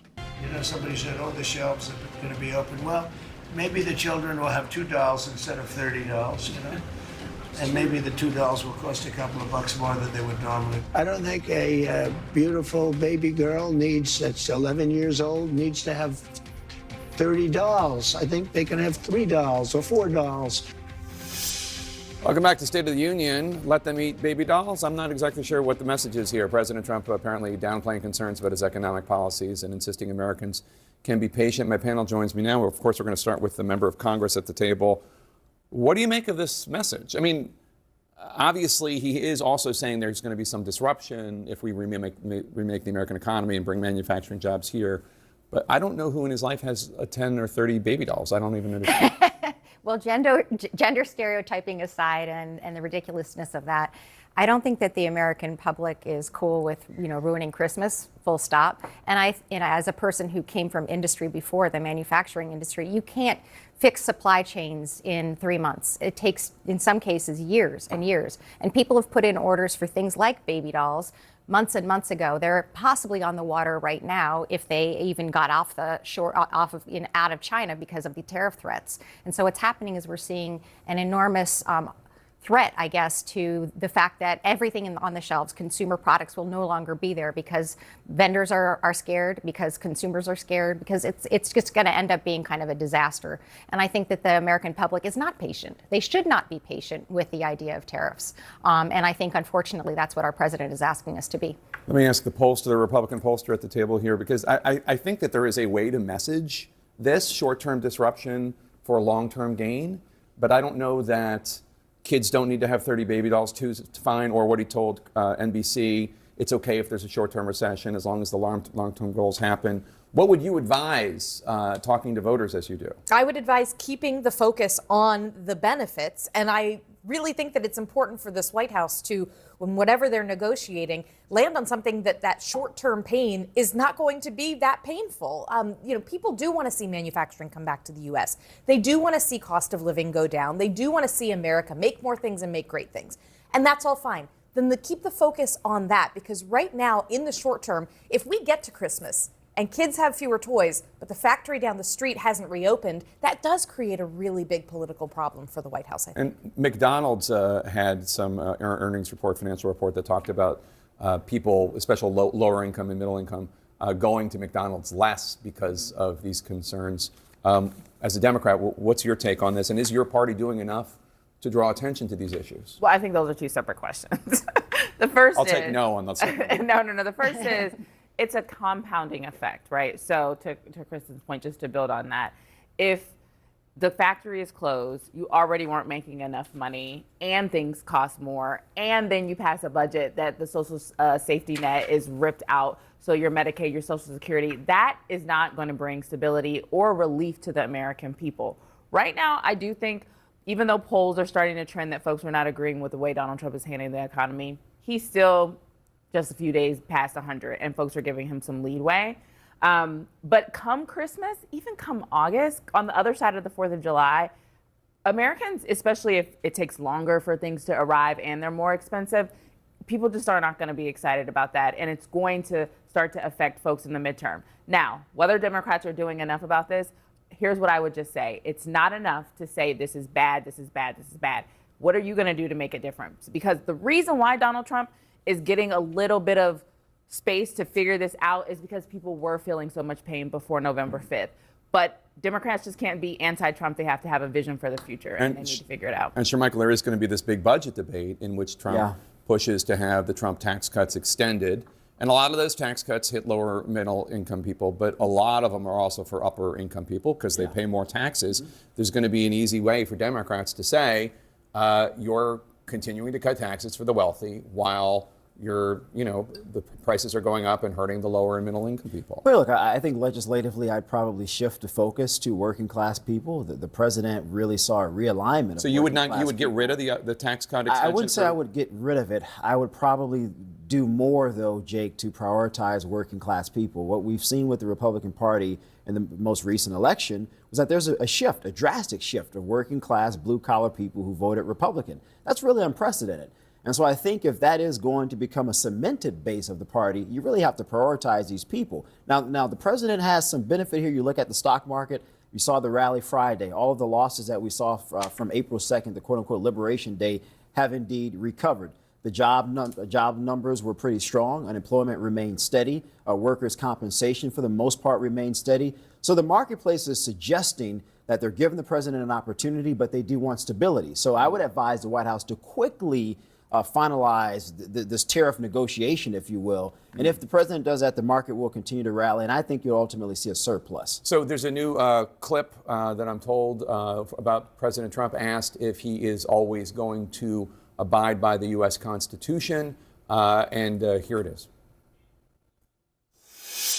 Your Secretary of State says everyone who's here, citizens and non-citizens, deserve due process. Do you agree, Mr. President? I don't know. I'm not a lawyer. I don't know. Don't you need to uphold the Constitution of the United States as president? I don't know. I have to respond by saying again, I have brilliant lawyers that work for me, and they are going to obviously follow what the Supreme Court said. I mean, some of the backstory here is that President Trump's invocation of the Alien Enemies Act was an effort paused right now by a Trump-appointed judge to get around some of the due process obligations when it comes to deporting undocumented immigrants in this country. But anyway. I mean, your head should explode when you hear the President of the United States say that he's not really sure if he's going to abide by the Constitution, and then say something as weak as that he's not a lawyer. It doesn't matter what he is. He's the President of the United States. And the idea that he can seriously, with a straight face, say something like that should offend all Americans, should offend all voters, and should be an indicator of who he is as a person. And I think one of the things we were talking about earlier was sort of a legislative responsibility. The reality is right now, it's not just the president who's behaving as though the Constitution doesn't matter. So is the legislature. We every week after week, are passing less than 5 or 6 bills, and they're ridiculous bills that mean nothing. We have so far had 5 laws come into being as a result of the last 100 days. We are anemic as a legislative body, and we refuse to actually do our constitutional job, which is to do the things like tariff policy. Instead of doing that, my Republican colleagues have literally voted on the ability to not vote on tariffs. And that's where we are right now as a legislature. All right, thanks one and all for being here. Really appreciated it. President Trump planned a victory lap this week to mark 100 days back in the White House. But much of that was overshadowed by several key setbacks, including a major staffing shakeup in the White House, with National Security Advisor Mike Waltz ousted, moved to a new role, and yet another position added to Marco Rubio's plate as his influence grows in the administration. Then there were the major legal roadblocks. A Trump-appointed judge ruled that the president unlawfully invoked the 1798 Alien Enemies Act to quickly deport migrants whom the White House alleges are gang members. And another judge permanently blocked his order to punish a law firm that represented Hillary Clinton. And this morning, fears of a recession as new auto tariffs kick in amid new news that the economy contracted in the first quarter. So let's break this all down with an excellent panel this morning. Politico's Dasha Burns, Zolan Connell-Youngs of the New York Times, and Anna Palmer of Punchbowl News. Good morning, you all. Thank you for being here. Let's talk about this big news of the morning, which is this auto tariffs that are kicking in, about 25% import tax on most auto parts coming into the United States. It could average, according to CNN analyses, about $4,000 per vehicle, and that's not the only tariff about to kick in. Others, certain packages that are under $800 are now subject to U.S. tariffs. Also, many Chinese goods, Americans could soon feel the impact. Dasha, you cover the White House. We've been hearing time and again there's going to be a deal. There are going to be these trade deals. Yeah. They have not come out yet. What is happening behind the scenes? Yeah, I mean, we heard from Peter Navarro that they could do 90 deals in 90 days, and we haven't seen one yet. Behind the scenes, they are working on this. They've got Secretary Scott Bessent as the driving force here, which has been a relief to a lot of folks on Wall Street. They would see him as an adult in the room. He has a lot of street cred on Wall Street. But they need to get a deal done, because that is what so many of these, both voters and Wall Street and the stock market is waiting for. They have to show something. Yeah, and that's what Republicans are clamoring for, too. They want something to be announced. But look, there was some good positive job news over on Friday, saying that the jobs were about 185,000 new jobs in the month of March. However, there was also bad news that the economy contracted in the first quarter. We learned that last week, in no small part because of Donald Trump's tariffs and his economic policies. Another quarter, that means that we're in a recession if we see the economy contract again. So is Trump concerned about a recession? Well, he was asked about that in an interview airing this morning. There are many people on Wall Street say this is going to be the greatest windfall ever happened. And that's my question, Remember the this. long term. Yeah. Is it okay in the short term to have a Remember recession? this.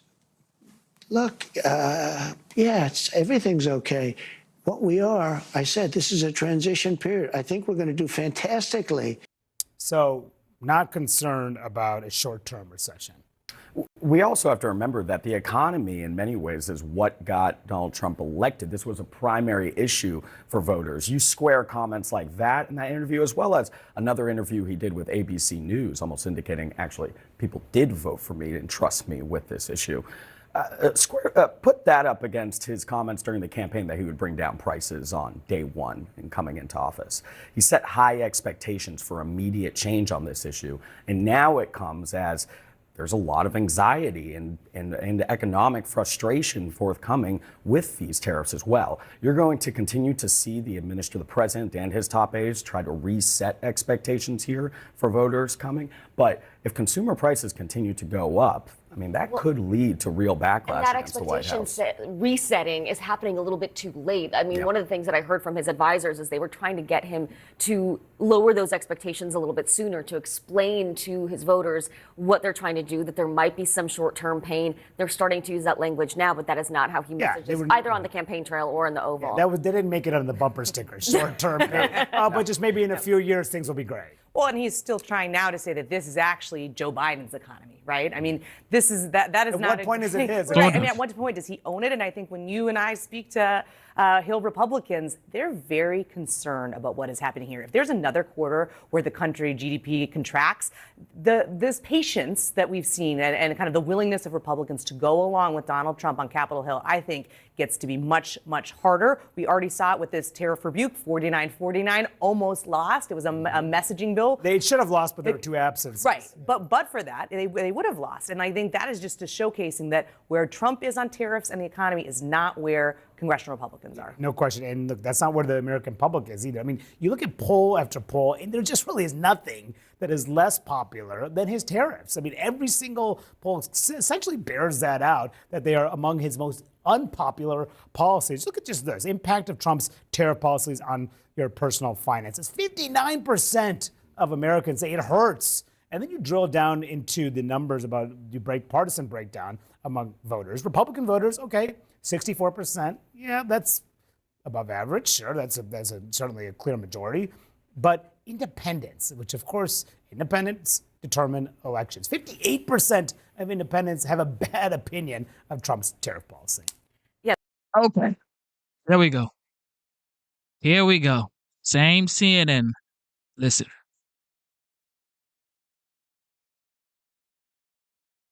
Real actual voters. Started off the broadcast tonight with the president's cabinet shakeup, and that's, of course, only a fraction of what's unfolded over the last 102 days of the second Trump administration. The question is, what are voters making of it all? CNN's Van Jones has been talking to Trump supporters dating back to 2016. He is, as you know, a Democrat who is a former senior advisor to President Obama. For tonight's report, he met with a small group of black voters, a man and a woman from South Carolina and another woman from North Carolina, all of whom voted for President Trump. CNN's exit polling shows Mr. Trump got 8% of the black vote in 2016, and that grew slightly into the teens over the next two elections. Here's Van's report from Greenville, South Carolina.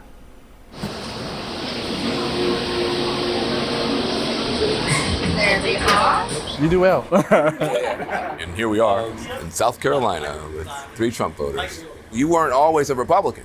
No. Actually, I come from a family that was like super Democratic. My first time voting, I voted Democrat. I voted for Joe Biden. What about Trump appealed to you? Am I allowed to cuss? Yeah, you can. I mean, part of it is he's an asshole. I like authenticity. You voted for Obama then you voted for Hillary Clinton in 2016, but 2020 you voted for Donald Trump. What made the change? I began listening to someone, her name is Candace Owens, and I read her book, and it just opened my eyes to maybe he's not this person that I have been led to believe that he was. So you voted against Trump in 2016, Yes. but then in 2020 you voted for him? Absolutely. Why? I saw how things were going during his first term, and I was pleasantly surprised, and I was pleased with what was happening. I saw the economy getting better. I saw country relations in certain countries getting better. What are some of the things that he's doing that you do? Real voters, okay? Americans. Real life, all right? You like? For me, I like the border. I just don't like the idea of someone coming here illegally and getting benefits that can serve my community. So that's the reason why I support him on that border policy. When you think about the border, you think about people coming here who are getting more help than people who live here and who were born here. Yeah. And I got that perspective not from news channels. I got it from social media. TikTok is like a holy grail. We even see it with the things that we learn about the United States government outside of the United States. People are showing Americans, hey, look at what's going on. Do y'all know that your government is doing this? Have you seen this? Have you looked at it from this perspective? You know, people, when they think about a Trump voter, they usually think about like a white dude with like a red hat on and a pickup truck, and y'all are not that at all. So Donald Trump's team went in, they took down Harriet Tubman's picture for a quick minute. They're trying to like knock out the black museums. What does that have to do with the price of eggs, and how does that impact you? In some ways, it's a slap in the face. In other ways, I don't care. I care more about how I'm going to take care of my children. I don't think the average American cares about that. I know I am sick and tired of seeing black people sit there and complain about something, but not taking action and steps to actually try to change things in an appropriate manner. under the Trump and Biden administration, they came to certain agreements with police departments to be less brutal toward the black community. Trump has now ended all that. How does that help the black community? I have a lot of issues with police reform and just with how police officers are treated as a whole. My husband is currently going through the process to become a police officer. The amount of hatred that cops get, even the best ones, I think has become a huge problem because it has been, especially around election times when it definitely comes out of like, oh no, the cops are bad. The cops hate you because you're black. They're immediately deemed as evil. This man is talking about running for a third term. Oh, now, what do you think about that? The third term. Trolls. For me, absolutely not. I think it's at the end of these 4 years, it's time to move on. This is a prime example of him trolling people because people have said, they're like, oh, if he gets in the office, he's going to be a dictator. He's going to try to run for a third term. So he's like, okay, y'all think I'm going to do that? I'm going to mess with y'all and say this to tick y'all out. I thought you loved this man because he's so authentic and he's such a truth teller. But you need to know the difference between somebody trolling somebody, and this is a prime example of him being a troll. If you had to do it all over again, would you vote for Donald Trump again, yes or no? Yes, I would. Now, in the future, I am not a diehard Democrat or diehard Republican. If there were a Democratic candidate who was more aligned for me, then I would vote Democrat. If you go back in time, would you vote for Donald Trump, yes or no? Yes. I think I might know the answer on this next one. She said yes. It's immediately yes. No, I'm sorry.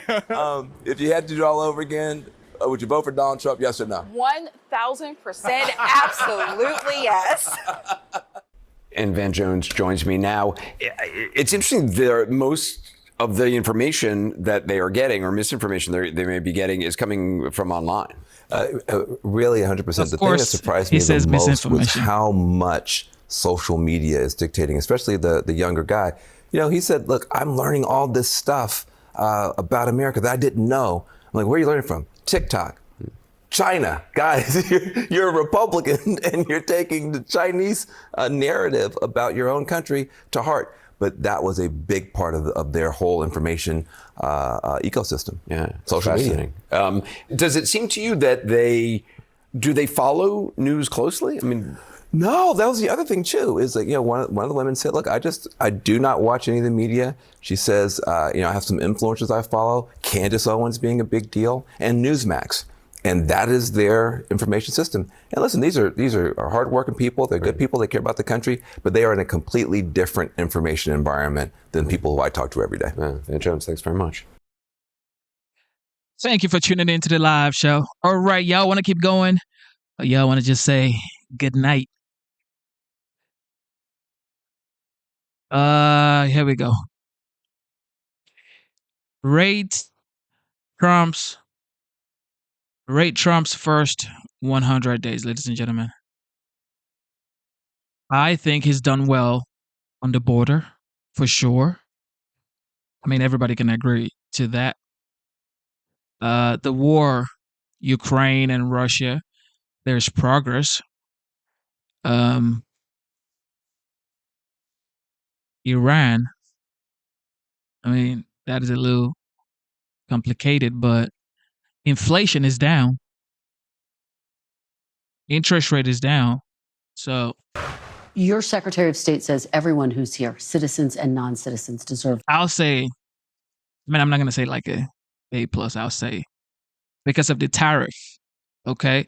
And potentially small businesses are going to start, feeling the heat soon. I'll say a nice, sharp B+. Due process. Do you agree, Mr. President? I don't know. I'm not a lawyer. I don't know. Don't you need to uphold the Constitution of the United States as president? I don't know. I have to respond by saying again, I have brilliant lawyers that work for me, and they are going to obviously follow what the Supreme Court said.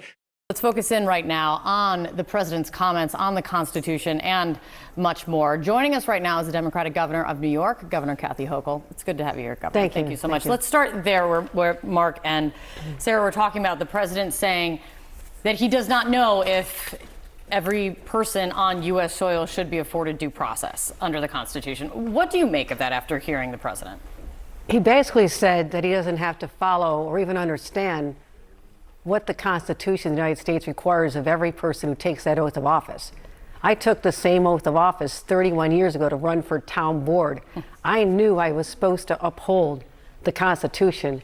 I got to think a president who took the oath of office not once but twice understands that there are limitations, and that is the body of the Constitution. He must follow it. Otherwise, the democracy that we fought for and upheld for 250 years is just going to go down the drain, and we're not going to let that happen. But it was shocking, and it tells you all you need to know about this presidency and this man, that he doesn't give a damn about the U.S. Constitution, and that is frightening in itself. CNN legal analyst and Georgetown Law Center professor Steve Vladeck joins us now. Obviously, a president swears an oath to uphold the Constitution. How do you view his remarks there? Pretty stunning, Pamela. I mean, I think it's really remarkable. Here's a president who has taken this oath twice. And it's not a long oath, it's 35 words, and all it says is, I, will preserve, protect, and defend the Constitution. This seems to be a president who is increasingly disinterested in what that means and what that requires of him, as we're seeing in all of these immigration cases.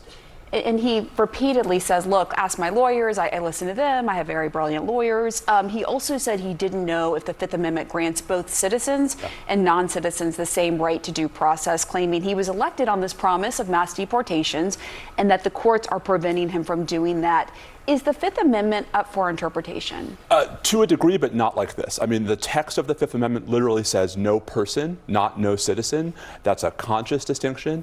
The Supreme Court for generations has said that the Fifth Amendment protects non-citizens, including undocumented immigrants. Just last month, the Supreme Court unanimously held, in the context of the Alien Enemy Act, that even undocumented immigrants subject to the Alien Enemies Act have a right to at least some process before they're removed. So, there's debate about how much process is due. There's just no debate that some process is due, because otherwise we won't be able to tell the difference between folks who the government claims are gang members and folks who are not. And I just want to follow up on that, because there are Americans, and we've talked to people on this show who say, well, why do they get due process rights if they come here illegally? And why should they get the same rights as U.S. citizens? Again, just tell us why the Supreme Court over the years has upheld that right for non-citizens. So it's not the same rights. I mean, the due process does vary under the circumstances. An undocumented immigrant does not have the same rights that a natural-born citizen does. But at the end of the day, if we weren't going to have any due process, what is to stop the government from pointing at any of us, you or me or anyone else on the street, and saying, oh, well, they're an undocumented immigrant and I can remove them summarily? The whole point of the due process clause is to make sure that before the government's allowed to take these very severe actions, we are confident that the people against whom these actions are being directed are who the government says they are. We've already seen with this administration how serious the risk of error is and why it's so important to have that check. Right, because as last check, 2 judges, including Trump-appointed judges, have ordered the administration to send back 2 people deported to El Salvador. President Trump said his lawyers will obviously follow the Supreme Court on his deportation policies. Is that happening right now? To a degree. I mean, I think we're in this weird state right now where the administration is not openly defying these lower court rulings, but it's not trying that hard to comply with them. We're seeing a bit of a shell game, for example, in the case of Abrego Garcia, one of the 2 who was wrongfully removed to El Salvador, where the administration is saying one thing publicly and something else in court. So I think what we're seeing is kind of like in Jurassic Park, the velociraptors testing the fences. The administration is not overtly defying these rulings, but it's trying to see, Pamela, just how much it can get away with before the courts really push back. I actually think that's a really important point, because I think a lot of people early on were just seizing on it and said, oh, they're openly defying the Supreme Court. But there's more nuance to it. On that Supreme Court order, Trump says his lawyers have a different interpretation of facilitate and that he respects the Supreme Court. But it struck me during that interview with NBC's Kirsten Welker that he said he had inquired about asking for clarification from the Supreme Court and that the administration might actually do that. Do you see that happening? Maybe. I mean, I can think clear up a lot of issues here with this. I mean, it could. You know, the Supreme Court, I think, bears some responsibility for this. It was their order in the Abrego Garcia case that used these words, facilitate and effectuate, which are open to interpretation. I think part of the problem is that you have this district judge in Maryland who is trying very hard to get answers to what the administration has asked from President Bukele and the Salvadoran government, what it has not asked. And the administration is playing a bit of a sort of fast and loose dance in that court. Once we get those answers, Pamela, I think we'll be in a better position to figure out, has the administration actually done what it's supposed to do? Has it taken these steps? And what should it have to do going forward before we have more cases like this where folks are wrongfully removed to these foreign countries? Right, and just follow up on that. And by the way, I don't think we know the status of the second person that the Trump-appointed judge said needed to be brought back. But I'm curious because the Supreme Court has not ruled on the merits of the Alien Enemies Act, right? That's right. Even though it says, you know, that the administration could continue on with the deportations under it. So, I mean, what do you do if then the Supreme Court says, actually, no, you can't use this act, but they've already deported all these people? So I think there are two sets of questions here, and it might be helpful to keep them separate. The first is, going forward, what can the administration do with folks who are still in the U.S.? And that's where things have hit rather a pause button. There are now, I believe, 6 different orders covering 6 different federal district courts saying, no, you can't remove folks under the statute. And Pamela, 2 of those orders say that's categorical because the statute can't even be invoked against Trinidad. Let's assume that that all works out, that the Supreme Court eventually agrees and says no more removals under the statute. We still have 150, 175 men who were already removed under the Alien Enemy Act, where the courts might end up saying that was never lawful in the first place. Right. And that's when the fight becomes, what can a federal court do to say, hey, Secretary Rubio, right? Hey, Secretary Noem, you guys actually have to take affirmative steps. We're not talking about, you know, invading El Salvador, but you have to do whatever you can within the bounds of the law. Stop paying the Salvadoran government. Make requests for their release. That's going to be the real fight for the cases of folks who have already been removed. And if you look at the Abrego Garcia case, the administration right now is saying, well, there's really nothing we can do. And so that would be very interesting if that happens. And that hasn't been true historically. I mean, I think it's worth reminding folks that before this administration, there had been a long history, not a perfect history, but a long history of administrations of both parties being ordered by courts to bring folks back. And, you know, not always doing it quickly, not always doing it perfectly, but understanding that they had an obligation to do whatever was within their lawful power to do so. It's only now that we're seeing an executive branch dragging its feet. And the question is, what will the courts do if that impasse persists? Steve Vladeck, thank you for fulfilling my inner legal nerd. I could spend the entire show talking to you about all of these legal issues of the day. Appreciate it. Okay. Thank you for tuning into the live show. Now, Trump saying that I don't know if I need to upload the Constitution. He didn't actually say that. Okay. He just said, I don't know. Then CNN said, if I need to uphold the Constitution. So now, if you're reading that, you say, what? Hello, everybody. It's great to have you. It's a very important announcement.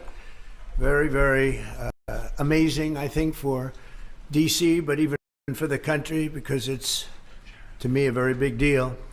I'd like to thank NFL Commissioner Roger Goodell, Washington Commanders owner Josh Harris, and Washington, D.C. Mayor Muriel Bowser, Secretary Scott Turner, Secretary Doug Burgum, and I see Howard Lutnick is here too, Commerce, and some others that if I could see past the press, I'd name you, but I can't.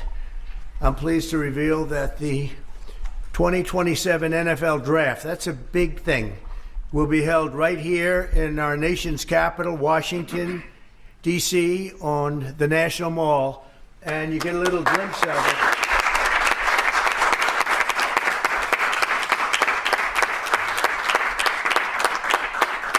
I don't think, I was just saying to Roger, I don't think there's ever been anything like that. That's a good idea. In fact, maybe we could use it for other things also. I have an idea. It's going to be beautiful. It's going to be something that nobody else will ever be able to duplicate that, I don't suspect. It's very exciting. Every year, hundreds of young football players have their dreams come true as the NFL teams across the land, and you just saw that last week. select the best young players in America to join their ranks. Hundreds of thousands of football fans will travel all across our country to cheer them on in person. We expect, would you say, more than 100,000 people, I think. What is the capacity would you think it can hold? Because the mall can actually hold up to 1 million people if you go all the way back. What do you think? Over 3 days, we'll be over 1 million. Oh, yeah, you're going to have a tremendous amount of people. Boosting local businesses and bringing jobs and tourism to the heart of our capital. The draft is a celebration of one of our country's most cherished cultural institutions and the annual highlights for football fans everywhere. Everyone in the world is going to be watching. We look forward to welcoming people from across the nation, from all over the world. Last month, the Washington Commanders and the D.C. government also announced a major deal to build a brand new 65,000-seat football arena at the site of the RFK Stadium in eastern Capitol Hill. And I don't think there's a better site anywhere in the world than that site. Incredibly exciting. You know, he's a friend of mine. He's a very successful guy. There's a reason for it. It's amazing. It sat there for years, and people were talking about stadiums in 25 different sites. I said, they're not talking about the best site. That's the best site there is. Bringing professional football back into the district from Maryland. And not only are these announcements great for the NFL, but they also advance the mission of making Washington, D.C. safe and clean and beautiful. And we're working very closely with the mayor, as you know, and we've made a lot of improvements in the last few months, and it's getting to look really strong. Crime is way down, and there's a good relationship we have going with Muriel. So I want to thank you very much. And would you like to say a few words? Thank you, Mr. President. The mayor, please. Thank you. Thank you. Well, greetings. I'm Muriel Bowser. I'm the mayor of the best city in the world and also the sports capital. And we are delighted to be here with the Washington Commanders, the NFL, and the president to talk about this very exciting announcement for Washington, D.C. We believe in investing in sports because they have helped us transform neighborhoods, and the NFL bringing this event to the nation's capital will help us fill hotel rooms, our restaurants, and Americans from all 50 states will come to their nation's capital and enjoy our beautiful city and museum. So we're just delighted to be here, and we want to thank everybody for all the hard work to get here. Thanks, Muriel. Thank you.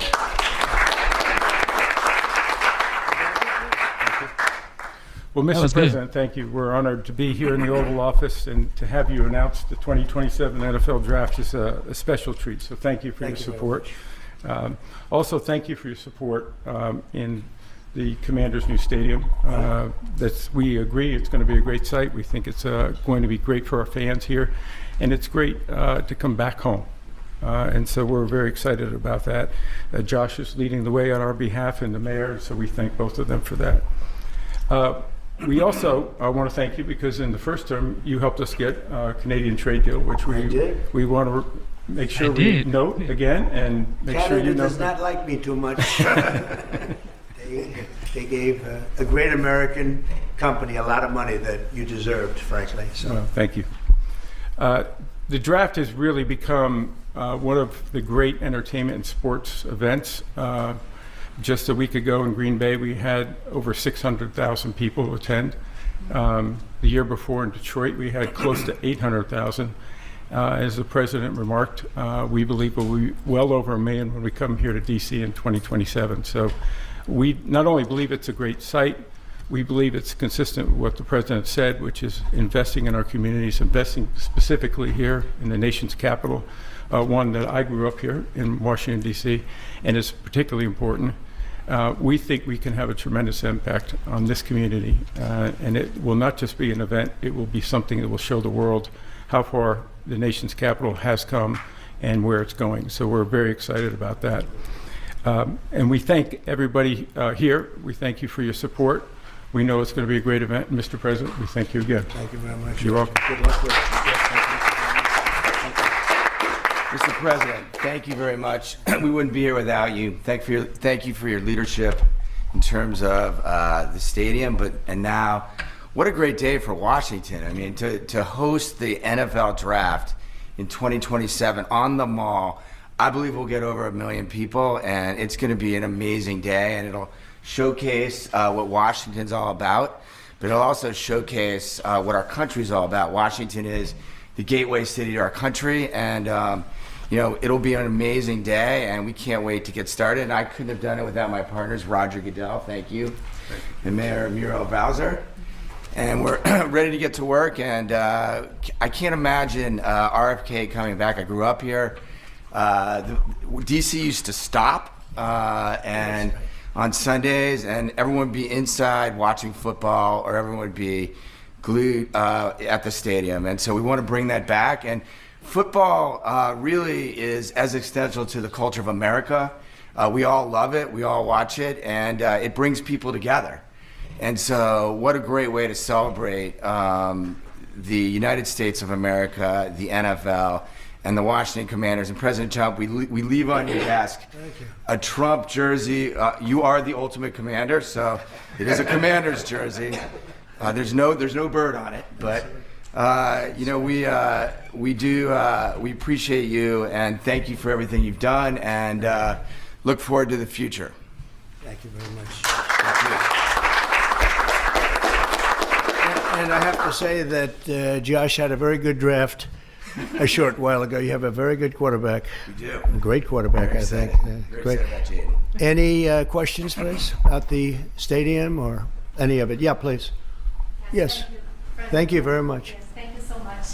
About the draft, and I would like to upcome an event that it was already mentioned here, the World Cup. Although United States, the passion here is football.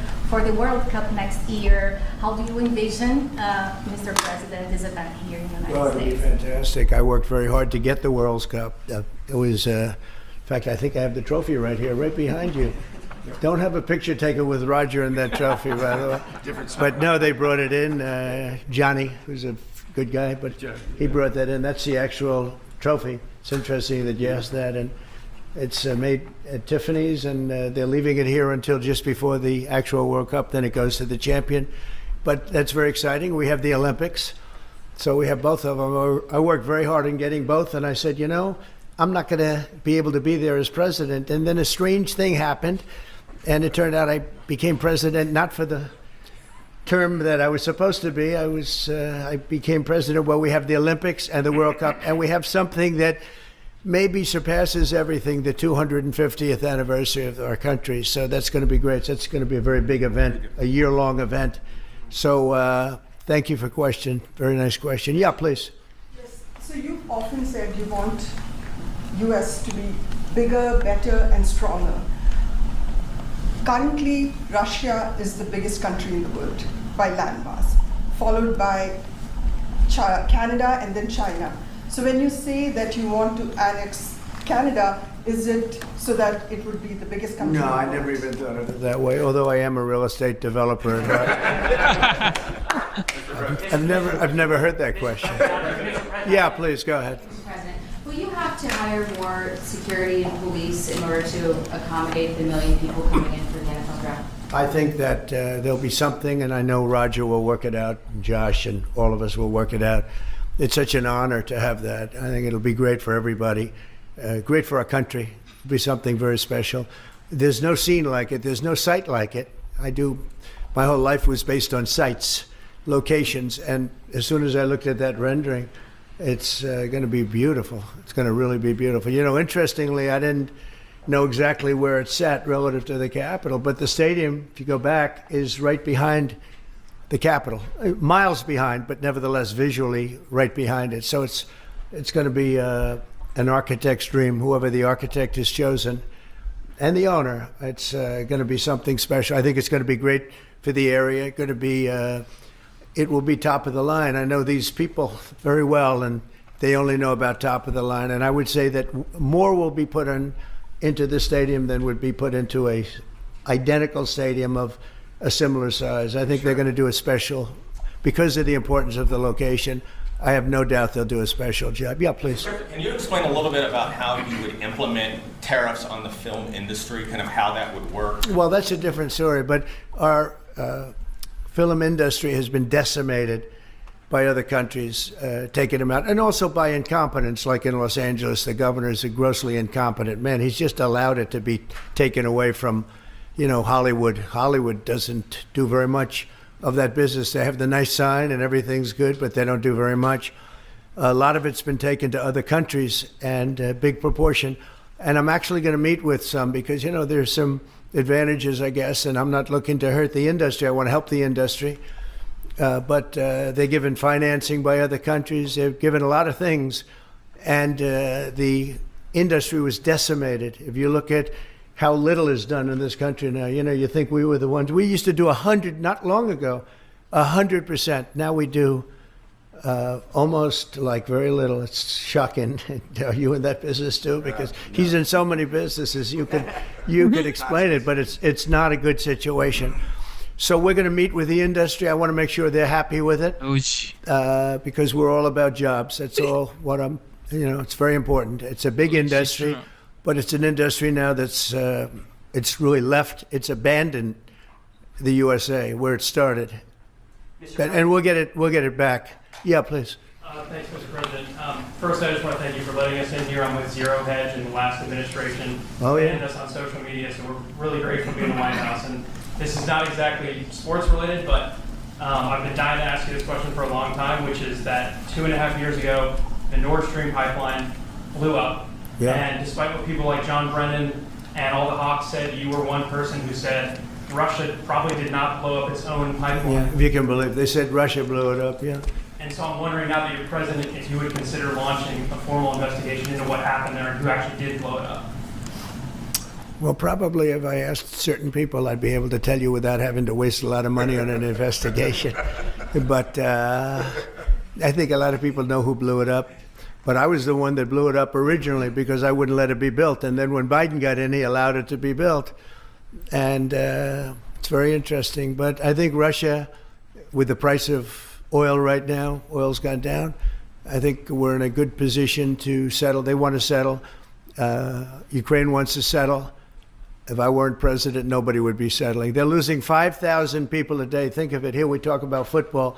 They're losing 5,000 people on average a week, mostly Russian soldiers and Ukrainian soldiers, 5,000 a week, not including people that are, killed as missiles go into areas that they shouldn't be. It's a very terrible thing, and I think we've come a long way, and it could be something will happen, but hopefully it will. As you know, President Putin just announced a 3-day ceasefire, which doesn't sound like much, but it's a lot if you knew where we started from, because they were not. We had a president that for 3 years didn't speak to Putin, and it all shouldn't have happened. This is a war that should have never happened. And you're going to be very disappointed when you find out the real number of people that were killed.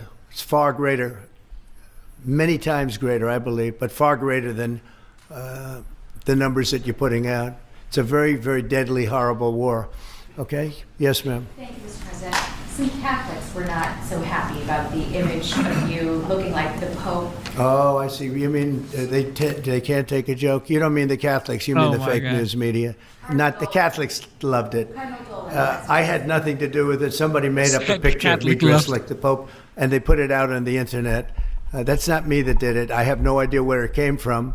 Maybe it was AI, but I know nothing about it. I just saw it last evening. Actually, my wife thought it was cute. She said, "Isn't that nice?" Actually, I would not be able to be married, though. That would be a lot. I'd have to the best of my knowledge, popes aren't big on getting married, are they? Oh, God. Not that we know of. No. I think it's the fake news media that, they're fakers. My question, though, sir, was about the fact that it was put out on the White House account, even though it was AI generated, it was a joke, it was a meme. Does it at all diminish the substance of the official White House account to have it go out on that? Give me a break. It was just somebody did it in fun. It's fine. Have to have a little fun, don't you? Yeah, please, go ahead. Tell me about the program that's just been introduced to give undocumented immigrants living in the United States About me? $1,000 to self-deport. Can you just tell us a little bit? Oh, the new program, yeah. We have millions of people that have come into this country illegally through an administration that didn't know what they were doing. They didn't have a clue. And now we find out officially they didn't because the president was incompetent, but I could have told you that before.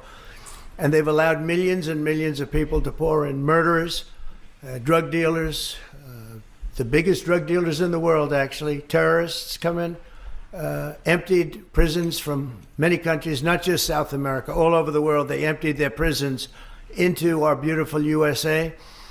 And to get that many people out, 21 million people we think the real number is, but let's say 3 million of them are serious criminals. 11,888 murderers, many of whom murdered more than one person. It's hard to believe we have to even talk about this while we're talking about something so beautiful, but it's something we have to talk about having to do with the country because it's very important. So they came in by the millions illegally into our country. They just flowed in through an open border policy that was insane. And what we've done is we've offered, you know the numbers, but because we're taking them out by the thousands, we're being obstructed. It's very unfair what's happening because the court system it's very unfair. We have to get them out fast. These are bad people. These are people that are killing, and they've already killed many people in this country. The illegal immigrants that came in illegally through an open border policy, which is insane. We talk about common sense. That's not common sense. And they came in from the Congo, all over Africa, all over Asia, all over South America, parts of Europe. They flowed in and just walked right into our country. We had no idea who they were. 21 million at least. That's probably a low number. You know, you hear lower numbers than that. It's not. That's a low number. But many are really serious criminals and terrorists and people from jails. They emptied out jails. You know, Venezuela, their crime is down 72% because they took all the criminals off the streets and the gangs and they dumped them into our country. So we're getting them out. It's a very difficult thing with the courts because the courts have all of a sudden, out of nowhere, they said, maybe you have to have trials. We're going to have 5 million trials. Doesn't work. You wouldn't have a country left. But hopefully the Supreme Court will save it. But what they've done is a very, very serious thing. You know, past presidents took out hundreds of thousands of people when needed. You look at Eisenhower, you look at many of them, and they took people out and they didn't go through any of this. But what we thought we'd do is a self-deport, where we're going to pay each one a certain amount of money, and we're going to get them a beautiful flight back to where they came from, and they have a period of time. And if they make it, we're going to work with them so that maybe someday, with a little work, they can come back in if they're good people, if they're the kind of people that we want in our company, industrious people that could love our country. And if they're not, they won't. But it will give them a path to becoming, to coming back into the country. If they miss that limit, they're going to be taken out of our country. And they will never get a path to come back in. And it'll be a much tougher process. And it's called self-deportation. And by doing that, you're talking about so many millions of people. By doing that, we've taken out thousands of terrorists, drug lords. What we've done is amazing. And I'm sure Tom Homan and Kristi Noem have done an incredible job. They really have done an incredible job. But it's a hard job. So we're going to have a self-deportation where they deport themselves out of our country, and we'll work with them, and we're going to try, and if we think they're good, they have the people we want in our country, they're going to come back into our country. We'll give them a little easier route. But if they don't work, and if we take them out after the date, then they're never coming back, and that's the least of the problems that they're going to have. Yeah, please. What's your expectation for your meeting with the Canadian Prime Minister tomorrow? I don't know. He's coming to see me. I'm not sure what he wants to see me about, but I guess he wants to make a deal. Everybody does. They all want to make a deal because we have something that they all want. We have something that they all want. China wants to make a deal very badly. You see what's happening to China? China's being decimated, and I don't want that to happen.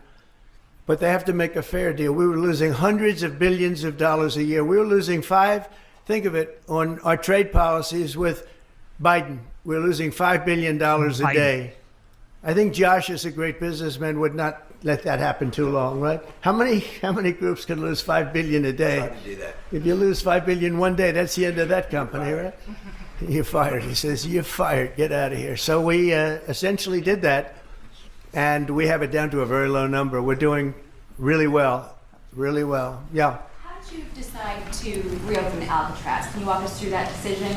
Did I say what? To reopen Alcatraz, how will you use it? How did you come up with the idea? Well, I guess I was supposed to be a movie maker. We started with the movie making, and we'll end. I mean, it represents something very strong, very powerful in terms of law and order. Our country needs law and order. Alcatraz is, I would say, the ultimate, right? Alcatraz, Sing Sing and Alcatraz, the movies. But it's right now a museum, believe it or not. A lot of people go there. It housed the most violent criminals in the world, and nobody ever escaped. One person almost got there, but they, as you know the story, they found his clothing rather badly ripped up, and it was a lot of shark bites, a lot of problems. Nobody's ever escaped from Alcatraz, and just represented something strong having to do with law and order. We need law and order in this country.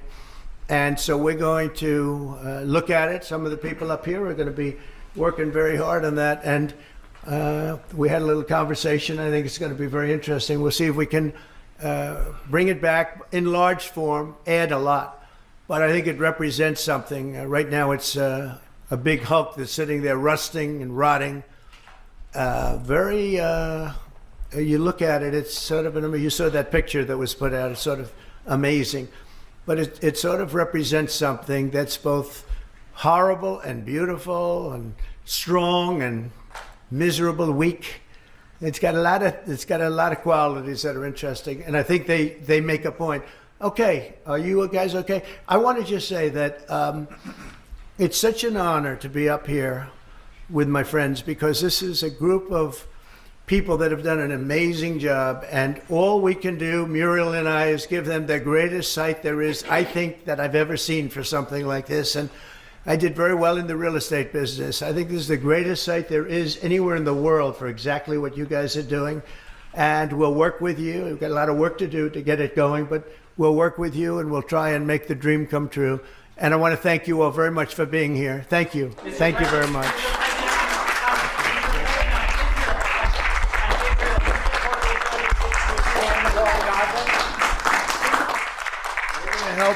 We're going to help the people of Gaza get some food. People are starving, and we're going to help them get some food. A lot of people are making it very, very bad. If you look, Hamas is making it impossible because they're taking everything that's brought in. But we're going to help the people of Gaza because they're being treated very badly by Hamas. Thank you very much.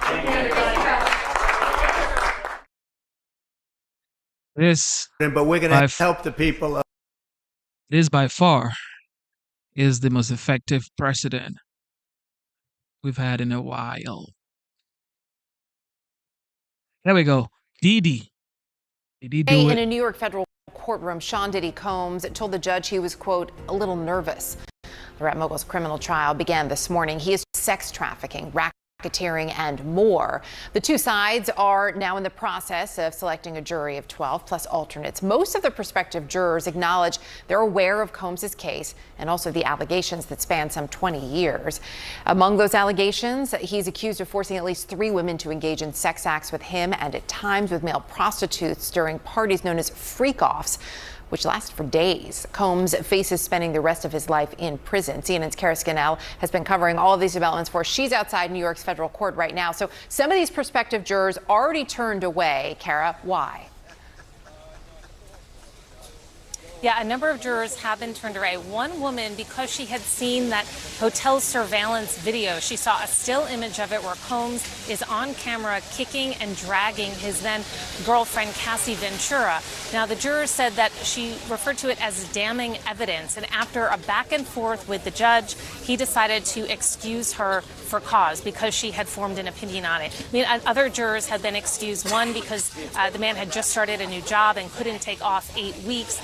Another juror was excused because he said he had a negative experience with law enforcement. But so far, 11 jurors have qualified to continue through this process. And the magic number here is 45. Once they hit 45 jurors, that is when the judge will have both the prosecutors and Combs' team do their peremptory strikes. That's where they can eliminate jurors for just about any reason until they get to 12 jurors and a number of alternates. But those who have gotten through, some of them have seen the tape. One woman said she did see that hotel surveillance video.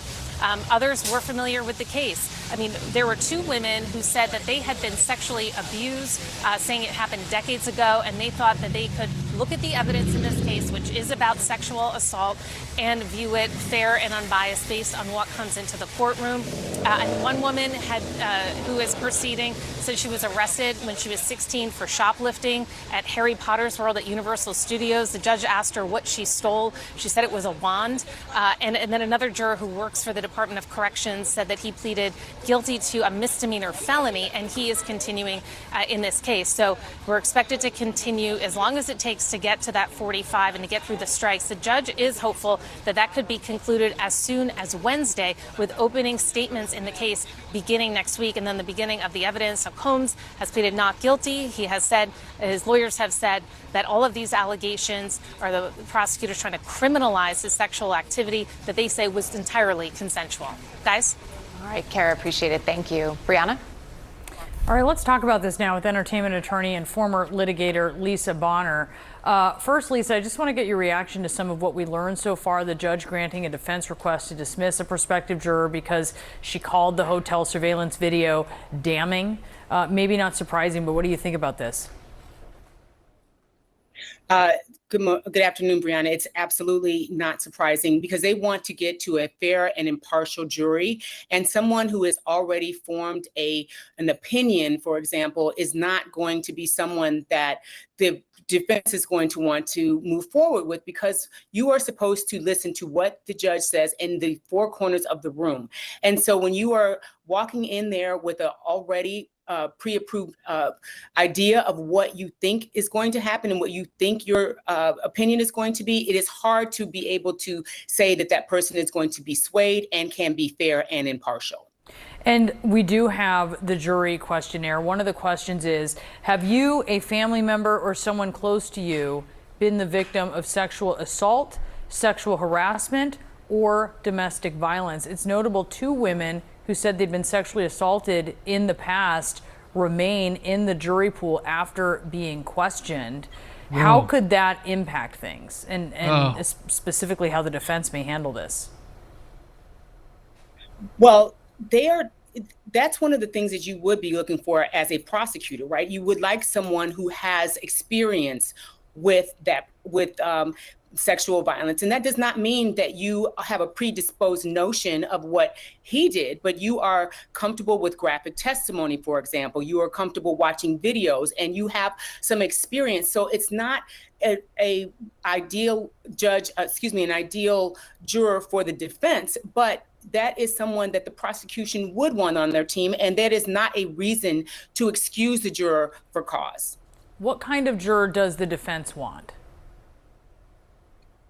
The defense ideally would be looking for an older man, for example, someone who has maybe been falsely accused by the police, someone who may be in a high-powered job with traditional values, someone who really does not come in with a preconceived notion, someone who is skeptical of law enforcement. Those would be the type of jurors that the defense would be looking for. And at this point, Combs's lawyer is saying he could take the stand. Would you find that difficult to believe? Do you think he could help his case or hurt his case? Well, that's one of the things that a defense lawyer always says. If you look across any of these prior cases, my client is really considering taking the stand. He really wants to tell his side of the story.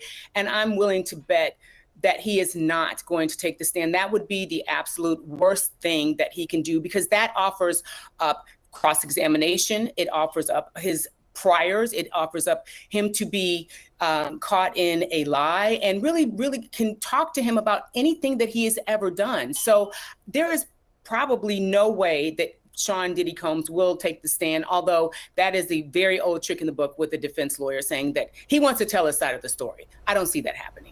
Yeah, it would be extraordinary if it did. How tough is this case going to be for the defense? A big mistake. I'm sorry? How tough is this case going to be for the defense? It is an extreme uphill battle for the defense. If you look at the indictment, it is very tight. They have video evidence. They have 4 witnesses, one being Cassie Ventura, who was very detailed and explicit in her complaint. And you have a large digital footprint. You have Combs trying to contact people to try and get them to recant their stories or make sure that their testimony aligns with his.